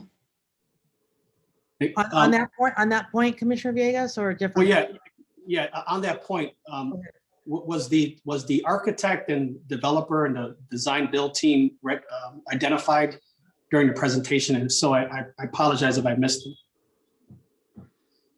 The architect for the project is SMNGA. And what's the ethnicity of the architect? Cal, can you answer that question? Sure. It's a partnership with SMNGA and Forma. Forma is a Hispanic partnership as an associate architect with Todd Niemiec, who's working with SMNGA, that are working on the project through the design phase. So it started with the planning phase with SMNGA, but as PBC as always does, to try and look at the local participation and flavor of the community, we're able to work through and bring in Forma, and Luis Bolivar represents Forma, that is part of the associate architectural team working on the project.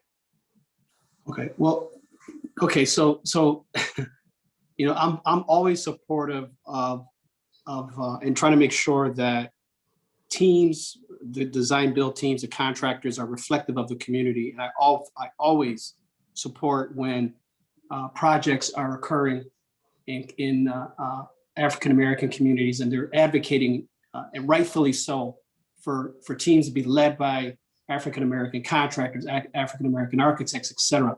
I support that 100%. But I expect to see that on the Hispanic community. You show the numbers, 83%.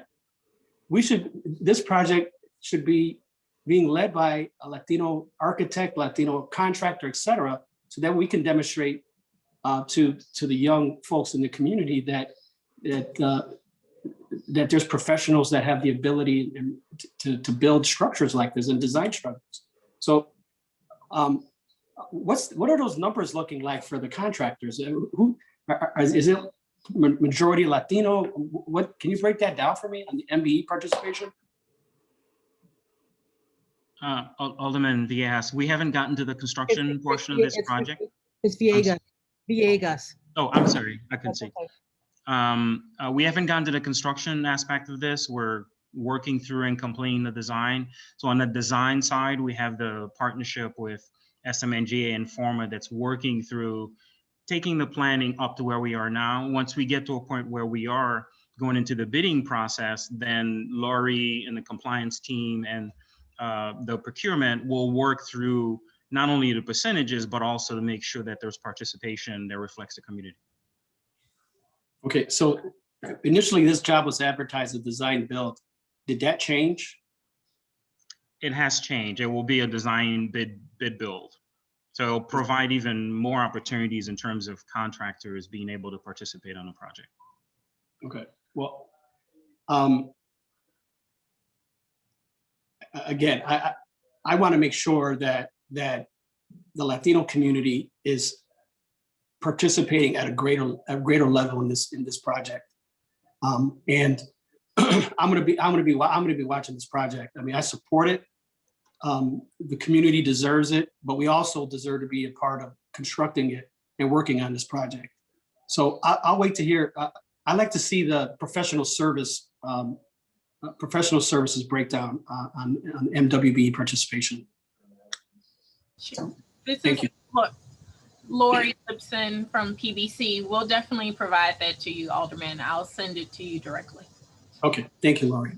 So on that point, before I go to Commissioner Cox, you know, we collectively chuckle at me. At least I chuckle at myself when I raise the issue about the characters, right? The renderings, the characters in the renderings, and what I have found over the years, and certainly sitting on this commission, that there's a direct relationship between how people conceive, how designers conceive those renderings, and how they conceive that which they're designing as being used by people. I mean, if that made sense, right? In other words, when you take the time to think about even how you're presenting the people that are going to be using this building, it's usually an indication that you've thought about the users, right? And so I think, you know, if we look at for example, the renderings we looked at this morning on the Michael Reese site, you saw that there was a lot of thought that was put into the people in the renderings, but it was reflective of the fact that they thought about the people in the use of the facility. And so then the design really reflected the people that they were trying to reach in creating the design. And so I guess I want to go back to, it's sort of related to the point that I think that Commissioners Flores and Villegas were referring to, in the sense of really being mindful of who the users are going to be in this community. The point that the users in this community certainly deserve a top-notch development. And as you develop, be mindful of these users. I mean, for example, I was looking for some kind of plaza type thing, right, in the middle of this development. And I didn't see anything like that. You know, we're talking about teenagers, for example, Latino teenagers, or young people anyway. So I just wanted to make that point as you move forward in thinking about this design, to think more about the users and have the design reflect the users, who the users are, and how the design will cater to and reflect the needs and desires and interests of those users. So with that, Commissioner Cox.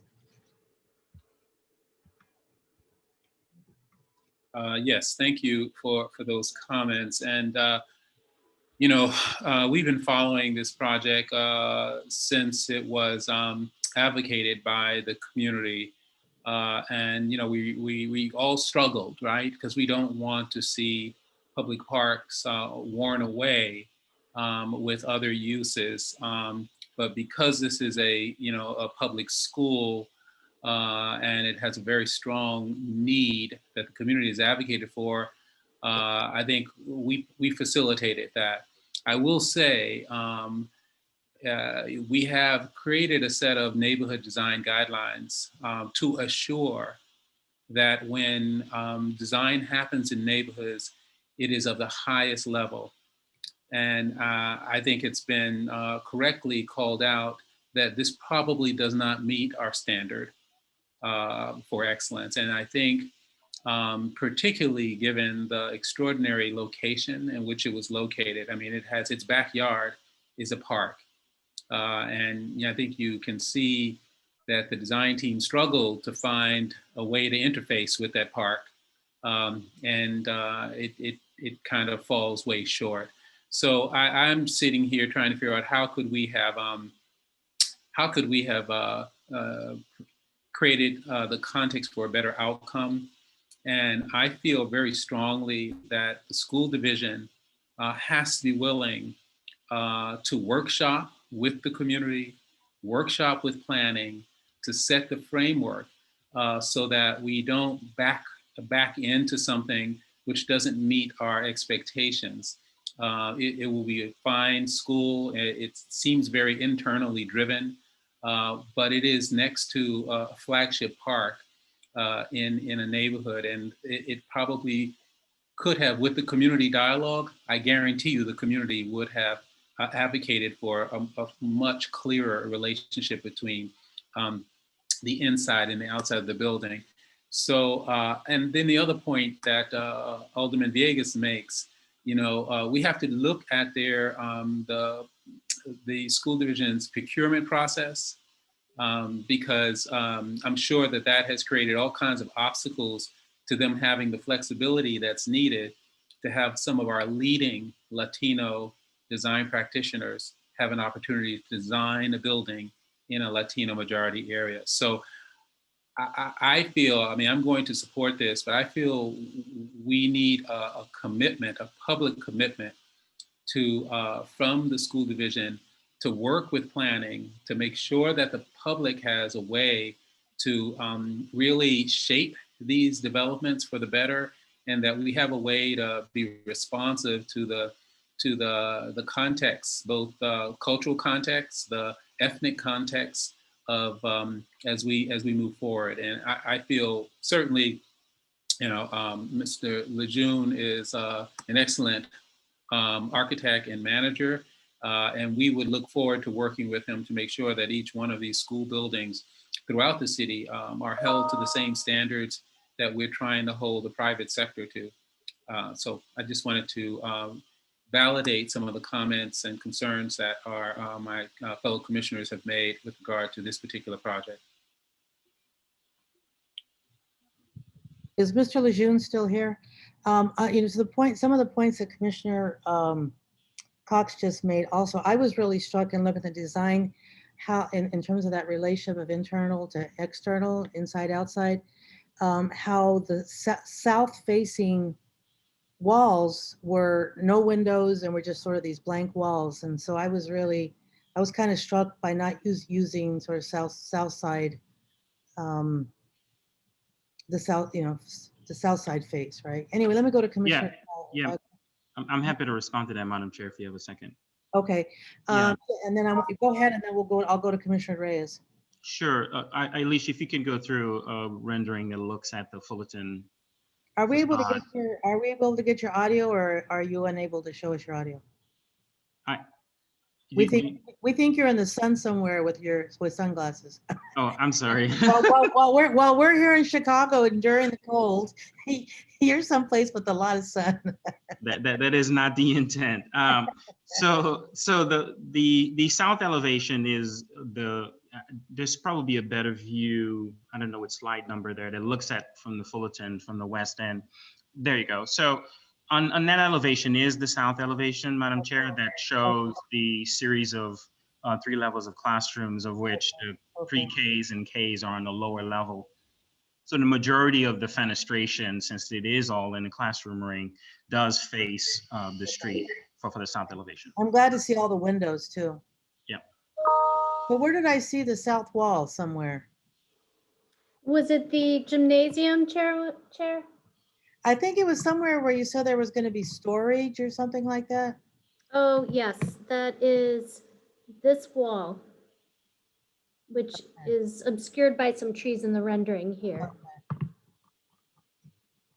So maybe that made sense in terms of its usage. It just seemed like that. That is west facing. Oh, those are the core areas where mechanical, the electrical spaces, storage, coolers. Yeah, it's the northwest corner of the building. Okay, that has the functions for the gymnasium cafeteria. Okay, that makes sense. All righty. Thank you for answering that. Appreciate that. Go ahead, Commissioner Reyes. Just a brief comment for, just to emphasize again what he has said that has been said earlier. I think there's got to be a more proactive connection between city agencies like the Public Building Commission, the Department of Planning, the Park District, because I think it's important that we look at this project in a perspective as we look at the project earlier with the Michael Reese. What an example. I mean, they are developing an amazing project in the Black community, and you could see, like there is Commissioner Cordova mentioned and others, the relationship between the project and the community, the respect. I don't see that here. This is a Latino community, and so I feel that this is a missed opportunity. There are amazing Latino architects. So I think, and general contractor for that matter, but at this point, we're just looking at the design. So I will request that we are proactive when it comes to having this kind of projects where we have all these agencies from the city working together, trying to do the right thing, but we kind of miss a big component here, which is the connection with who are we serving and how we can represent the community, not just the community that is in this neighborhood, but also the professionals that are representation of that community, as in this case is the Latino community. We keep being ignored, and it just blows my mind how we missed another opportunity. I truly value the effort. I value the effort of taking a park and making it into school that is desperately needed in the Latino community, growing population. But how we missed the other opportunity, it just blows my mind. Thank you. Thank you. And okay, Alderman, with your great patience, you have been waiting. So let me go to Alderman Rebollas for your comments. Please, thank you, and again, thank you for waiting so long. Thank you, Chairperson Cordova. I have to agree with everyone. You're all correct. But I really am gracious for my colleague Alderman Villegas in speaking on this matter. I think Carrie Lejeune did a good job, but I do believe, and I know, and everyone knows here that we do have contractors, Latino contractors that can build these buildings, and we need to move forward on that. But more importantly, Chairperson Cordova and board members, as I address you here today, I'm speaking for the members of the Belmont-Cragen community, the parent mentors of our community, Latino community, the local school councilors, members and board members of the community, and lastly, for the children of the Belmont-Cragen community. It is also very important to note that the Belmont-Cragen community and the Northwest Side housing community has been discussing this very same issue, design, implementation, for over 5 years. Again, I want to thank my colleague Villegas for speaking on this matter. We are using $10 million has been presented to rehab the existing facility that sits there right now. And that's coming from the Diversity Narragansett TIF. Thank you, Alderman Villegas. Even though we're in the middle of a pandemic, I think we're moving forward in a good direction. It's never too late to make some changes. As Commissioner Cox also mentioned when we walked the area, and I agree with them as well. Our schools hopefully will be opening permanent soon, by the time this building gets built. And looking forward, despite the decrease of population throughout the city of Chicago, the Belmont-Cragen community continues to be one of the fastest growing neighborhoods with over 80,000 residents. And over 1/3 of these residents are under 18 years of age. Very, very important. The 3 schools that were added in our community, Prieto, Belmont-Cragen, and Cameras, are at or over their current capacity for school children. The other schools, Mary Lyon, Locke, and Hanson Park, are also at or above capacity. Our children cannot learn well in a crowded classroom, as we all know. Their teachers cannot give them the individual attention they need to learn as much as they need to. And as a former teacher, now and a parent, and now a grandfather whose grandchildren are currently enrolled in CPS, I know the value of good education. I'm proud of the graduate of the public school system. Quality education is important, and creating a strong environmental and educational program is key for a successful future. There's a lot of folks that have been involved with us for the last 5 years. I want to thank the Park District. I want to thank CPS, CDOT, Department of Planning, Friends of the Park, especially. There's still some work to be done on decision-making process of who the contractor is going to be, and we'll work on it. We will certainly work on that. The direction is that, we need to move forward on this. Our kids need better schools. They need more space. Bring them back to the community. Latinos have been involved in this process for the last 5.5 years. I ask for your favorable support on the subject before you. But thank you so much, Madam Chair. Thank you so much, Alderman. We really appreciate your time and your comments, and obviously your representation of this really important neighborhood. So I'm not seeing any more comments. I'm ready to go for a motion, but I didn't read everything I needed to read. Oh, I'm sorry, Commissioner Brumfeld. Let me go to you before I proceed. I'm sorry, raise your hand. Go ahead. My apologies, Madam Chair, but thank you. No problem. No, I just feel the need to comment just in general in hearing all the comments, which I not only agree with, but I greatly appreciate, particularly Commissioner Ray's comment in terms of design quality, because all of our communities deserve high quality design, and more importantly, as was mentioned, I think the inclusive part of the design process and the process as a whole is just as important. I definitely am in support in support of this effort, but really would encourage the design team to work closely with the community, also work closely with the Park District, or I should say DPD. I think it's important that we get this right. And I think it's important that, the right voices are brought to the table to have a stronger outcome. Really appreciate your comments because we know that you have high standards in your design. So very much appreciate that. With that, let me go to requesting a motion.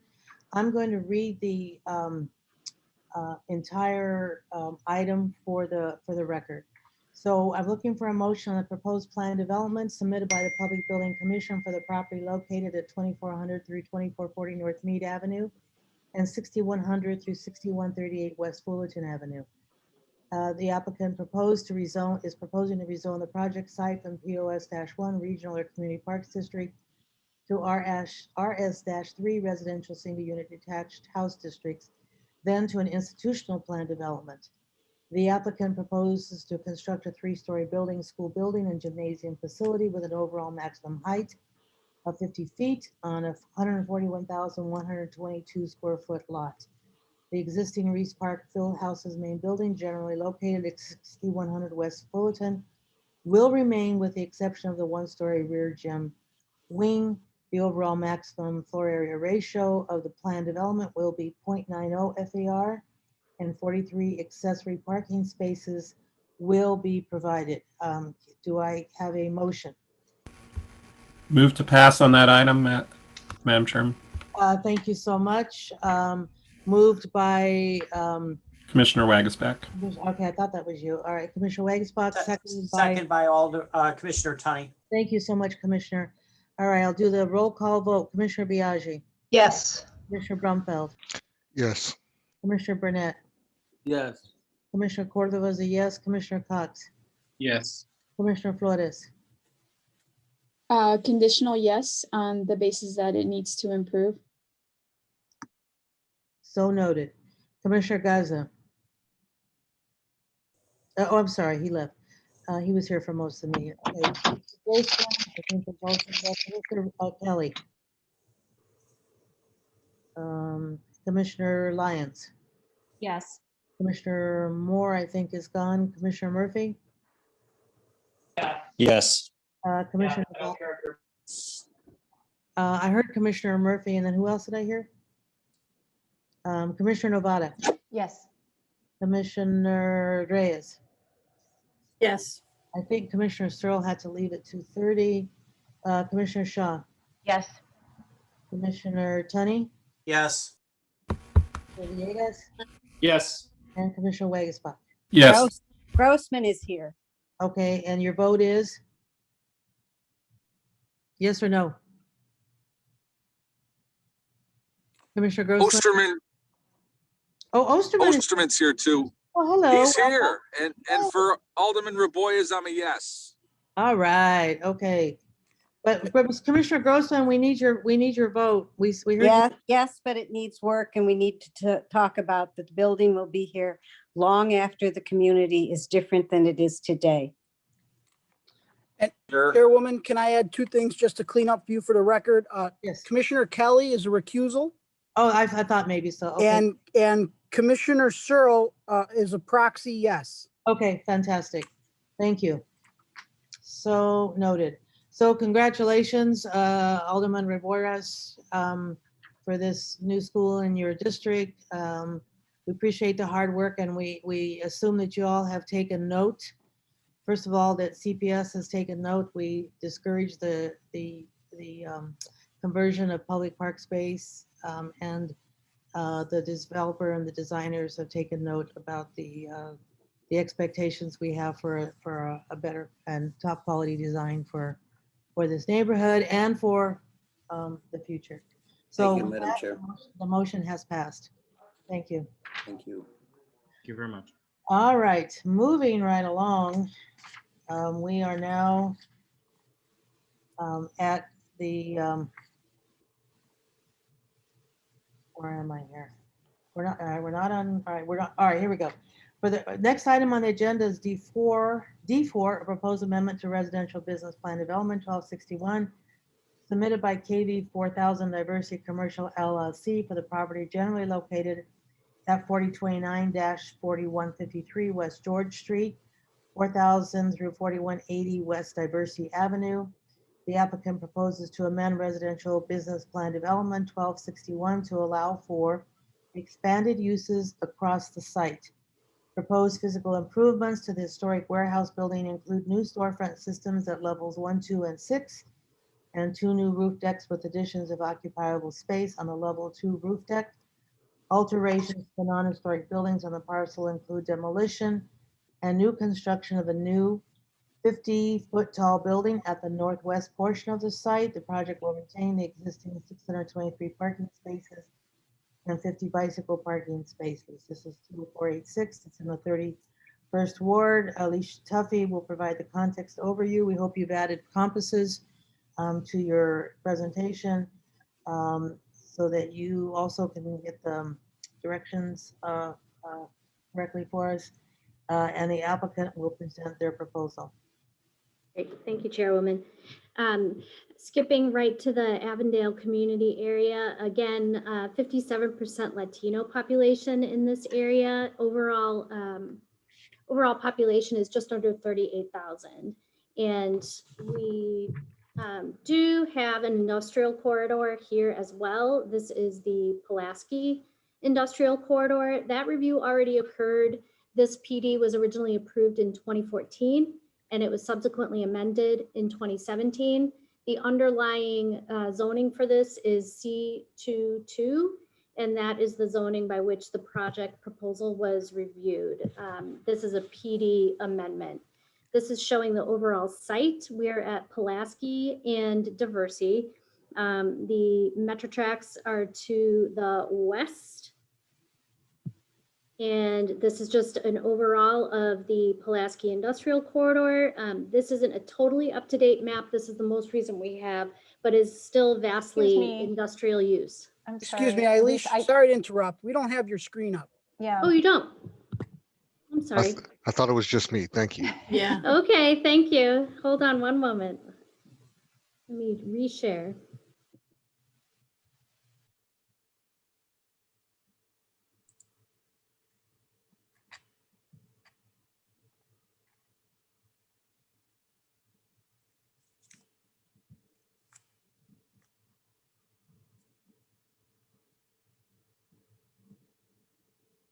Anything? No? Nothing. Okay, sorry about that. Usually what we ask of staff is when I'm presenting the item, to get the screen up and get it ready to go. Yeah, it's showing on my part, so I'm trying to just back out of it and come back in.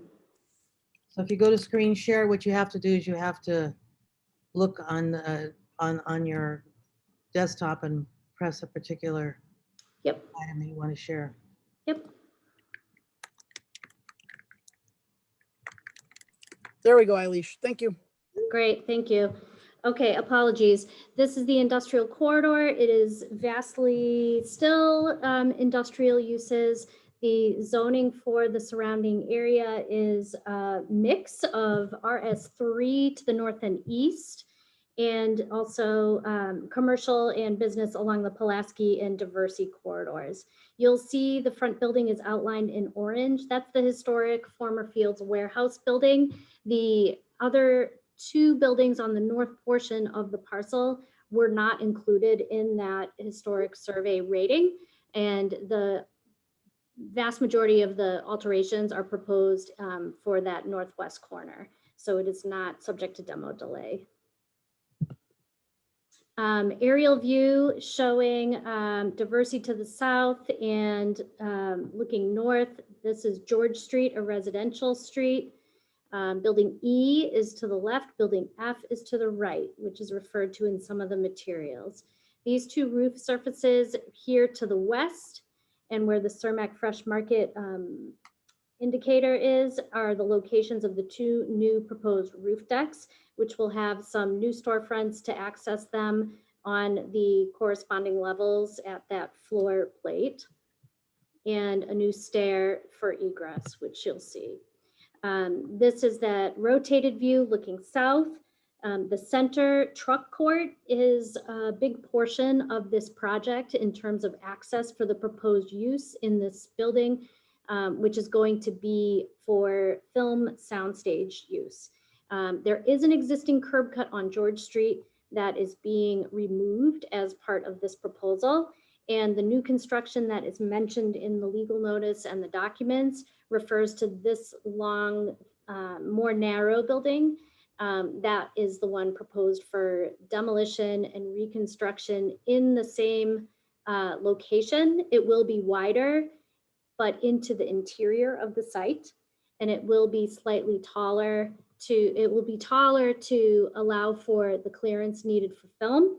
And the roof system has been modified as best as possible to clear that large span while trying to angle away and reduce the effect of the new street wall. And I'm going to pass it over to the team, and they have promised that they will fly through these slides for us. We will. Hi, good afternoon, everybody. Rich Clowder and Katie Janke-Dale from DLA Piper. We represent the applicant. The members of our team who have been promoted to speaker status include Zane Koida, who's the principal with Nick Point Ventures, with which the developer entity is affiliated, and Howard Hirsch, who's the project architect. The slide in front of you highlights the project timeline and it indicates milestone meeting events on May 27th of 2020 and February 11th of 2021. However, the developer's community outreach strategy actually began coincident to his acquisition of the property 3 years ago in 2018, and his commitment to being a good and responsive steward of the project has been consistent and substantial throughout. I'm going to turn it over for a brief introduction to our client and the project developer, Zane, in a moment. But first, in the spirit of Madam Chair, what I know you think is important, which is to hear from the public and to be able to respond to their comments. There were several speakers at the beginning of the public meeting, and also a letter received from Logan Square Neighborhood Association on behalf of individuals and organizations that express concerns about the transparency and what seems to be a misimpression concerning what this PD amendment does, and more importantly, what this PD amendment does not do. I wanted to just clarify at the outset that the original plan development was approved in 2014. It approved a wide range of uses, including residential, commercial, office, and industrial, and it is those uses that by and large are in the building right now.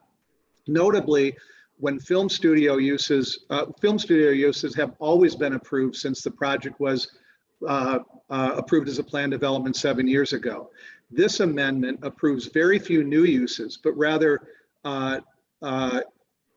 allows instead currently approved uses to be maintained across a broader range of sub areas, and you'll see a graphic on that in a minute. To be clear, again, film studios, which under the Chicago zoning ordinance are classified as communication service establishments, have been permitted uses in this PD since it was approved in 2014, and I think that needs to be noted. These uses, along with proposed physical improvements that Eilish referenced to the historic warehouse building to include 2 new roofs and new retail storefront spaces, were presented to and were well received by the community at a community meeting in May, and for which notices were sent by mail, flyers circulated by hand, and a posting made on the Alderman's website. When news broke recently that a film studio operator was interested in taking space at the northwest portion of the site, which necessitated construction of a new 50-foot tall building, we immediately hosted another community meeting and circulated written notice to nearby property owners, while also again flyering the neighborhood and widely promoting the meeting. We also met with residents immediately across the street who are those most impacted by the new building, and ultimately agreed in writing at their request, as facilitated by Alderman Cardona, to a series of mitigation efforts that were to their satisfaction. These included written commitments to alleviate the effects of demolition, the painting of a mural by a local artist, a commitment to local hiring, and the reservation of a below market lease for a local business to be selected by the local zoning advisory council using the Shark Tank model. All this is to say that much of what the speakers and the LSNA letter reference have been addressed, and the level of transparency and community engagement, despite claims to the contrary, has been substantial and robust. Let me now introduce you very briefly to our client and the project developer, Zane Koida. Thank you, Rich. We are very proud and honored to represent. Oh my gosh. If you have two things on, you're going to echo. I apologize. Is this better? We're still getting the echo. Are you on your phone and your computer perhaps, or two computers, or? Try headphones. Commissioner Wagasbach suggests using headphones. Can you hear me now? Yeah, that's better. Thank you. Much better. Okay. Sorry about that. Thank you, Rich. We're very proud and honored to represent the redevelopment of the old Marshall Fields Distribution Center, the Fields. I would first like to start by thanking everyone on the Plan Commission and those people that are here today on various other impressive projects being presented. It's great to see the growth and progress that is happening despite the difficulty globally in the world today. I would also like to thank the members of DPD that we've had the opportunity to work with over the last several months to finalize this agreement to the plan development. They have encouraged us to continue to improve and modify the design to be responsive of the needs of the community. Also, I would like to thank the Mayor's Office and the City and State Economic Development Offices that have helped us understand the potential for film studios at this property. The film industry is a pillar of the Mayor's Economic Recovery Plan as it delivers significant out-of-state investment dollars and local jobs and spending on small and local businesses. Lastly, we would like to thank Alderman Felix Cardona and his team at the 31st Ward for their tireless work and support of various initiatives that we pursued in close partnership with them. This PD amendment is primarily focused on creating uniformity of uses across a large site with the primary goal of creating the most local jobs in the community. We are not contemplating any changes contrary to underlying zoning, demolishing the historic structure, or changing the residential or parking. Throughout our ownership period, we have demonstrated our commitment and excitement to be part of this community by making various spaces available for free to area nonprofits, including Mutual Aid, which helps local families impacted by COVID-19, and the Logan Square Chamber of Commerce for their Winter Farmers Market. Additionally, in conjunction with Alderman Cardona's office, we have had numerous community meetings with both in a public bilingual format and one-on-ones with community groups. The most recent meeting was last week, where we discussed the potential of developing new film studios at the property. Despite the press, we're a long way from a film studio being a reality, and it is only one of the potential uses on this site, in addition to industrial and participant sports. We've been working with the Alderman's office to formalize ways to mitigate impact on the neighbors proximate to the site, further job growth in the area, and empower the youth through new job advertising initiatives, all of which are consistent with the community group's requests. Thank you again, everyone. And with that, I'll turn it over to our project architect, Howard Hirsch. Thank you, Zane. My name is Howard Hirsch, principal of Hirsch MPG Architects in Chicago. I'm going to go very quickly through these slides because the amount of work that we're dealing with architecturally is a very small portion of this 1.6 million square foot historic building, which is really an iconic building for the neighborhood. What this slide that you're seeing is showing is one of the largest areas that we're working on, which is what we call the D2 roof deck. It is a roof deck on top of a one-story portion at the very southwest corner of the site. The building itself is set back 7 feet, so the stairs that you're seeing are all actually on private property and not within the right-of-way. The intention of Zane and his development team is to take this underutilized space and create a space that will serve as both as an amenity to the building and its occupants, but also to the neighborhood. In order to achieve that, we've done 2 things. Actually 3 things. We've created some pop-up commercial space that can have a variety of use, from artisans to restaurants or other commercial uses. Roof deck space that can be used for a variety of functions. And in order to achieve that, we needed to increase the exiting capacity of the roof deck. And we chose to do that along Diversey for 2 reasons. One is the space underneath is fully leased, but also as a way to provide access to the community as a whole. A lot of time was spent working with planning on what is the shape and design of that stair. Should it be really express? Should it be a lighter element? Or should it be something that really fits into the current existing design of the building? After going back and forth, the ladder, the one on the top left, was chosen that it would really be a punch out on to the property line, reflecting the existing building's design, and that the stairs would be hidden behind there while still providing the access that is needed. In addition to that, a lot of effort has been spent on creating these glassy elements up on the roof and providing some transparency and excitement of use. Next slide.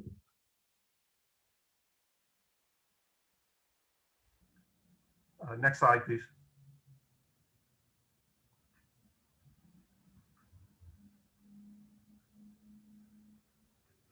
I hear you, Howard.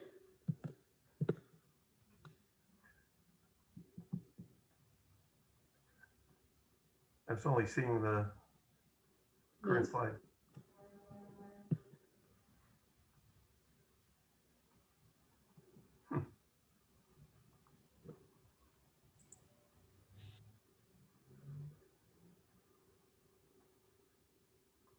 I'm sorry, are we waiting on me? No, it's me, Chairwoman. We're gonna go through much quicker now. I still need the next slide.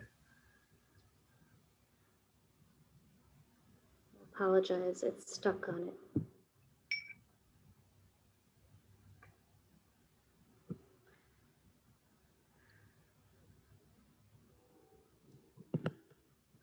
Okay.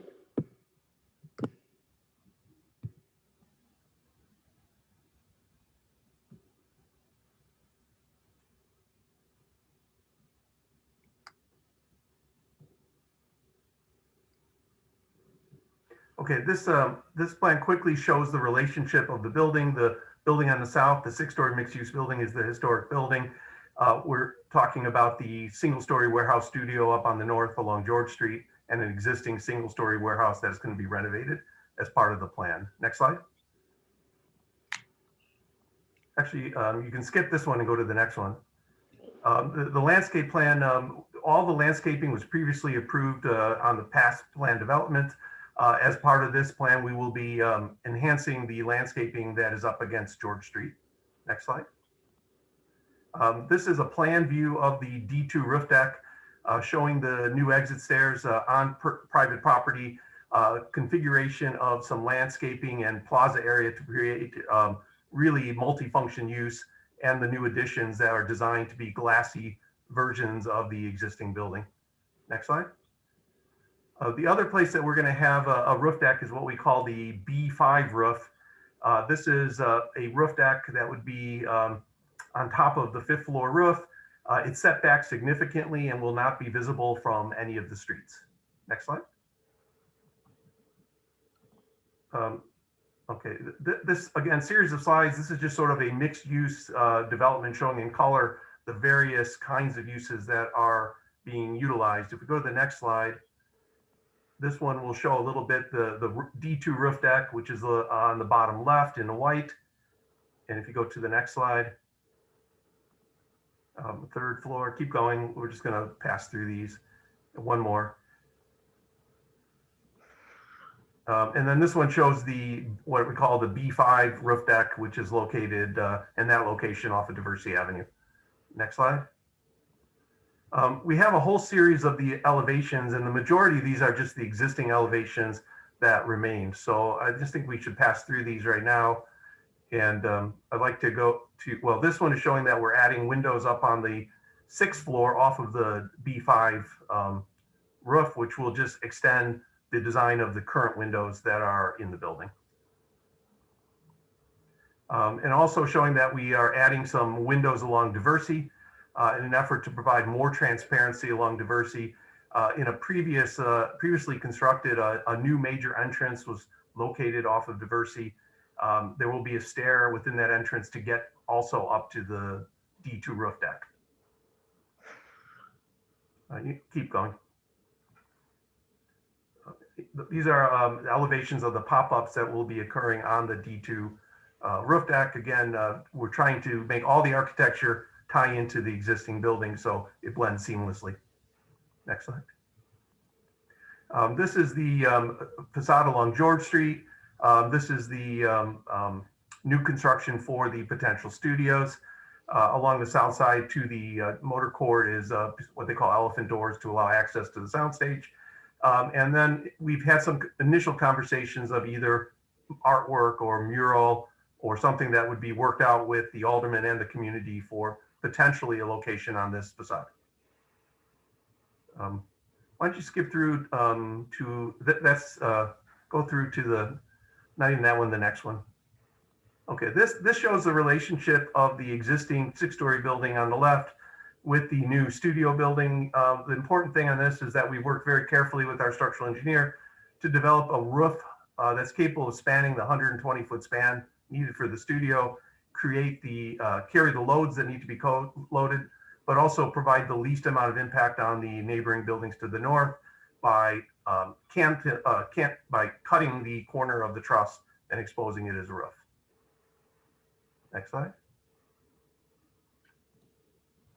And this is showing the internal circulation for the what they call the base camp or the truck turning area. We've eliminated the connection out to George Street.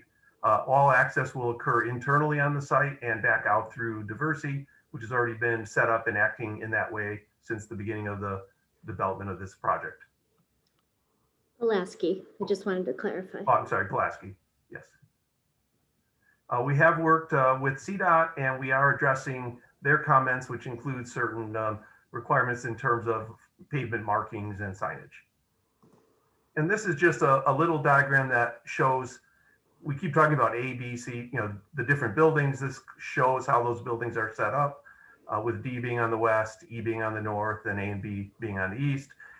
In every effort that we've been working on this thing, we've been working to improve the urban design of this project. And the building itself being such an iconic element to the neighborhood is a very strong urban presence to start with.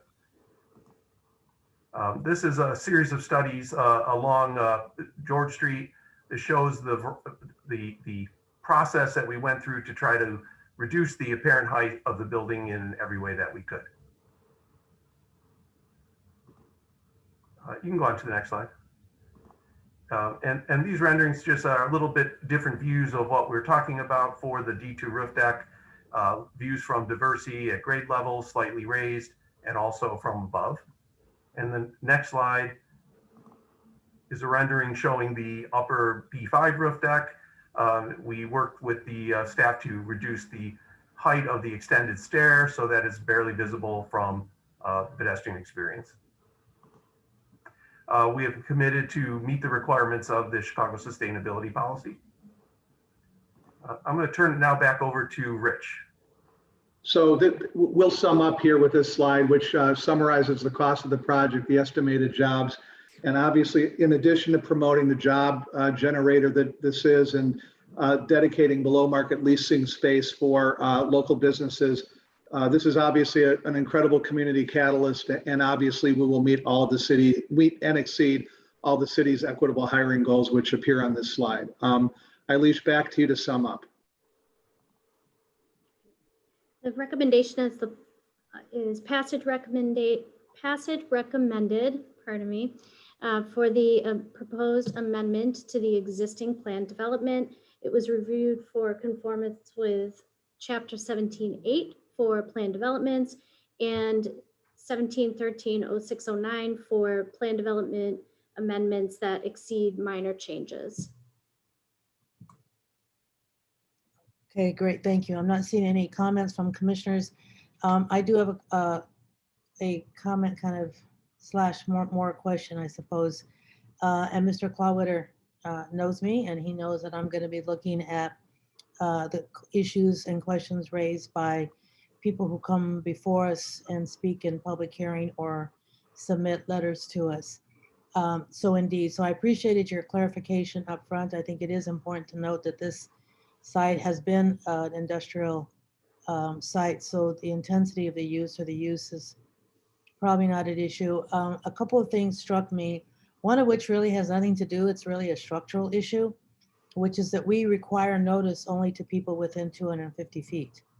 So the disadvantage of that is that people who may be affected by it but don't live immediately within that 250 feet range don't necessarily get notice of or access to the community involvement process. So just as a general point, I think it's something that we should be looking at, expanding that range, and also that that I think developers in the meantime should be looking to try to reach as widely as they can to reach neighbors. I think generally that some of the concerns we heard were about what some of these large scale developments might mean for potential gentrification and therefore displacement. And so one of the things I think we want is any new jobs that are generated. You mentioned, for example, it'll be 50% Chicago. And so my question is going to be, what efforts will you make? Do you plan on making for reaching out to people in that neighborhood so that they have access to some of those jobs, especially the higher paying jobs that enable them to stay in that neighborhood? And then the other point that I heard community folks mention, or at least a couple of them mention, was the issue around parking. And so I'm not sure which street she was referring to and how that relates to your development, but this issue of inadequate parking, I guess, on site and some of that parking flowing out onto the neighborhoods. And so I didn't quite understand the geography of that comment. So maybe you can respond to that. And then after you do that, I'll go to Commissioners Novata and then Villegas. I'm happy to try to answer that. The first question about outreach. Madam Chair, we did send notices, we flyered mailboxes. It was posted on the Alderman's website, and many community organizations were made aware of both public meetings in advance. So there's only so much we can do. And most of the people actually that spoke at the most recent neighborhood organization did live further than 250 feet away. So they did somehow manage to get notice of the meeting. As it relates to parking, the Alderman actually answered this question very effectively last week at the community meeting, and he may have some thoughts of his own, but we've got, I don't remember, Zane or Howard, the number of parking spaces that we have at the facility. I want to say it's around 1,000, and that parking garage is empty often. So whatever parking is flowing onto streets beyond the four corners of the building are probably not attributable to this project. They're probably attributable to some of the other industrial uses that, as Alicia noted in her staff report, are around us. So again, we can more than accommodate the parking needs of our local businesses and patrons. And so I can only say that, and I don't have science on this, but anecdotally, I think the Alderman would confirm that it's likely that the parking that is flowing onto these other streets is generated from a source other than this project. If we can get confirmation, that would help. And also, what about the jobs issue? One of the commitments that we made to the Alderman, and it's memorialized in a letter with him, is to participate in job fairs, to work regularly with his office to make local residents aware of the jobs, not just the jobs on the construction project portion of the project, but also as it relates to the tenants who are relocating or locating to this property, including, if we're fortunate enough to get it, the film studio operator. So the Alderman is focused like a laser on this, and so too are we. So we will align with him and his staff to make sure that those opportunities are available to the residents of the ward. So that's really helpful. To me, that's extremely important. And we're about to hear from the Alderman as soon as we get to the commissioner comments. But I think, in addition, I think it would be really important also to include in those job efforts some job training, because somebody may not necessarily be already ready to work, for example, as a camera person, but are there going to be opportunities, right, for training for people? And I think some kind of opportunities along those lines, I think, to make sure that people in that surrounding area will be able to be able to get those jobs. And I'm glad to hear that you'll be working with the Alderman's office to not just citywide, but in that neighborhood for those folks to have access to the opportunities that this new addition will generate. Let me go. Oh, you're going to address the parking, and then I'll go to Commissioner Novata. I don't have anything to add to the parking unless somebody else on our team or the Alderman might have something to add to that. This is Alderman Cardona. Can I answer that really quick? Sure, please. Thank you. Thank you, Chairwoman. Regarding the parking, resident that's talked about the parking, I asked one of my staff who was on the call as well if we had any calls of service in that area, and there was zero calls of complaints of parking. So if they are not active on calling my office and letting us know about parking situations, then we can address it. Also, where the residents live, it's an industrial area. You have a lot of companies who their workers park around there. So I explained to them it's probably the workers that work around the corner from the street or the neighborhood or the block that park on your street. But regarding the parking situation, there's no cost for service. And then also, most likely people who park are probably the ones who are the consumers who are going next door to the Ross or Petco or Hoots and so forth. And we can't really control that.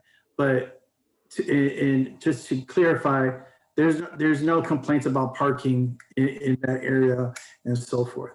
Okay, we'll come back to you again, Commissioner Alderman. Thank you. I guess I would say because I have the image of the young mother who's carrying like grocery bags and a baby in one hand and all this, having to park so far because somebody else who doesn't live in that area has taken the parking spaces close to her home. So I would suggest that she contact then your office, and that maybe you can work with the city on remedies for that, to preserve some parking spaces for people who live in that area. It's probably outside the purview of our decision here today, but I don't want that issue to go unnoticed, because again, I think we should all have very clear in our heads here, right, that image, right, of the young mother trying to juggle everything that she's carrying. And then, of course, as she pointed out to us, the issue of safety, right, of her having to go that distance. So thank you, Alderman. Let me We'll do. go ahead. Who is that? It was Alderman Cardona saying I will look into that. Thank you, Alderman. And again, I'm going to come back to you for your general comments on this project. Let me go to Commissioner Novata, then Commissioner Villegas, then Commissioner Reyes. And if there are no comments after that, we'll come back to the Alderman. Go ahead, Commissioner Villegas. Oh, no, I'm sorry. It wasn't Villegas. Who did I say it was? You said me. Yeah, I did. Thank you. Boy, talk about a memory lapse. Like took me what, 1 second to forget. That's fine. Thank you, Madam Chair. Thank you. Most of our conversation has been about the technical aspects of this proposal appropriately, but I didn't want to speak to that. I wanted to speak to what I've seen as to how the project is being sold to the community, which I have to say that I find painfully disrespectful. Especially we're talking about an area, right, Hermosa, Avondale, Logan Square, that is losing Latino population, including immigrant families that have found a safety net there for decades. I know Logan Square alone lost 20% of its Latino population from 2010 to 2018. And in that context, for this project, we have marketing materials saying, put the diverse in diversity. And it actually, to your earlier point, Madam Chair, it makes me question the diversity, frankly, of the group that came up with that idea. Because when we see, as you pointed out on the Michael Reese project, when you looked at the team that made up that project and the way that they presented that as part of the residents that were there, I think it gave a very different feel. And then another tagline that I saw for this project was discover the undiscovered.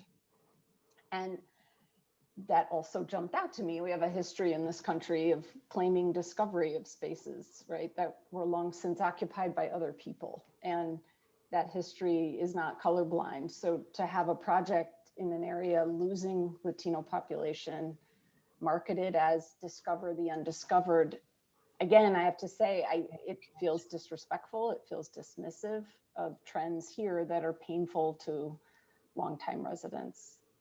And I take this platform that I have on this commission as a privilege. I have no intention of grandstanding here. I just think that we need a much higher bar for how we come into a community, how we engage with local residents, that honors who they've been and who they fundamentally are.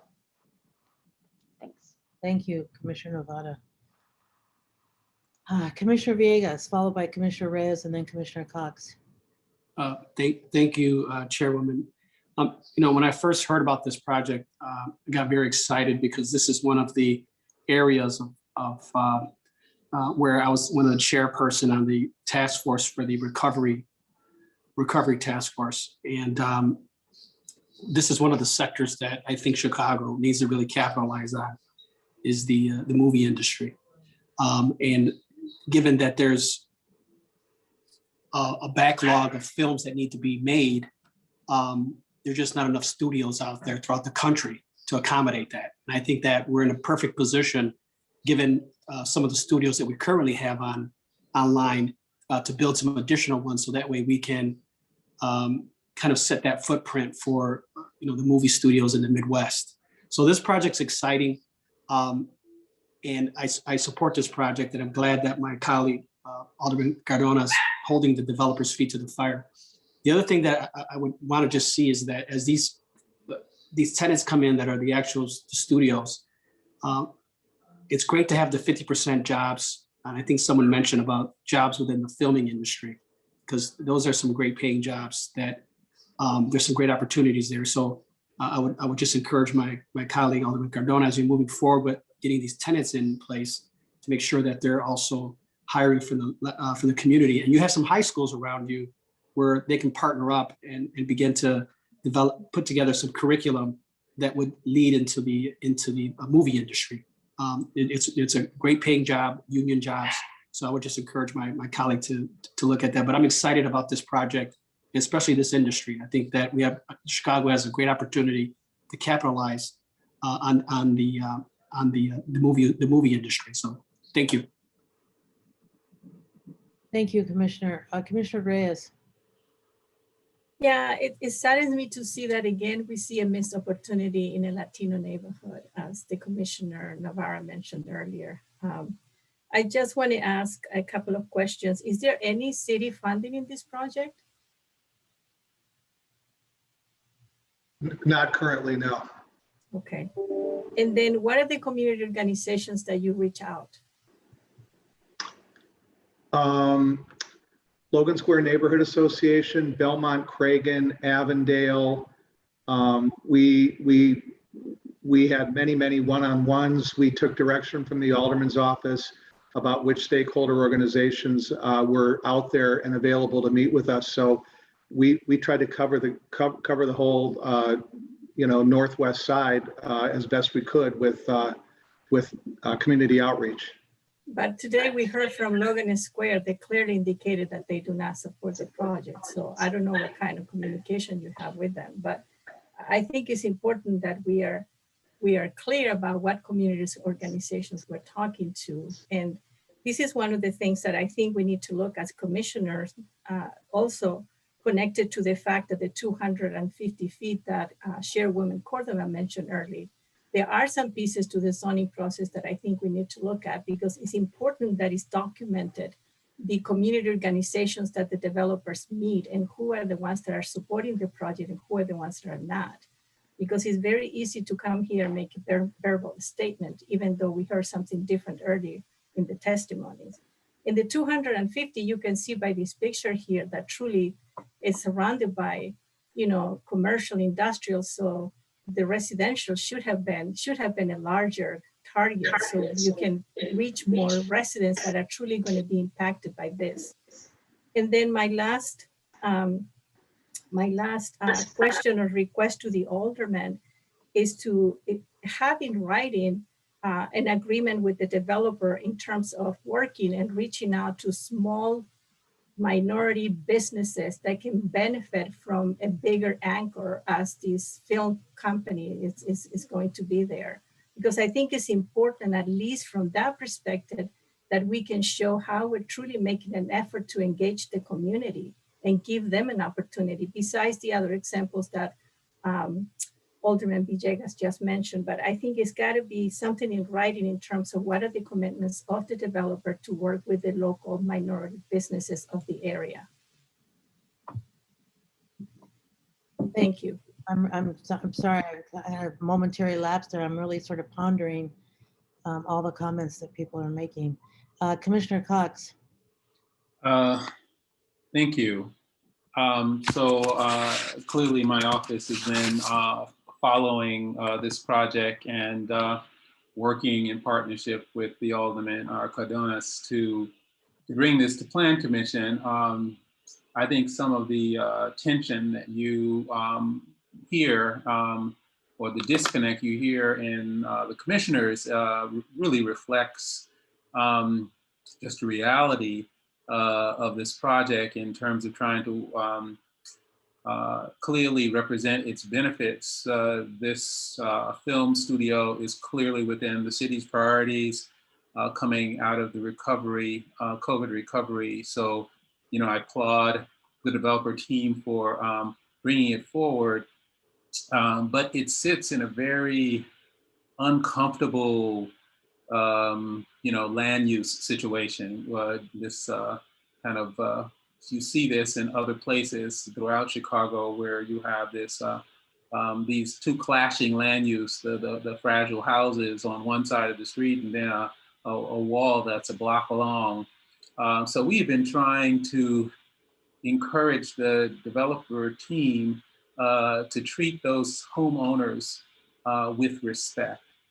Because they're going to be looking at this wall for as long as they own their homes. And there are 16 to 18 houses there. And so, you know, let's not, you know, if they have to live with this land use, let them look out onto something that's beautiful, a green wall, something artistic. And I think we were able to move the needle a little, but their reluctance, I think, foreshadows some of the concerns that I've heard raised about what does it mean to really be responsive to a community, surrounding community where you're planting this this vital industry. I wish that they had been here to see the presentation of the Michael Reese site and the level of agreement there was between community and that vital redevelopment project. So I think it's probably a message for the Alderman Cardonas that we really do, while we welcome this investment, we really have to hold the user to a high standard. You know, so you know, I'm supportive of the project. This is certainly one of the mayor's priorities as a use, but I think we've got to do a far, far better job in our willingness to treat the community and to treat city departments as a full-fledged partner in this effort. Thank you. Thank you, Commissioner. Commissioner Lyons. Thanks. I was curious, been, you know, a couple mentions about the quality of the jobs. Wondering if maybe someone from the team can speak to the wages and benefits that can be expected for folks who are working there. And again, I appreciated you, Chairwoman, asking about the hiring practices too. So I was curious about any organizations you're partnering with on apprenticeship programs or training.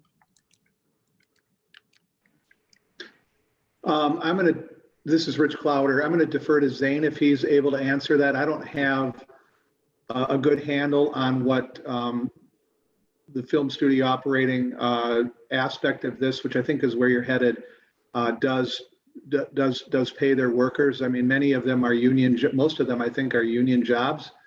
So I think that they're probably on a good wage scale. But Zane, do you have any visibility into that you could share with the commissioner?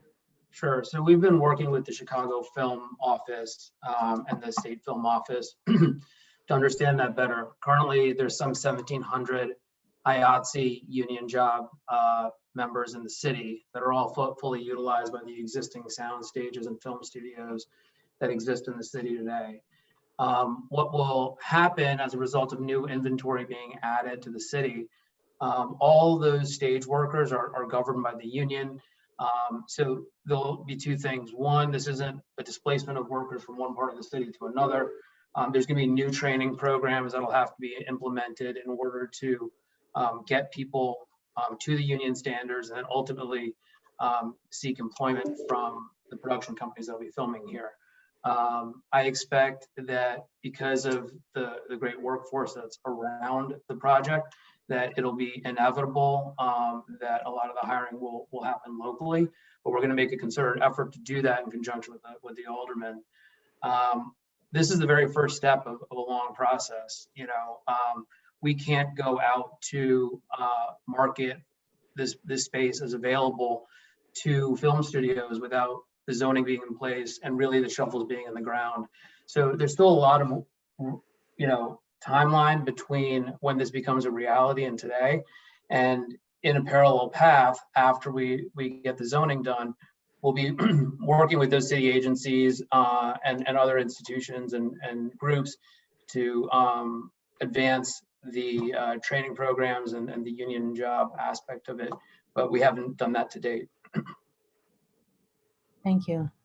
All right, commissioners, we still have another 3 more items after this one, but I want to make a quick comment. Then I'm going to go to the alderman.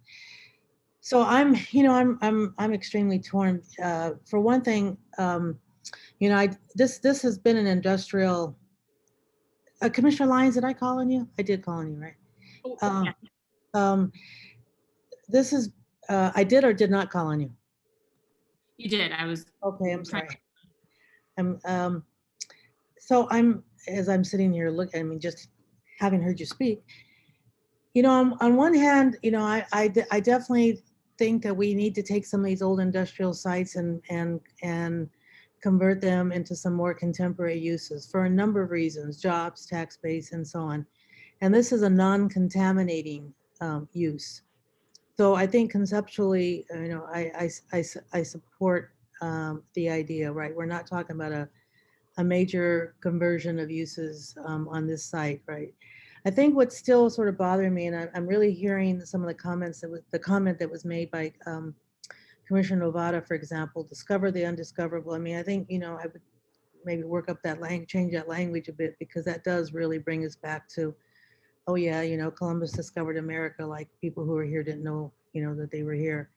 But so I would really work that language. But I think something that else really bothers me, on one hand, Mr. Cloudwater, I understand the comment, hey, we've done everything we can do. I don't know what else we can do. I guess I would encourage you not to sort of stop there, right? It's like there's always something. I mean, sometimes it is true. I mean, I don't want to say maybe there's always something else you can do.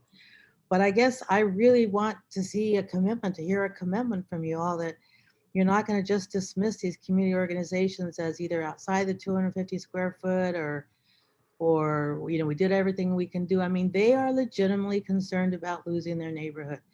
Latinos have been pushed out of Logan Square, as Commissioner Novato pointed out. They're no longer the majority in that neighborhood. So not only did they go from being the majority, they're not even, they're being pushed out. And their concern is the gentrification. Now, this project alone is not going to push them out, but I do think it's important to really be mindful of the concerns that they're raising. And so the access to the livable wage jobs with benefits is really important for them to be able to stay in the area and not just bringing outsiders in to fill these jobs, knowing that there will of course be some, but they want to stay living in their community. And I just think we need to be sensitive to that. We can't just dismiss that as, oh, well, their collateral damage to, you know, to this process. So I guess what I'm really looking for is a real sincere commitment, and you can do it through the alderman's office and through some more community participation, that they are really going to be the beneficiaries of this, and they're not going to have to, it's not going to be like somebody else is going to benefit and they're going to pay the price, but that they get the benefits of this as well. And I know this is really tough. I know that gentrification is a market issue, and I think that's part of what they're responding to and raising with us. But you know, so it's a tough one. But I guess it's really partly, I think, as was pointed out, partly by Commissioner Novata and Reyes and others. Really, it's also partly an attitude that you take as you look at, as you think about who the neighbors are. And I think several commissioners, including Commissioner Cox, referred us back to how we started our day today, our very long day today, with the Michael Reese project, in which there was this, you know, maybe not always so easy, but there was, and it took time, but ultimately what we ended up with was a project that really reflected that community engagement. So, I mean, that's kind of what I'm looking for at this point, is that commitment.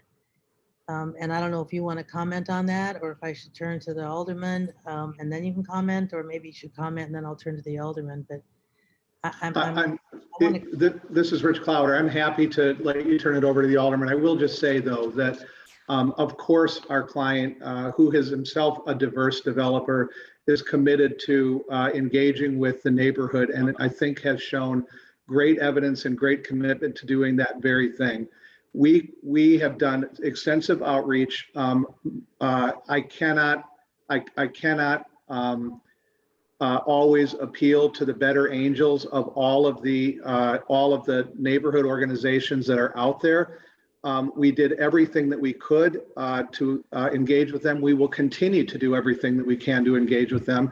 And I think that I hope that the alderman will verify and validate that we have made every effort that we can, and we will continue to do that. I do want to just say that I think that we have to talk a little bit really quickly about what we're asking for here and what we're not asking for here. The decision in 2014 to rezone this property to a commercial underlying zoning district to facilitate the kind of mixed use development that we're getting here right now, that was made 7 years ago. We're not asking for a zoning change. In fact, we have industrial uses coexisting at the project with commercial uses, with residential uses, and all sorts of other uses. So we're trying to do the best that we can to be respectful of the larger context.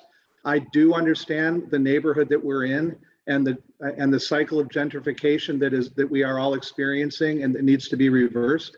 I think my client is very sensitive to that. If he wants to weigh in here, he's free to do so, but I guess I'd like to yield to the alderman here because I think he will validate exactly the good intentions and the positive results that we've achieved to date and will continue to achieve. So before I turn to the alderman, I think we are aware kind of what we're going to be approving here versus what we're not. But every time something comes up for our approval, it is an opportunity to raise some issues. Understood. And then the other thing I guess I always want to do is I want to clarify that there's a difference between engaging people and then actually incorporating some of their ideas. And so a lot of times I think we conflate the two. And we might engage and we might invite people to a meeting and then we can say, okay, we had X number of people at a meeting, but are we truly listening and are we truly incorporating their considerations and their thoughts? And then on the issue of gentrification, we're not all experiencing gentrification equally.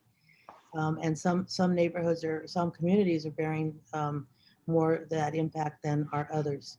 But let me turn to the alderman. You've been very patient, Alderman Cardona, and let's hear your comments and thoughts on this. Thank you, Chairwoman Cordova, and also commissioners, my fellow commissioners. Let me take a step back. Regarding the job fairs, I will work with the developer when the tenants come in, they're going to be leasing the space to work as creating job fairs. And when we do the job fairs, I am going to get Northwest Housing involved, Avondale Neighborhood Association, even Hermosa, and Logan Square. So they all will be part of this job fair and so forth. Job training, you did make a point. We have to do some job training, especially for the young adults who are in high school, because they're gonna go to college, but they're also gonna work. And let's get them ready and also get their resume and get them prepped up for an interview. And especially the residents that live there in the community. I'm very careful of what projects come into the ward because I respect the integrity of the community. I don't want to see people displaced. I personally was displaced. I know that feeling, and I wouldn't want that to happen to other families. So I'm very careful of what projects come into the ward. This project here is basically going to bring businesses and jobs in the community. There is nothing, they say gentrification, but we're the neighbor that where the site is. It's basically in the bungalow belt, and we're not going to be displacing families and so forth. Hopefully, the families that live in these bungalow belts in the neighborhood in Avondale and Hermosa could come and work there at the fields. Like there is another site right across railroads. It's called 4200. It's micro businesses, and they basically hire from the community. Most of their employees live in, I mean, mostly all of their employees live in the community, even though people who actually have their business there are some members from the community and some that don't live in the community. But when they came into that space, they hired from the community. So I'm very, I'm going to be pressing. This is going to be on my radar. I'm going to be watching this because we do have to provide jobs for our members in our community, our residents, because that's basically what it is. We have certain high schools, I have certain grammar schools. You remember, the film studio is a caveat. What really is going on here is basically redoing Diversity Avenue, bringing these businesses on the first, second, and sixth floor, and then also, getting opportunity. I made a commit. Well, the developer and I made commitments to each other. And the funny thing is that, I hear about this community benefits agreement, and I took 3 of them out of that to basically put the developer, put his feet to the fire. And I'm very surprised that LSNA did not agree because they're the ones that were pushing it. But I took 3 out of their 5, and it's a great compromise. But I'm shocked to hear that they're disapprove of this this project. So you can't have it all. It's a give or take. We're still opening. I'm still gonna be open-minded to all the things that are happening with the developer. But him and I did have an agreement, and also one of the agreements, and this is having a space for affordable lease for someone in the neighborhood who's looking to do a small business. And we're doing it like the Shark Tank model. So it's going to be very competitive. And my zoning advisory council will be the one choosing that individual who is going to open up a small business in the fields that's affordable for them. Because we want our residents to strive. We want them to succeed. And I think starting this is a great thing. Now I want to read my statement because I just wanted to clear some things. Midpoint Ventures was formed in 2017. In 2018, they purchased the fields located at 4000 West Diversity. Two of the beliefs are, first, to embrace the notion that real estate is evolving, so the future will be different from the past. And secondly, to focus on creating long-term partnership-based and transparency, integrity, and alignment.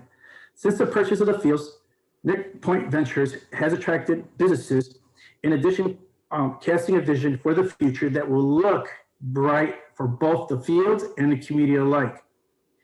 I believe that their current development will bring positive addition to the area in dire need of development. I understand of what's taking place to have transparency with the development, and Midpoint Ventures met with the Zoning Advisory Council of the 31st Ward, held 2 community meetings on Zoom, and independently met with individuals and residents and community organizations, especially the residents on George Street. In addition, my office has received emails and phone calls from individual residents in Hermosa and Avondale expressing their support for this development. It is because of this, I support this Midpoint Ventures development of the fields because it's right for our community. And again, I will protect the integrity of the community to the best of my ability, and I will hold the developer his feet to the fire to the commitments he has put. We put in right on that. I see my point and hopefully get your consideration support. Thank you. Thank you, Alderman. That certainly clarifies a lot of things for me. You broke up in the beginning of some of your statement, and I saw that you had your written statement. So I see that you have it in writing. So if you could get it to Mr. Safranek, that way he can make sure that our court reporter, Barb Piprovich, has the full statement for the record. Thank you. So with that, then, Thank you. Do I have a motion on proposed plan development submitted by KB 4000 Diversity Commercial LLC for the property generally located at 4029 through 4153 West George Street, 4000 through 4180 West Diversity Avenue, finding that it meets the requirements for approval? So moved by Alderman Villegas, or Commissioner Villegas. Thank you, Commissioner, and seconded by? Commissioner Burnett. Thank you, Commissioner Burnett. And again, what we hope as I go to the vote here that the developers will pay very close, we're not quite yet there, Heidi, that we'll pay very close attention to the issues raised, and we do expect that you'll be working very closely with the alderman on this. All right, so I have some proxy votes. Commissioner Biaggi is a yes on this. Noah, help me out here. Do I have a proxy on Commissioner Burnett? I mean, Commissioner. We have four proxy votes. We'll just call those off first. It'll be Commissioner Biaggi, Commissioner Kelly, Commissioner Shaw, and Commissioner Tunney have all submitted proxy forms, yes. Okay, Shaw and Tunney. Okay, so let me go back there. So, all right, so Commissioner Brumfeld, Yes. Commissioner Burnett, Yes. Commissioner Cordova is a yes, having flushed through the various issues and with the assurance from the alderman. Commissioner Cox, Yes. Commissioner Flores. We had a proxy for her, or did we not, Noah? No, not for this item. Nope. Okay. Commissioner Grossman. Commissioner Lyons. Yes. Commissioner Moore is gone. No, I'm back. You're back. Oh, hello. Welcome back. Thank you. I vote yes. Thank you for coming back, because we've got to, you know, to respect all these developers, we've got to maintain a quorum so we can get through our remaining items here. Commissioner Murphy. Commissioner Novata. Commissioner Reyes. It's a yes with the commitment of the alderman. Great, thank you. Commissioner Searle is gone. Commissioner Villegas. Yes. And Commissioner Wagasbuck. Yes. Okay. Osterman, yes, too. Oh, I'm Madam sorry. Chairman. You know what? It's okay. Forgive me. I do know now that you're back, so you're here, so forgive me. All right, Commissioner Osterman is a yes. So congratulations. And again, we are approving this with the expectation that you'll be working very closely with the alderman to address the various community needs. You have our word, Madam Chair. Thank you very much. Appreciate that. Really appreciate that. Thank you. Thank you. All righty. Phew. Okay, here we go. Now we're only down to 3 more items, and I think that these should go a lot more quickly. I don't think. Is that a promise? Well, yes, because I don't think I No, don't think that that doesn't require an answer. Well, okay, so I guess I can only promise what I can promise, right? But I Right, think right. it's like there weren't people who testified, I think, that raised a lot of flags for us that we needed to flush through. On the other hand, we made No, some- I agree. I just was putting a little levity into a long. No, meeting. I don't mind. I don't mind. Believe me, I don't mind. And I imagine that I know I'm going to take a stretch break here in a minute and just work the muscles a little bit. But the D5, the last item on this agenda here, this piece of it, is a proposed industrial corridor map amendment in the North Branch Industrial Corridor submitted by Dean Siebert for the property generally located at 1905-07 West Fullerton Avenue. The applicant proposes to rezone the property from M3-3 Heavy Industrial District to B2-2 Neighborhood Mixed Use District to allow for the renovation of an addition to an existing residential building, 20450-21. This is in the 32nd Ward, and Heidi, who's always up and ready to go, will provide the context overview, and the applicant will present the proposal. Heidi, it's all yours. Ms. Good afternoon, Fair. Madam Chair. Thank you so much. For the record, my name is Heidi Sperry, and I'm with the Department of Planning and Development. I'm joined today by the property owner of 1905 to 1907 West Fullerton Avenue and members of the project development team. This matter is before the Plan Commission today because the Plan Commission is required to review and assess the appropriateness of the rezoning of any property located in an industrial corridor that departs from an M manufacturing zoning classification, such is the case with this proposal, which seeks to rezone to a B22. 1905 to 1907 West Fullerton Avenue is located within the Logan Square community area of the 32nd Ward. It is bounded by West Fullerton to the north, a public alley to the south, and neighboring residential properties to the east and west. The Logan Square community area is generally characterized by residential blocks of well-maintained housing stock, active retail corridors, and significant transit options. Logan Square is flanked by industrial corridors, including the North Branch Industrial Corridor, which contain factories and distribution centers. The site is situated within the boundaries of the north sub-area of the North Branch Industrial Corridor. It is not located in a planned manufacturing district. The proposed rezoning from manufacturing to neighborhood mixed use is consistent with the goals of the North Branch Framework Plan, which limit future zoning amendments in this sub-area to business or B and commercial C zoning classifications to encourage mixed-use development. The proposed rezoning to B22 is compatible with neighboring land uses, which include residential, commercial, manufacturing, retail, and recreational uses. Properties along the north side of West Fullerton, across the street from the subject site, include our zoned classifications of C33 and PD 1471. Recently, the Plan Commission has approved plans for an outdoor recreational golf course facility in PD 1471. And plans have been also approved for 2 drive-through restaurants in the area zoned C33. 1905 West Fullerton is seen in the left of this photo. The properties to the west include residential and low-scale commercial buildings. 1905 is seen in the middle of this photo, and it sits mid-block between 3 residential single-family residences to the east and 1 to the west. A commercial building and a vacant parcel are also located further east on this portion of West Fullerton. The Department of Planning and Development has identified B22 as the appropriate zoning classification for the site because it is compatible with the surrounding zoning and it allows for residential uses. Now, Thomas Moore, who is the attorney for the applicant, will provide additional details on the proposal. Mr. Moore? Thank you, Heidi and commissioners.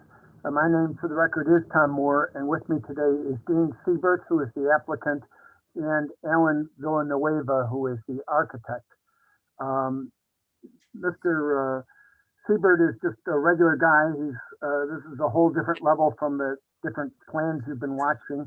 He had gone by this site many times and noticed that it was boarded up and vacant, and he thought he would try to revive it, use the existing foundation and rebuild the house on top of it with a little addition.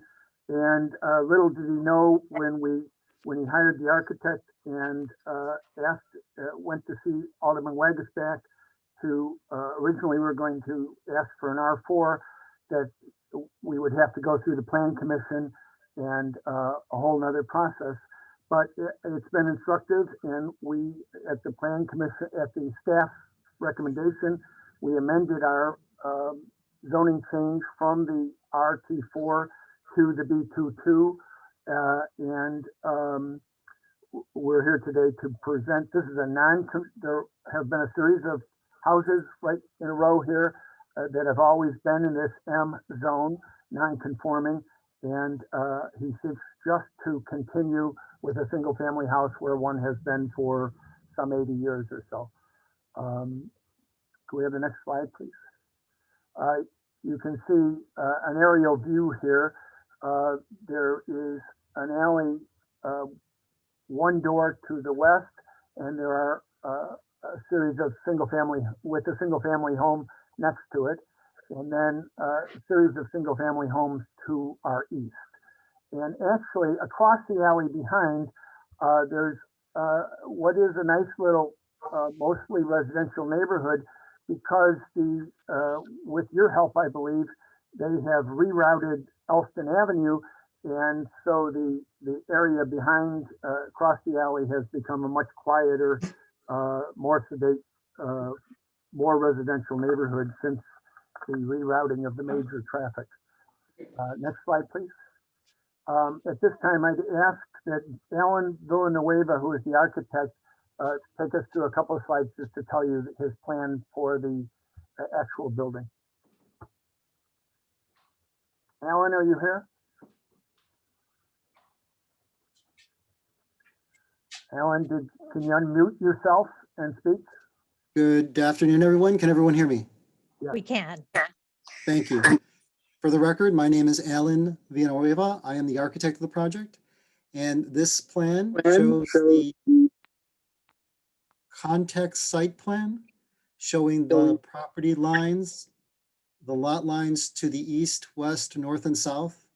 The south property line is at an angle. And what we're proposing is a 2-story with a basement, single-family home. Thank you for the next slide. This slide indicates what the extent of the project would be. A basement level beneath a first floor with open living and a second floor with 3 bedrooms. Mr. Siebert has a family of 2 children, a boy and a girl. And in the rear yard, there would be a 2-car garage with a rooftop deck to increase the outdoor space of the property. Next slide, please. These are the elevations showing on the long elevations, the west and east elevations. You can see that there is an existing masonry exterior wall that we are preserving. We're building above that with a concrete masonry block, which is an economical and structurally supportive material that we want to use above that masonry wall. On the street elevation, we are proposing a hardy board and batten system with large windows on the second and first floor, an open railing up to the residential entrance door. In the rear, towards the backyard, again, hardy board and batten exterior siding system with large windows that are from the bedrooms on the second floor and from the family room spaces and mudroom space on the first floor. If we could look at the next slide, please. Here we have a contextual streetscape showing the warehouse building on the corner to the east, in which case that would be to the left. The 2 residential properties identified as 1903 and 1887 our subject property, the property to the west, and then the alley. Next slide, please. This is an exterior front rendering viewed from Fullerton, as if you were standing somewhat in the street of Fullerton, looking at the front of the house. Notice the hardy board and batten siding, large window openings, open staircase. To the east, which in this slide is to the left, the black lines indicate the proximity of the neighboring house. But for the sake of this rendering, we chose to view it as if it were a glass box, and you could look through it so you can see the actual sides of the property and the rooftop deck above the garage in the rear. Next slide, please. This slide indicates the rear of the house, showing the backyard, children playing, a mom watching over them. Again, on the exterior facade that faces the backyard, we have hardy board and batten siding. We have large window openings overlooking the backyard. And once again, for the sake of clarity, in order to view the entire subject property building in a rendering, we chose to indicate the adjacent building, the building in this case on the left, which is to the west, with a outline of its context in relationship to our building. Next slide, please. So Alan, I would come back in if it's okay. We were asked what Mr. Siebert says his entire investment will be about $700,000, both following the purchase of the property and the building of the house. I believe it'll create about 20 construction jobs. and the taxes that are currently there will approximately double. Next slide, please. Thank you, Mr. Moore. I'll pick it up from here. This is Thank you. Heidi Sperry with the Department of Planning and Development. The department has reviewed the materials submitted by the applicant and has concluded that the proposal to rezone the property from the existing M33 Heavy Industry District to B22 Neighborhood Mixed Use District is appropriate for the reasons listed here. Based on the foregoing, it is the recommendation of the Department of Planning and Development that the proposed industrial corridor map amendment for 1905 to 1907 West Fullerton within the North Branch Industrial Corridor be approved and forwarded to the City Council Committee on Zoning, Landmarks, and Building Standards as such. Finally, I would just like to note that this project has received letters of support from Alderman Scott Wagasback of the 32nd Ward, as well as the North Branch Works. Thank you, Madam Chairman. Oops, I was on mute. Thank you, Ms. Berry. Alderman Wagasback. Thanks, Chairman. I'll just reiterate what Heidi Sperry and Tom Moore both said. It's just rehabbing an expanding residential use. We reached out and got support from North Branch Works, North Elston Business Owners Association, BCO, and many of the neighbors there to keep it compatible with the density and zoning. And I just want to thank Dean Siebert, Tom Moore for their extreme amount of patience and apologize for the delay. But I think, as you heard, DPD put a lot of work in this as well. And they do support the change. So I just ask for your support, and I'll be recusing from this vote, and I have sent in my official form for you. Thank you. So much. Thank you so much, Alderman. Do I have a motion on a proposed development submitted by Dean Siebert for the property generally located 905-07 West Fullerton Avenue, finding that it meets the requirements for approval? I do. Fran Grossman. Seconded by Cox. Seconded by Commissioner Cox. Let me do the roll call. Where'd my sheet go? Okay, Commissioner Biaggi is gone. Yes, I'm back. Oh, you're back. Oh, hey, welcome back. Yes. Biaggi's a yes? Yes. Commissioner Brumfield. Commissioner Burnett. Yes. Commissioner Cordova is a yes. Commissioner Cox. Yes. Commissioner Flores, I believe, is gone. Commissioner Garza is gone. Commissioner Grossman. Yes. Commissioner Kelly. Commissioner Lyons. Yes. Commissioner Moore. Yes. Commissioner Murphy, I think, is gone. Yes. Oh, you're Nope, in? I'm back. Yes. Okay, good, thank you. Yes, We're ma'am. going to take people coming back, even if you had to leave for a minute, because we've got to get, we still have two more items. We got to make sure we have our quorum to the end. Commissioner Novata. Yes. Commissioner Osterman. Okay, he left. Maybe he'll come back again. Commissioner Reyes. Yes. Commissioner Searle is gone. Commissioner Shaw, I think, is gone. Commissioner Tunney, I think was he proxy? He's on gone. He's gone. Okay. And then Commissioner Villegas. Yes. And then Commissioner Wagasback, as he said, is a recusal. Congratulations. Madam Chair, Commissioner Brumfield is a yes. My apologies. No problem. Gotcha. Okay, Commissioner Brumfield is a yes. Motion passes. Congratulations. Thank you very much. Thanks for your time. Oh, thank you for yours, and congratulations to Vilela, and thank you to the planning staff that worked so hard on it. Next item on, as we mentioned earlier, as we voted earlier, item D6 is deferred. Next item on the agenda is D7, a proposed industrial corridor map amendment located within the Knox Industrial Corridor, submitted by GW 3800 Milwaukee LLC for the property generally located at 3800 North Milwaukee Avenue. The applicant proposes to rezone the property from M1-1 Limited Manufacturing / Business Park District to a C2- Motor Vehicle Related Commercial District. The change in zoning is required only to allow for the adaptive reuse of the existing building along with expanded permitted uses. The proposal does not call for any changes to or expansion of the existing building. This is item 20408-21, and it is in the 45th Ward. Elise Tuffy will take us through this very quickly and provide the context overview, and the applicant will present their proposal. Thank you, Chairwoman.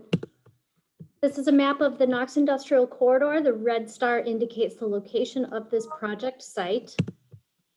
The applicant has included some of the neighborhood demographics in their market studies. And this is an average household income of $98,000 and within a half a mile. The aerial photo looking north is showing that the irregularly shaped lot has northern boundaries along Milwaukee Avenue. The eastern boundary is on a side street, Kilbourne Avenue, which is also adjacent to the Grayland Metro stop, which you can see on the map. The west border is also against another Canadian Pacific Rail line, the Milwaukee North line. So the building is broken up into 3 portions. Overall, the proposal is to convert the building for 7 tenant spaces total.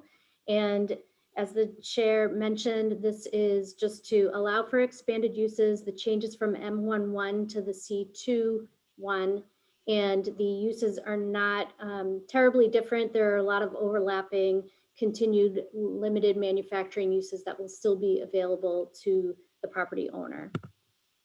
Looking south, you can just see Milwaukee in the foreground. There is a townhouse development across the street from here, which has been in place since 1998.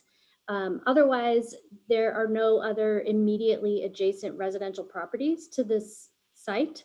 There are some substations immediately to the south that are just utilities, and otherwise the rail tracks really create physical barriers around the remainder of the site.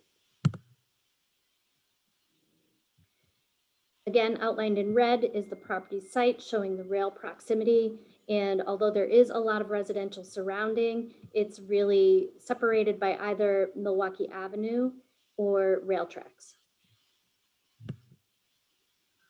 These are demographics that are available in the public presentation. The Knox corridor has been notably declining slightly in the number of jobs.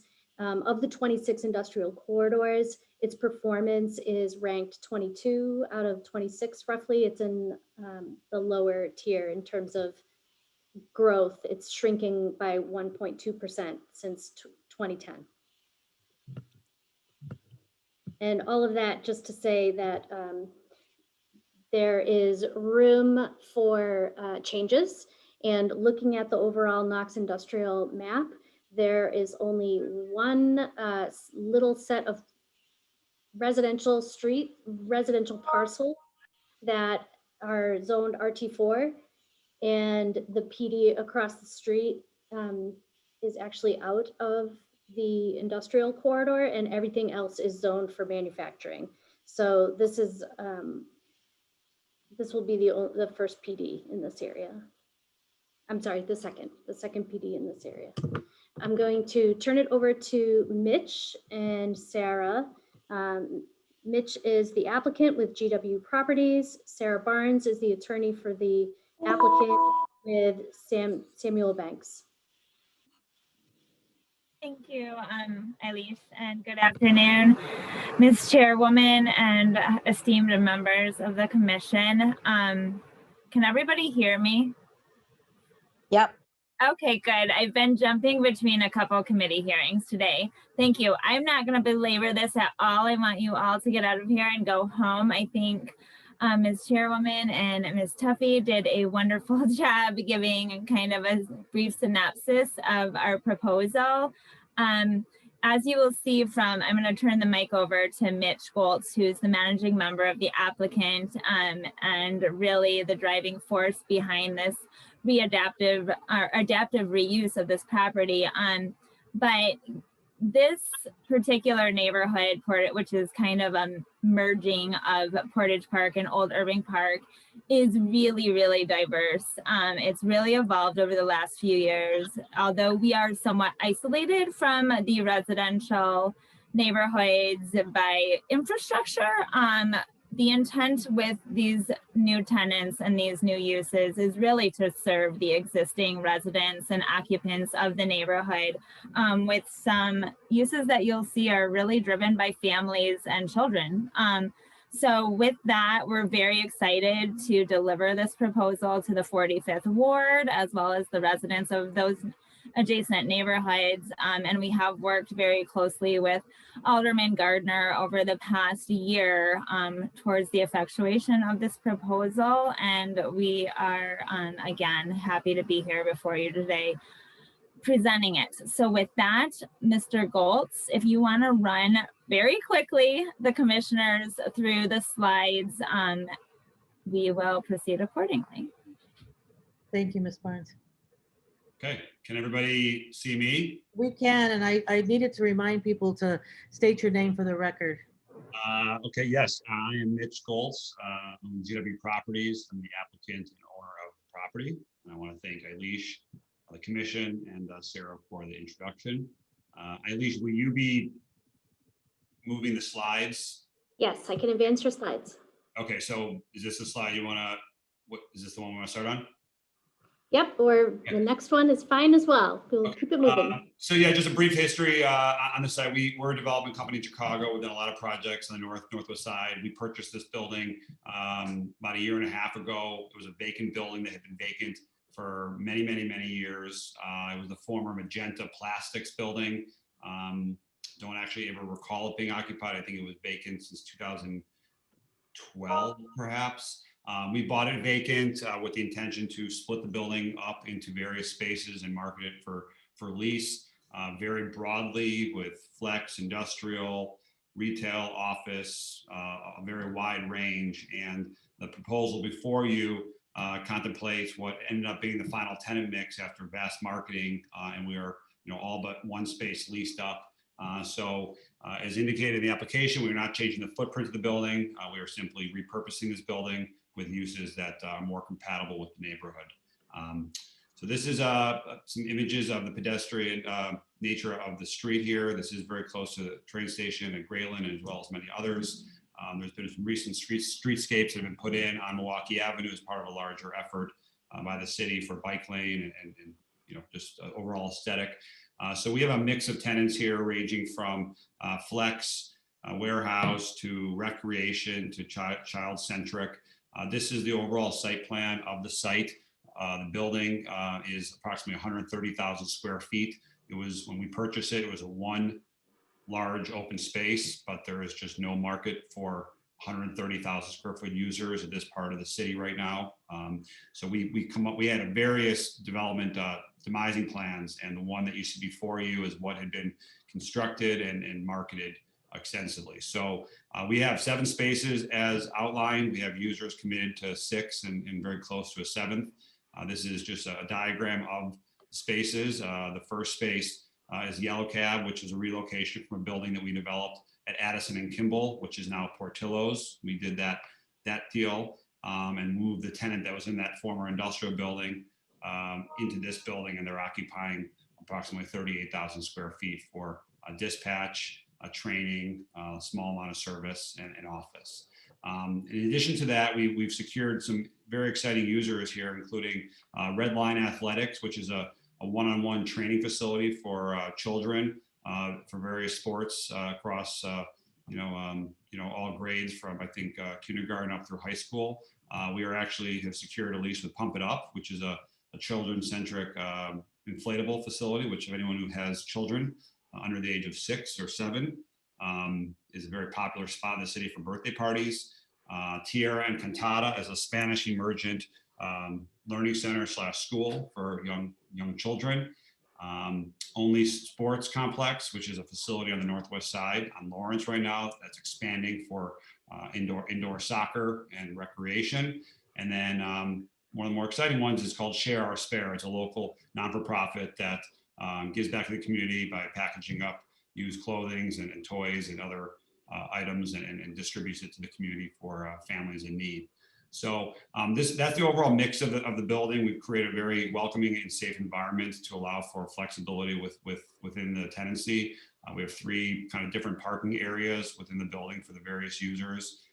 As indicated, we're not changing the footprint of the building. We have created some outdoor space that was not utilized before for outdoor play area for the proposed school in the front, daycare, with some designated drop-off and pickup spaces all on site.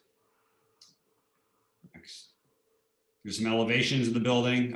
We've repurposed the existing building and really freshened up the look and taken it from a vacant industrial building to a more inviting aesthetic within the existing footprint. Some of the public benefits, we're bringing 7 new businesses to an area to cater to the local community, mixed between, existing businesses and new businesses. We've fostered an environment to allow these tenants to grow and succeed in their businesses. We have taken a vacant building and invested millions of dollars into it to repurpose it, to keep it here for many, many decades longer. Activated, I think, some other jobs. Activated the site within a very vibrant stretch of Milwaukee Avenue that's undergoing further transformation, and created approximately 75 new jobs in the community, and upgrade a lot of the infrastructure on site, including landscaping, facade, all building systems, energy efficient. And this will be a contributor to the TIF area, TIF district in the area. Great. There we go. Thank you, Mitch. Thanks, Mr. Goltz. Yes. That was for you, Elise. Oh, okay. You cut out a little bit. Mr. Goltz. Yes. Yeah. The recommendation is for passage of the application for the industrial corridor map amendment. It was reviewed for section 1713, 0308 and 0403 for the proposals, potential impact on the viability of the industrial corridor, which, given that there are about 99% M zoned lots in this area, it will have very little effect, if any. And for the map amendment, just to identify whether or not the proposed C21 zoning classification was compatible with the surrounding uses, and it was found to be so.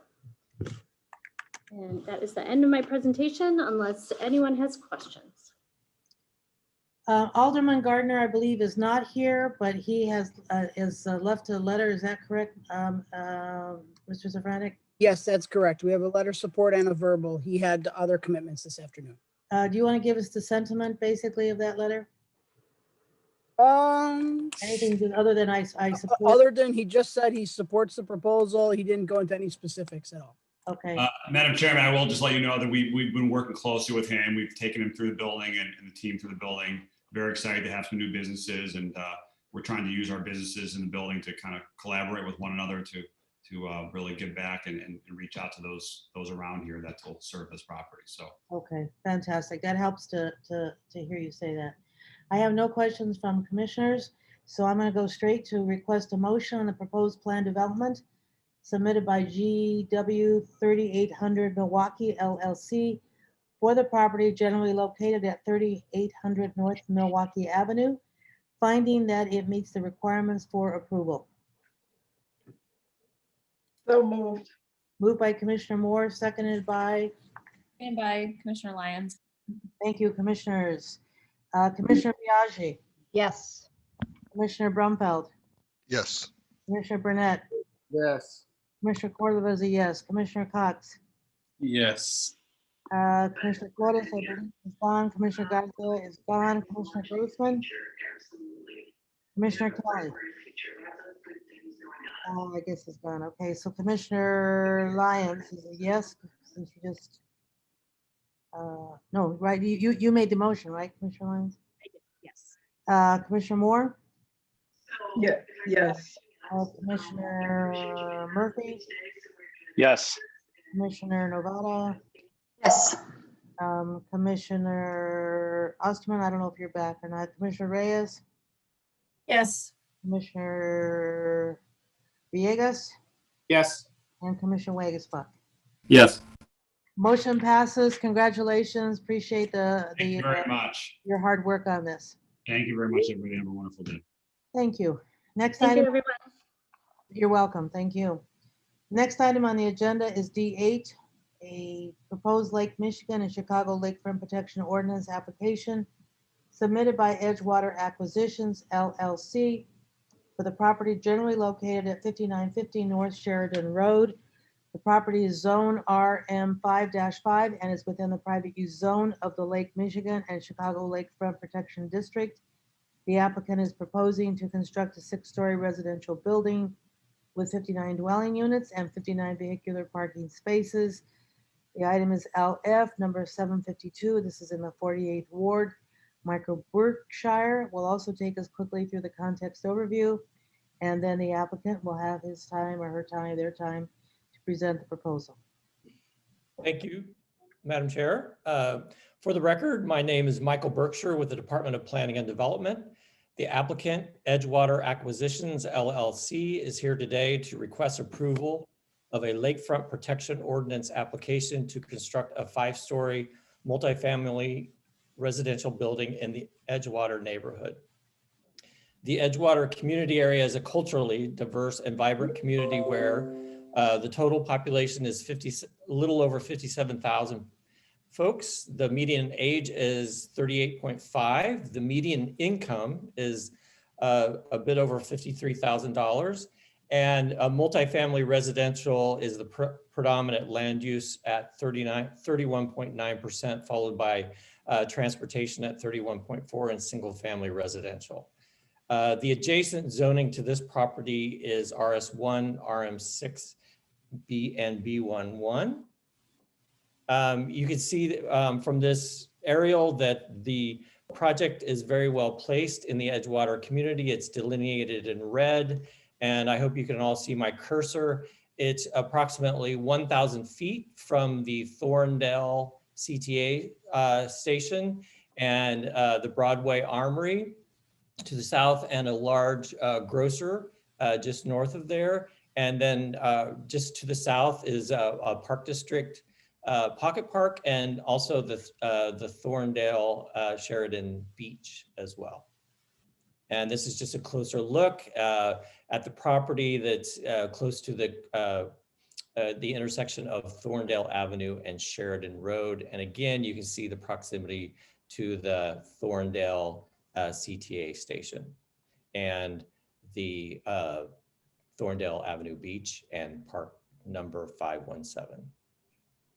The property is zoned RM 5.5, and you can see again it's surrounded by RM6 to the west and to the north, RS1 across the street, and B11 to the south. And with that, I'm going to turn it over to Rolando Acosta, the attorney for the applicant. Good afternoon, Madam Chairman, members of the commission. Rolando Acosta here on behalf of the applicant. I have here with me today Jason Vondracek, who is the owner of the property through the LLC, and John Hanna, who is the architect for the project. If I could ask test support, I think Jason is on as Rafaela Vondracek. If you could upgrade him in case there was any questions of him. I'll continue to present so we don't waste time while that occurs. This is a result of an extensive community outreach project, which is really belied by the statement of spring 2019 meetings and review by the alderman. There were many meetings with individual buildings, community members, the alderman, leading to this project, which fits within the parameters that were sort of laid out by the community of what they wanted. That was followed by a vote by the ASCO, the local community organization, in support of this project, and also a community meeting that was extensively noticed 1,000 feet from the location, which was about approximately 5,000 property owners were notified. We met and there was a vote taken by sponsored by the alderman. A vote was taken and it was overwhelmingly in support of this project. That brings us basically to today and the requested approval under the Lakefront, Chicago Lakefront and Lake Michigan Protection Ordinance for this proposed project. As Michael explained, it started off as a 6-story building with 59 units and 59 parking spaces. Over time, it evolved to a 5-story building with 59 units and 59 parking spaces, and a lot of changes to the front facade primarily. On the left, you see the original, And on the right, you see the current proposal, which is a result of input from the Department of Planning with respect to the design of the project. Again, this is the front facade of the building. The building will be clad primarily in brick. The front facade will have limestone accents that will create some verticality to that facade and break it up, as well as, accenting around the windows, with the entrance demarked with sort of a darker colored material, which also is then picked up with the frames of the window. Straight facade of the building, basically just reflecting what I stated. There is a roof deck at the front that you can see here kind of on the site plan. That's all right, go to the site plan. The site plan includes a lay-by on Sheridan Road. It's been reviewed by CDOT. This lay-by was at the request of the community and the alderman, because Sheridan Road has no curb lane, so there is no place for vehicles to stop and drop somebody off. And so this was a way to create a drop-off area in front of this building. There's a 23-foot setback. Go back to the site plan if you could. 23-foot setback on the front, which will be heavily landscaped, as you can see, with a center entrance. Parking is both indoors and outdoors, with, I think it's 35 outdoor parking spaces and then 21 spaces that you'll see in a moment when we switch over to the ground floor plan. This is the ground floor plan. It shows the indoor parking spaces, 21 spaces, as well as ample bike parking that is in that same indoor garage, and also shows a community room at the front of the building, which helps activate the front of this property at about 2,870 square feet. Individual units, this is typical floor plans, floors 2 through 4. They contain, I believe it's 15 units per floor. It's a range of 1 and 2 bedroom units with, I believe, 4 2-bedrooms on each one of the floors. This is the 5th floor, which is 14 units, adds 1 more bedroom, deletes a 1 bedroom and a studio to achieve this total. Roof, basically it has a roof deck on the front of it. I believe it's about 4,600 square feet that will provide this property, because of Emmanuel Congregation, which is a 1-story synagogue across the street, does have direct lake views. So this is a good area for people when the weather is a little bit nicer than today to sit outside and enjoy the lakefront. Again, the elevations of the building, the back and the sides will also be brick in the darker color. Here is a sort of a catalog cut on the brick itself. It's a darker brick, darker gray brick with a limestone accent, and then the black surrounds that really are the window frames. Thank you, Michael. Mr. Acosta. For the record, again, my name is Michael Berkshire. The Department of Planning and Development has reviewed the project materials submitted by the applicant and has concluded that this proposal is in compliance with the applicable policies of the Lakefront Plan of Chicago and the purposes of the the Lake Michigan and Chicago Lakefront Protection Ordinance as they apply to the development in the private use zone, such as those that are highlighted by the red arrows on this slide. Please refer to my staff report for further details on this project and the plans identified today. Based on the foregoing, DPD recommends that this application, being in conformance with the provisions of the Lake Michigan and Chicago Lakefront Protection Ordinance, be approved, subject to compliance with the plans presented to you today. Thank you. Thank you, Mr. Berkshire. Appreciate it.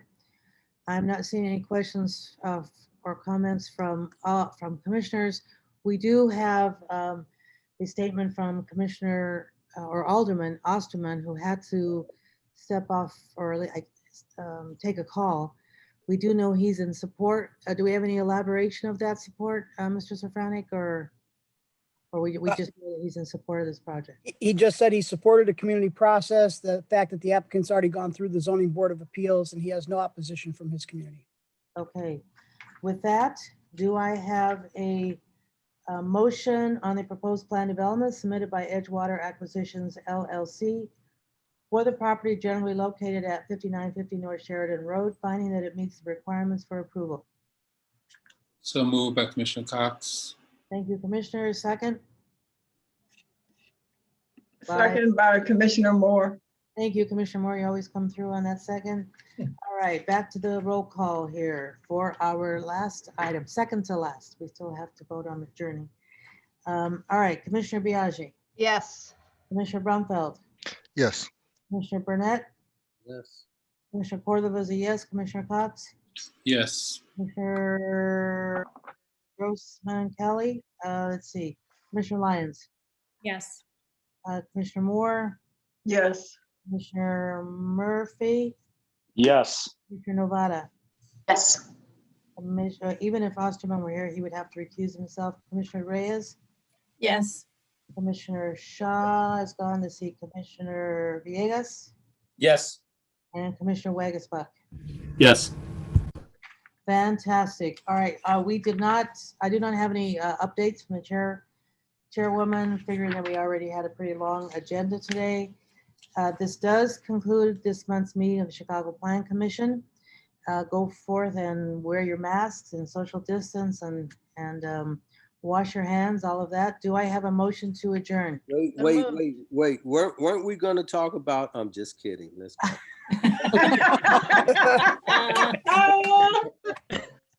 So Like, moved he's by just Commissioner checking Barrett, if we're Alderman paying Burnett. attention. Well, I was gonna say, I've had such a delightful day spending it with all of you that I was like, well, okay, it's all good. What does Alderman Burnett want us to talk about? When's tea coming? I gotta say though, Alderman Burnett, he made a comment at one of our meetings that has stuck with me for months now when he talked about the great comeback. So sometimes when you think about, okay, we're gonna get through this pandemic, I sometimes go around doing little James Brown in my head, thinking about the great comeback. So I appreciate it. All right, I must do, however, the roll call. So I know some of you may vote no, but let me go through the roll call for adjourning. Commissioner Biaggi, Yes. Commissioner Brumfeld, Yes. Commissioner Burnett, Yes. Commissioner Cordova is a yes. Commissioner Cox, Yes. Commissioner Kelly, no, he's gone. Let's see. Commissioner Lyons, Yes. Commissioner Moore, Yes. Commissioner Murphy, Yes. Commissioner Reyes, Yes. Commissioner Villegas, Yes. and Commissioner Wagasbuck. This is Commissioner Grossman. You didn't call my name. Yeah, I didn't call your name because I didn't get you on the last one, so I thought maybe you had. Oh, left. I was there. I wasn't paying attention. You can have it there as well. Chairwoman, I stayed this long. I want credit. So on the last vote, on the last one on North Sheridan, you are a yes. Okay. Yes, the one next to the temple. Okay. Somebody just said something. Who was that? It's Chairwoman. It's Commissioner Wagasbeck. I was just making sure you got my. Oh, thank you. Yes, thank you. Thanks. Thank all of you for hanging in there. Thank you. One quick thing, Chairwoman, just Commissioner Navarra. Do we have a yes on adjournment? Commissioner Devar, you want to hang around a little bit longer? Maybe play some music, You do indeed have my yes on Thank you. adjournment. I really appreciate so much that everybody hangs in there to make sure that I think the developers really appreciate it for us to hang in there and make sure that we have that quorum to have these votes. So thank you, everyone. Please have a wonderful evening and we'll see you all next month. Thank you. Thank Oh, you, wait, everybody. Thank you. I want to be sure and thank Noah, who always does an awesome job. As always. And our tech support, Kamal, who always does a great job, and Barb Berkovich, who's our court reporter. I mean, I'm just always amazed by these court reporters and their abilities. So Yeah, and Noah was working on Monday with Cindy, which is also important to note it. he's steady, I'll tell you. We couldn't do this without all of your support. So thank you to all the planning staff and to all the three who I just mentioned. So again, thank you all. Have a nice- Thank you. Thank Thank you, you. Be Madam safe. Chairperson. Thank you. Bye.